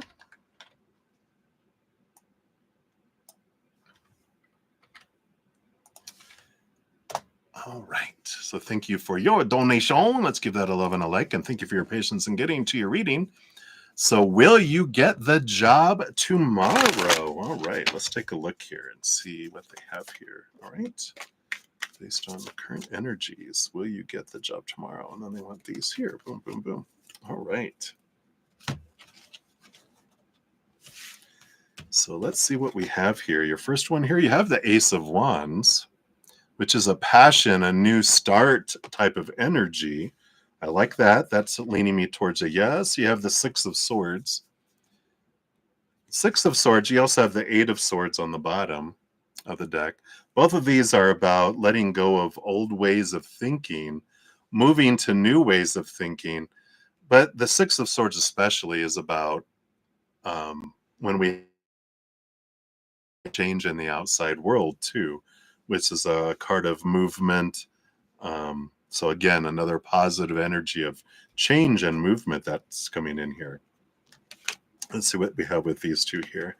Yeah, I like this. You have the Five of Pentacles and the King of Pentacles. King of Pentacles is a card of abundance and fullness, another card that would lean towards, an abundance, something that feels like success in the outside world. The Five of Pentacles, I like this energy of transformation for you because it is about moving from a place of feeling like not worthy, fear being not enough, not having enough, that it's a change and a transformation that comes in here. And this, all this mindset energy, I feel like what we're bringing in here is an energy of like when you realize it's not humans that bring you what you need in each moment or that will bring you the job, that it's creator, it's source, and that they're the ones that make sure we have enough in each moment and that we do, each moment. And I like this because this is like, as you're realizing that it's not humans that bring you what you need, you can release it and surrender it and go, creator, I'm so grateful that if this is the job for me, I'm so grateful for that, and a change of our energy too, where when we like move from focusing on want and need and so I want that job, I need that job, I'm afraid I won't get that job. If I'm focusing my energy on that, it's what I draw towards me. But with this change, if we focus in on like this, I'm grateful for, like if you have a job now, you can be, what am I grateful for in the job I have now? And what am I grateful for in the jobs that I have had? Not like I'm grateful for that job because it's like we hardly will never probably say as a human. I'm grateful for that job. There's things about that job I'm grateful for that I can start telling the creator, I'm grateful for this. I'm grateful for that. I'm grateful that I was able to do that. I'm grateful for that. And we see that, we feel it. And we, with our core of our being, we have gratitude for those. We're basically giving the creator a list of things we love about jobs. And they're like, great, I'll draw those things closer to you. So I like that because then we release it and surrender it. Job tomorrow, which it feels very positive here. If this job is in alignment with those things, then you will you'll draw that towards you. But also, if we focus on things we hated about jobs in the past, we'll draw that towards us too. The creator doesn't see things as right or wrong, worse or better, just different choices, different experiences, different outcomes. And if we're focusing on, please don't let it be a job like that or that or that, we'll get a job like that or that or that. And the creator goes, I thought because you were pointing at it that that's what you wanted, because that's what our energy does. It draws that towards us. So it feels very positive, but that's things you can do to make it a job that's more in alignment with what you want in your heart to draw things towards you too. So hopefully that helps. Your fortune cookie is rebirth, ayahuasca, which very much is that energy of starting something new, right? So let's take a look here. Pluto, Jupiter, Neptune, rolled over that. It's rebirth, mastery, discovery of higher self, gifts from spirit, realization, transcendence. Says you are mastering the power of awareness when aligning to a higher power. Ayahuasca's spirit is here to support your ascension, drawing upon an ancient wisdom embedded in your DNA in the earth. Allow yourself to be shattered as you travel through the cosmic womb. Ayahuasca catalyzes purification through the cathartic release of the known, only to reveal undiscovered terrain within the soul. That's that letting go of the old mindsets, the expectations, the way we would look at trying to find jobs before. Release it to the creator and follow your heart. And this is the, kind of embrace that if this job isn't for me, I'm okay for it to go because I want something that's in alignment with me, creator, right? You are one with the magnificent brilliance of Source, the intelligence that orchestrates the great mystery. Feeling lost in the labyrinth only comes when a loss of intentionality or respect happens. Offer your greatest intentions, sacrifice your needs, enter into the void without expectation, and allow yourself to be consumed by the oceanic consciousness. Remember, dear one, that to heal the world, you must heal yourself. You are the source of love. Wow, I love that for you. Seems very positive, but I feel like there's more to it. There's always more to it, right? It's like, but are we seeking for a job that matches what our mind says we're supposed to have? Or am I following that, which is my heart wanting to draw me into something that's more in alignment with how I want to express this love in my heart with the world in my unique way, right? So I like it for you. I feel like it's a learning experience all around, right? All right, that's what they have for you. So many blessings to you. All righty. So we are circling around here. So Patty, we are to you. You're very welcome, Angelina. All right. Oops. I guess I'll put your timestamp out here.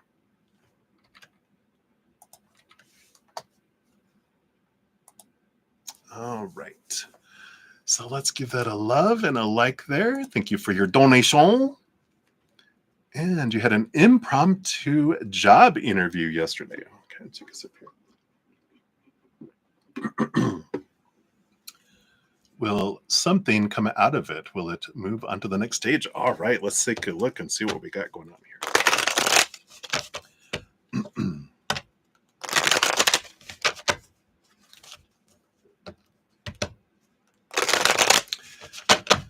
Alrighty, so based on current energies, will something come out of this job interview? Impromptu, boom, boom, boom. All right, we got that here, and then will it move on to the next stage? All right, wow. So we do have the Tower card here as an underlying energy. Tower card is an energy of knowing that whatever, it's about something being moved out of my way to make space for something that's bigger, right?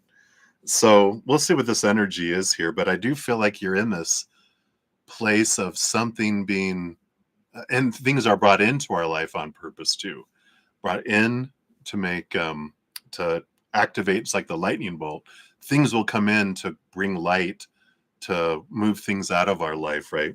So let's see what this means, because that could mean, it could go two ways, right? It could mean that this is coming in so you can move on from the job that you have now. It could also mean that you're moving on. I mean that this isn't for you and it's getting blasted away, so something better comes your way. But let's see what it is. So one, will something come of it, right? 9 of Pentacles. That is abundance in the outside world. And the 10 of Cups. Well, it definitely feels like this is a positive energy. 10 of Cups is like joy, celebration. 9 of Pentacles is a feeling of independence. And it is a gift of fullness, like harvest kind of energy that comes in here. So definitely it feels like something good comes out of this, or something that feels abundant to you comes out of this. Will you move on to the next stage? You have the 10 of Swords. Let's see what else we have here. You have the Knight of Wands, which is definitely movement, fast movement, and the Fool card, beginning of new adventure. All of this energy, it definitely feels here. The 10 of Swords in combination, if it was by itself, that's kind of like letting go of expectations, not trying to please other people, blah, blah, blah.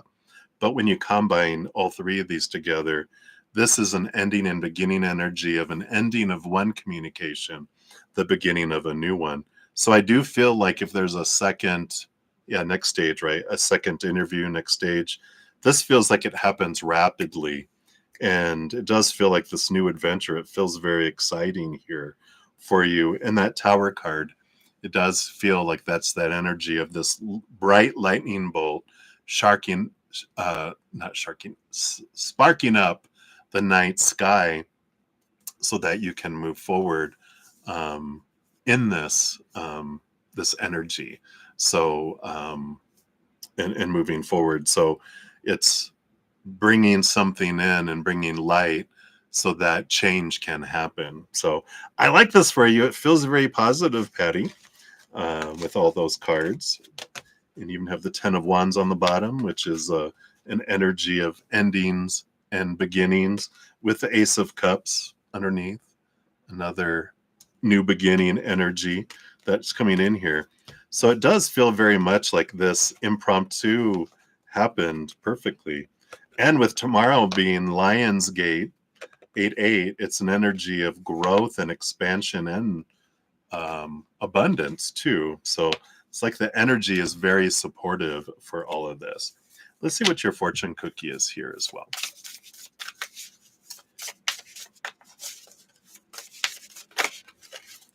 Okay, what else for Patty for this job? All right, I guess that's yours. You've got higher consciousness. You got go to cola. Go to cola. Whatever. I'm probably mispronouncing it. Let's see what this brings in for you too.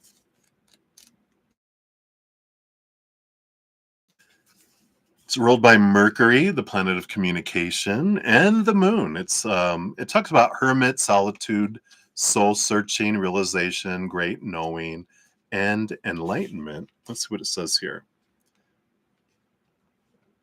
So Gotu Kola, like the wise hermit in the tarot, signals the achievement of great wisdom through solitude and trust. You're entering a period of deep inner contemplation.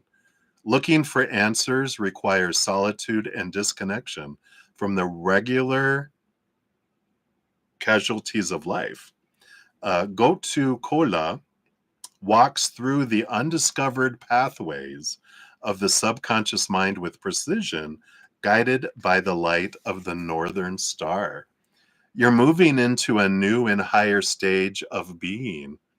If you're experiencing a sense of loneliness or alienation, you are perhaps living a reality where your own deep truths have been denied.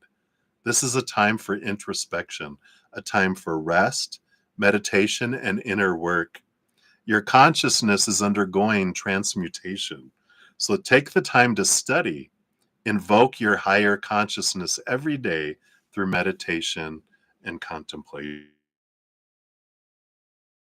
Um, like this clarity, like this is a great opportunity that creates a lot of inner reflection. Definitely looking into what is it that you want. And I feel like you're given some choices and you're like, okay, what am I going to do? How am I going to, step forward in this? So I'm excited for you, Patty. That's what they have for you, my dear.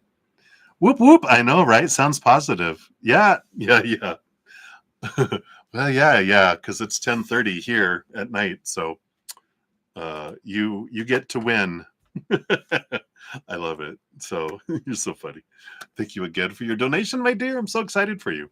So many blessings. All righty. So Ashvin Ray, we're moving on to you. Got 437.37. You're very welcome. All right. Your time. Whoa. Try that again. There we go. So Ashvin, let's give that a love and a like there. So career guidance. Your leg ankle pain is not going, something to worry about or just normal. All right, let's take a look. Of course, disclaimer in the description box of the video, I am not a licensed medical professional. So, of course, seek guidance. Tarot is for fun, right? So let's take a look here. Career guidance, what they want you to know about career. We'll do 2 cards for that. And ankle, we got ankle pain and leg pain. What's going on with that? All right, let's take a look here. So career guidance. All right, well, you do have here the King of Cups, which is a balance between head and heart, and the Chariot card, which is this power of choice energy, right? So there is no wrong choice when it comes to career from creator and spirit standpoint. There's just different choices with different experiences, different outcomes that come out, right? And this is like saying that you can choose what you're wanting. There's no wrong choice. Sometimes we're afraid to make choices because we're afraid we're going to make a wrong one, right? But when we realize there is no wrong choice, everyone's going to have an opinion about our choices, just as we probably have opinions about everyone else's choices. But we're the ones that get to choose for ourselves. This King of Cups, as far as guidance and career, is, be aware that your mind has a certain way that it wants to take you in your career, and then your heart has a place that it wants to take you. And that's where our battle comes in. That's where that choice comes in. Our mind wants to take us one way. Our heart wants to take us another. Our fears of our mind will try to keep our heart from doing what it wants to do because it thinks it's crazy. It's like irresponsible, and how dare you not do what's expected of you. But there's all this conflict that comes in from the mind in doing those, right? So it's like their guidance is close your eyes, open your heart. Where's your joy leading you? Where's your heart leading you? Because that will bring you clarity. Because your mind, it's like bringing your mind and your heart to a table and asking what they both want, seeing if there's something that you can join together. And sometimes if you follow your heart, your mind will support it, find ways to make it where your mind accepts that we can make this work. We can do this. I'm going to love doing this, instead of waking up feeling like you're existing in a career that you've been told you're supposed to be in. You're waking up excited to go do something you love that you also get paid for, and it's a win-win situation. And I feel like that's the guidance that they're kind of nudging you towards in that, because if you keep doing what the mind wants, you're just going to feel like you're existing, and things are not going to last long and do well because your heart is resisting that. It's wanting you to follow it into something where you feel like living instead of existing, right? So that's what they have for your career. For your leg ankle pain, you have the Hierophant. There is about your higher self trying to show you something to bring clarity here. You have the 10 of Cups, which is joy, celebration energy. You do have Lover's card, which is emotional choice energy here. So something that you can try here. When we're talking about like pain in our body, it's like most of the stuff that happens in our body is stress related, which is emotionally based. And when we're focusing on joy and gratitude and celebration and love of life, that just sends these chemicals through our bodies, that transforms it, that helps us heal itself, and it and so it can help with that, right? Something with this Hierophant that I just feel is important is look into emotional and spiritual reasons for leg pain, ankle pain. Search the internet. There's tons of stuff out there. Louise Hay, there's a great book, Heal Your Life, I think is what it's called. I can't believe I'm forgetting. Of course, I'm almost been on for 5 hours, so my brain is turning to mush. But there is a book, but you don't have to buy it. If you search the internet, there's a ton out there. It's been out there for forever. But you can see what resonates on, ankle pain and leg pain and stuff can be, I don't feel like I'm walking my true path. I feel like I'm being blocked in my life. I'm feeling like I'm not able to go in the direction I want to go. That can be also an expression through our bodies. If we have emotional energy that's inside of us that we've been ignoring, our inner children, both our emotional inner child, our mental inner child, try to get our attention about things that it's experiencing, that it wants to be transformed. And if we don't listen to it, if we keep it pushed down and ignore it, eventually our teenage inner self, our physical body goes, I'll get their attention for you. So there is this with this Hierophant, this being drawn in. What are some beliefs that are holding me back? Some emotions that are holding me back? Something that's wanting to be expressed. Now, of course, if you have access to medical assistance, always go and seek out medical professionals. You can try focusing on joy and try that first. But if it's severe or, continuous, I would always recommend, of course, seeking professional assistance. But I feel like that's what they want you to know right now, Ashvin. Hopefully that helps a little bit. Let's get you your fortune cookie here too.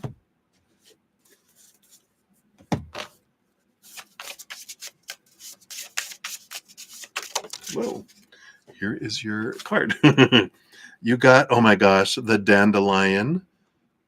I love it. Card 53, the wounded healer. Shut up. I don't know if you saw it kind of leap out of the deck. And I went right to it. It's Chiron, of course, the wounded healer, and ruled by Jupiter too. I like it. Wounded healer, wounds as tools to awaken. Healing journey, inner child healing. You can't make it up.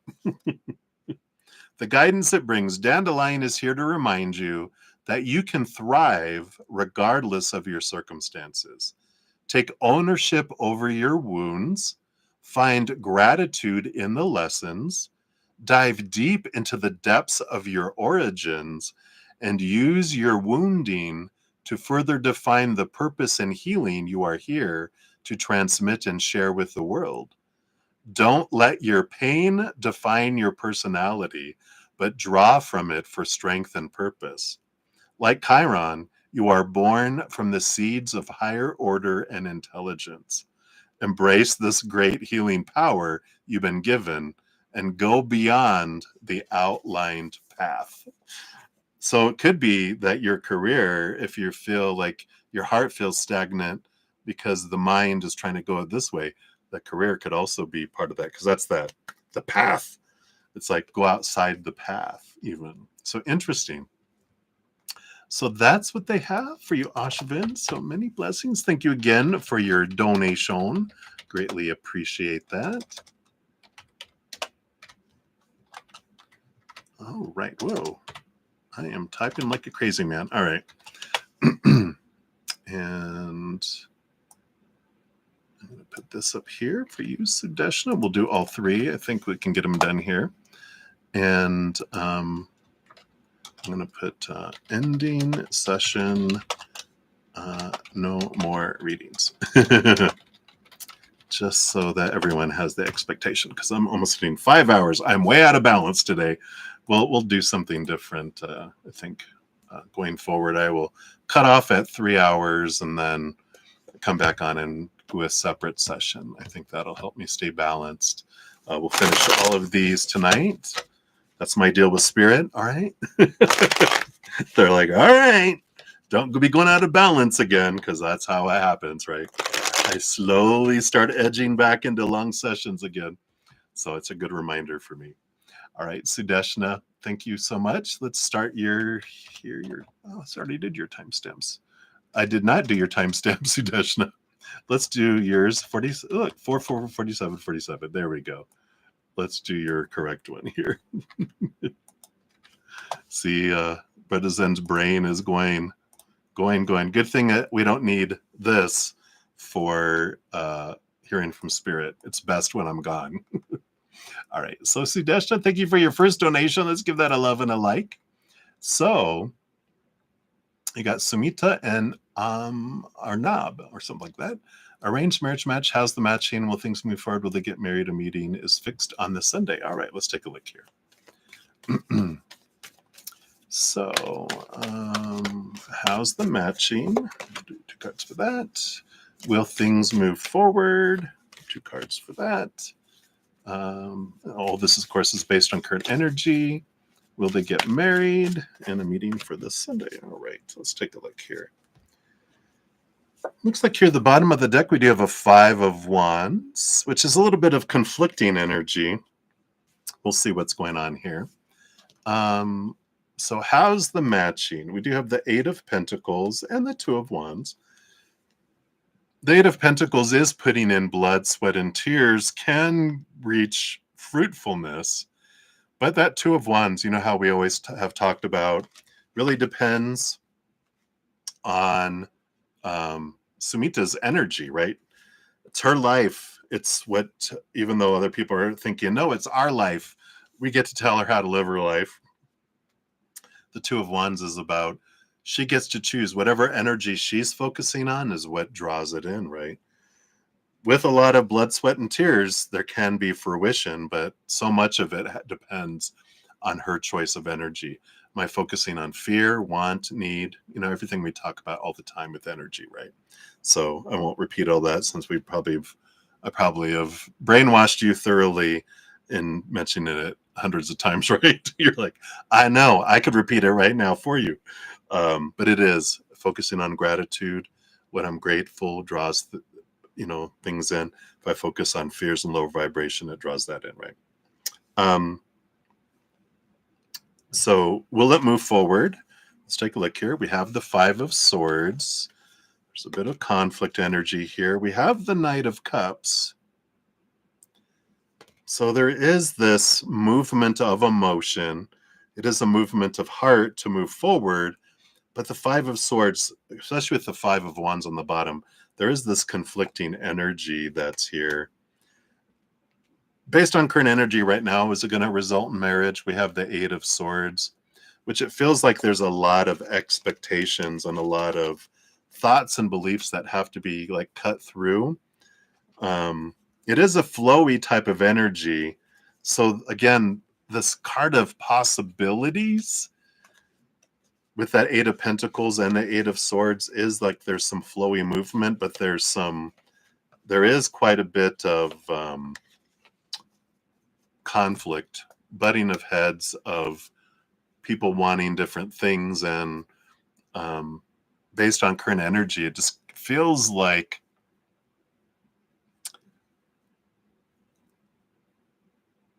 it just feels like there's so much possibility yet that it all depends, really. It comes down to like Samhita's energy, because I feel like both sides have these deal breakers, and they're like, I just don't feel like,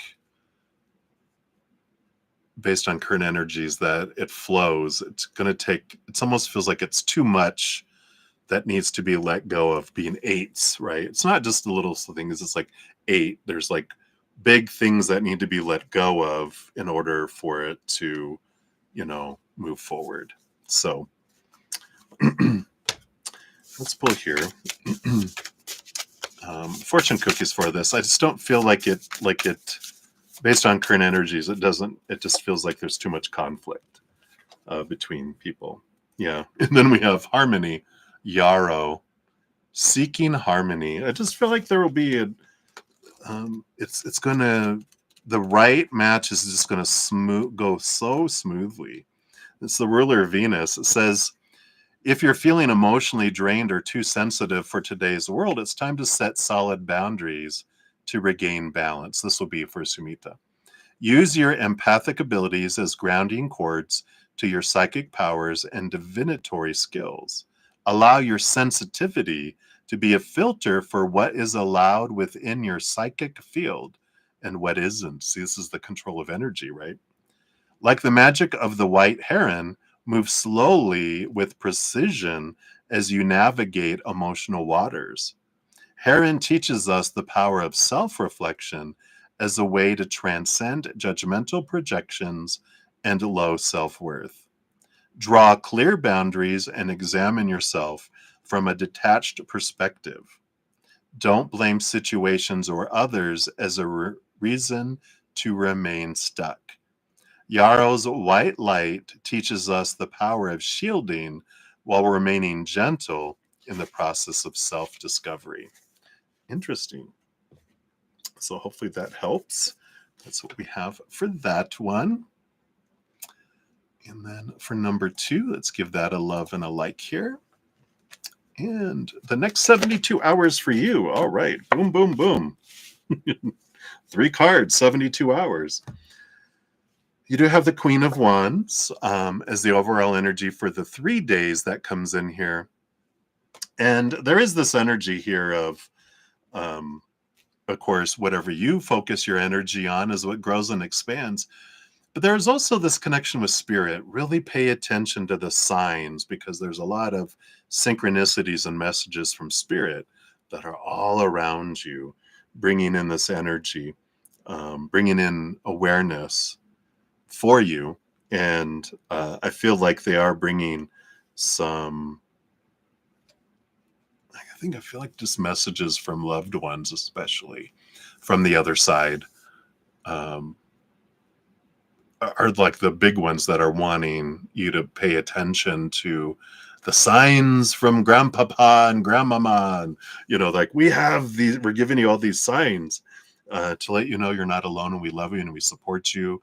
And to be set free kind of energy, like be you kind of energy. And I like that. For the first 24 hours, you've got the Tower card. Yeah.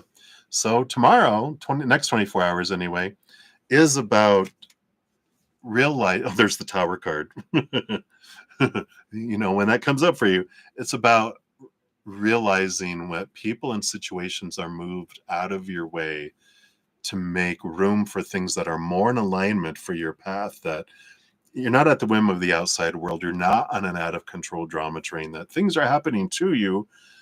If you want to experience that, you get to experience it. But when you're done experiencing that, feeling like a victim, like things are happening to us, we all experience it. I experienced it for decades, And then when I'm done feeling that way, then I'm like, all right, now I'm ready to live from a place that life happens for me, and realizing that when things come into my life, they come into my life for a reason. When they get removed out of my life, they get removed out of my life for a reason, but it's always for me, not happening to me. So this next 24 hours realization of change, I don't really feel like it's a sudden change that's happening. I feel like this is an understanding and clarity of really that things do happen for me, and I can trust that. So I like that. The next 24 hours after that, you have the Two of Pentacles. Here's this balancing energy from this outside world. I feel like they're saying that there is an importance to take time to rest, take time to balance. I feel like in the next 24-hour period after that first one, that there's a lot of opportunity of choice do this or do this, do this, do this, do this, do this. And sometimes it's okay just to say to all of them, and spend time with yourself. You don't have to choose. Sometimes a choice is I'm not choosing anything, right? So I like that energy coming in here, because there is that, yeah, it's a time of balance, and it's important. Me speaking about balance, I'm out of balance right now, but it's like, yeah, come back to balance, right? And then the 24 hours after that, you have emotional choice. Two of Cups, which is about, you have a lot of opportunities to focus on how you're going to choose to feel. Doesn't mean they're going to be bad situations, but it just, that we perceive as bad as humans, lower vibration. It's like you have an opportunity to question your emotional choices during that last 24-hour period, day 3, where it's like a day of experimentation. I get to, like day 2 is, I'm going to use my power of no and balance. Day 3, I'm going to choose to feel different in a different emotion than I normally would. And I'm going to try that. And I'm going to choose this instead. And it's about stepping into empowerment, really, with all of this. The Queen of Wands, too, of course, is an energy of choosing where you're focusing your energy, because you get to guide your path, right? So these next 72 hours, especially with these messages from your ancestors, like, be on the lookout, because we're with you, and we're going to be bringing you things to help you learn and grow, and we have your back kind of energy. Yeah, I like this. Your energy is detachment, which is cannabis. Gonna go smoke some weed. I'm not encouraging any illegal drug use. If it's illegal where you're at. It is detachment. It's deep contemplation. It's freedom from the pain body. It's inner calm and immunity. Saturn and Neptune energy. And Saturn is said to be the lord of time and space, the lord of karma. And although often called the great malefic, Saturn is much more than what we experience in third dimensional reality. The space-time continuum is a system that encompasses third dimensional reality as we know it, said to be ruled by Saturn. Yet the transcendence of this reality is freedom from Saturn, depicted by its polarity, Neptune. When the angels of time and space respected Saturn, they bless us with freedom and the ability to transcend Neptune, the cycles of the pain body. If you feel restless, anxious, trapped in your own body, or have trouble sleeping, cannabis is here to remind you to cultivate inner calm. Breathe deeply. Go for a walk in nature. Immerse yourself in meditation. Take naps, and creatively cultivate practices that soften the unsettled aspects of your being. Sounds like balance to me.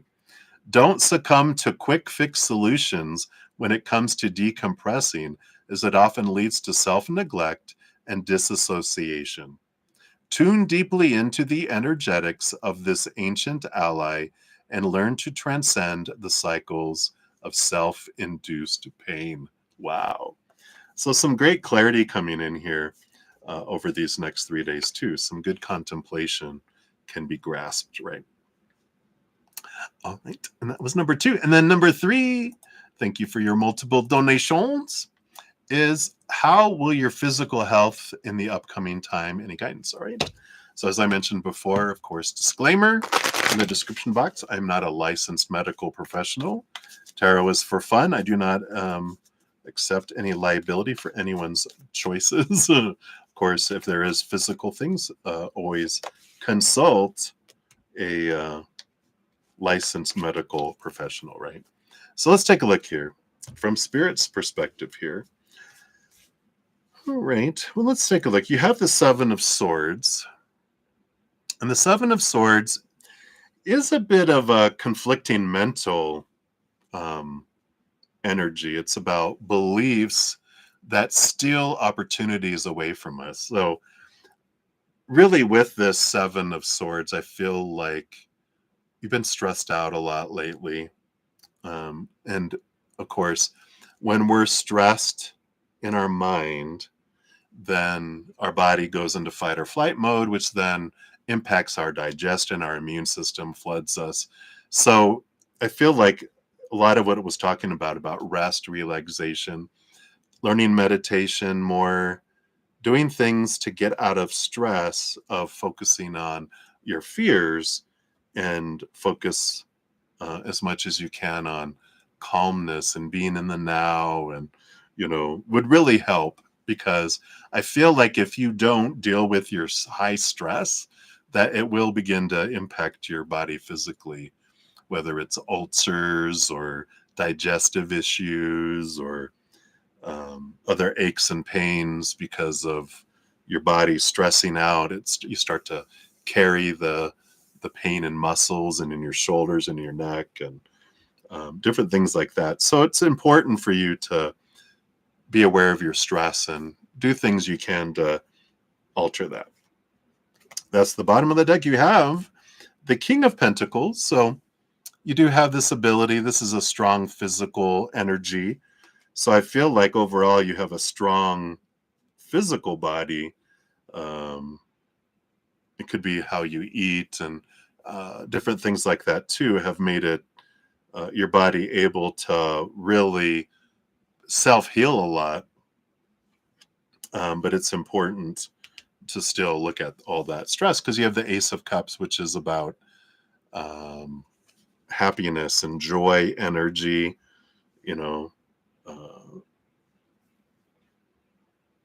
and I feel like there is this energy of focusing on your emotional energy as well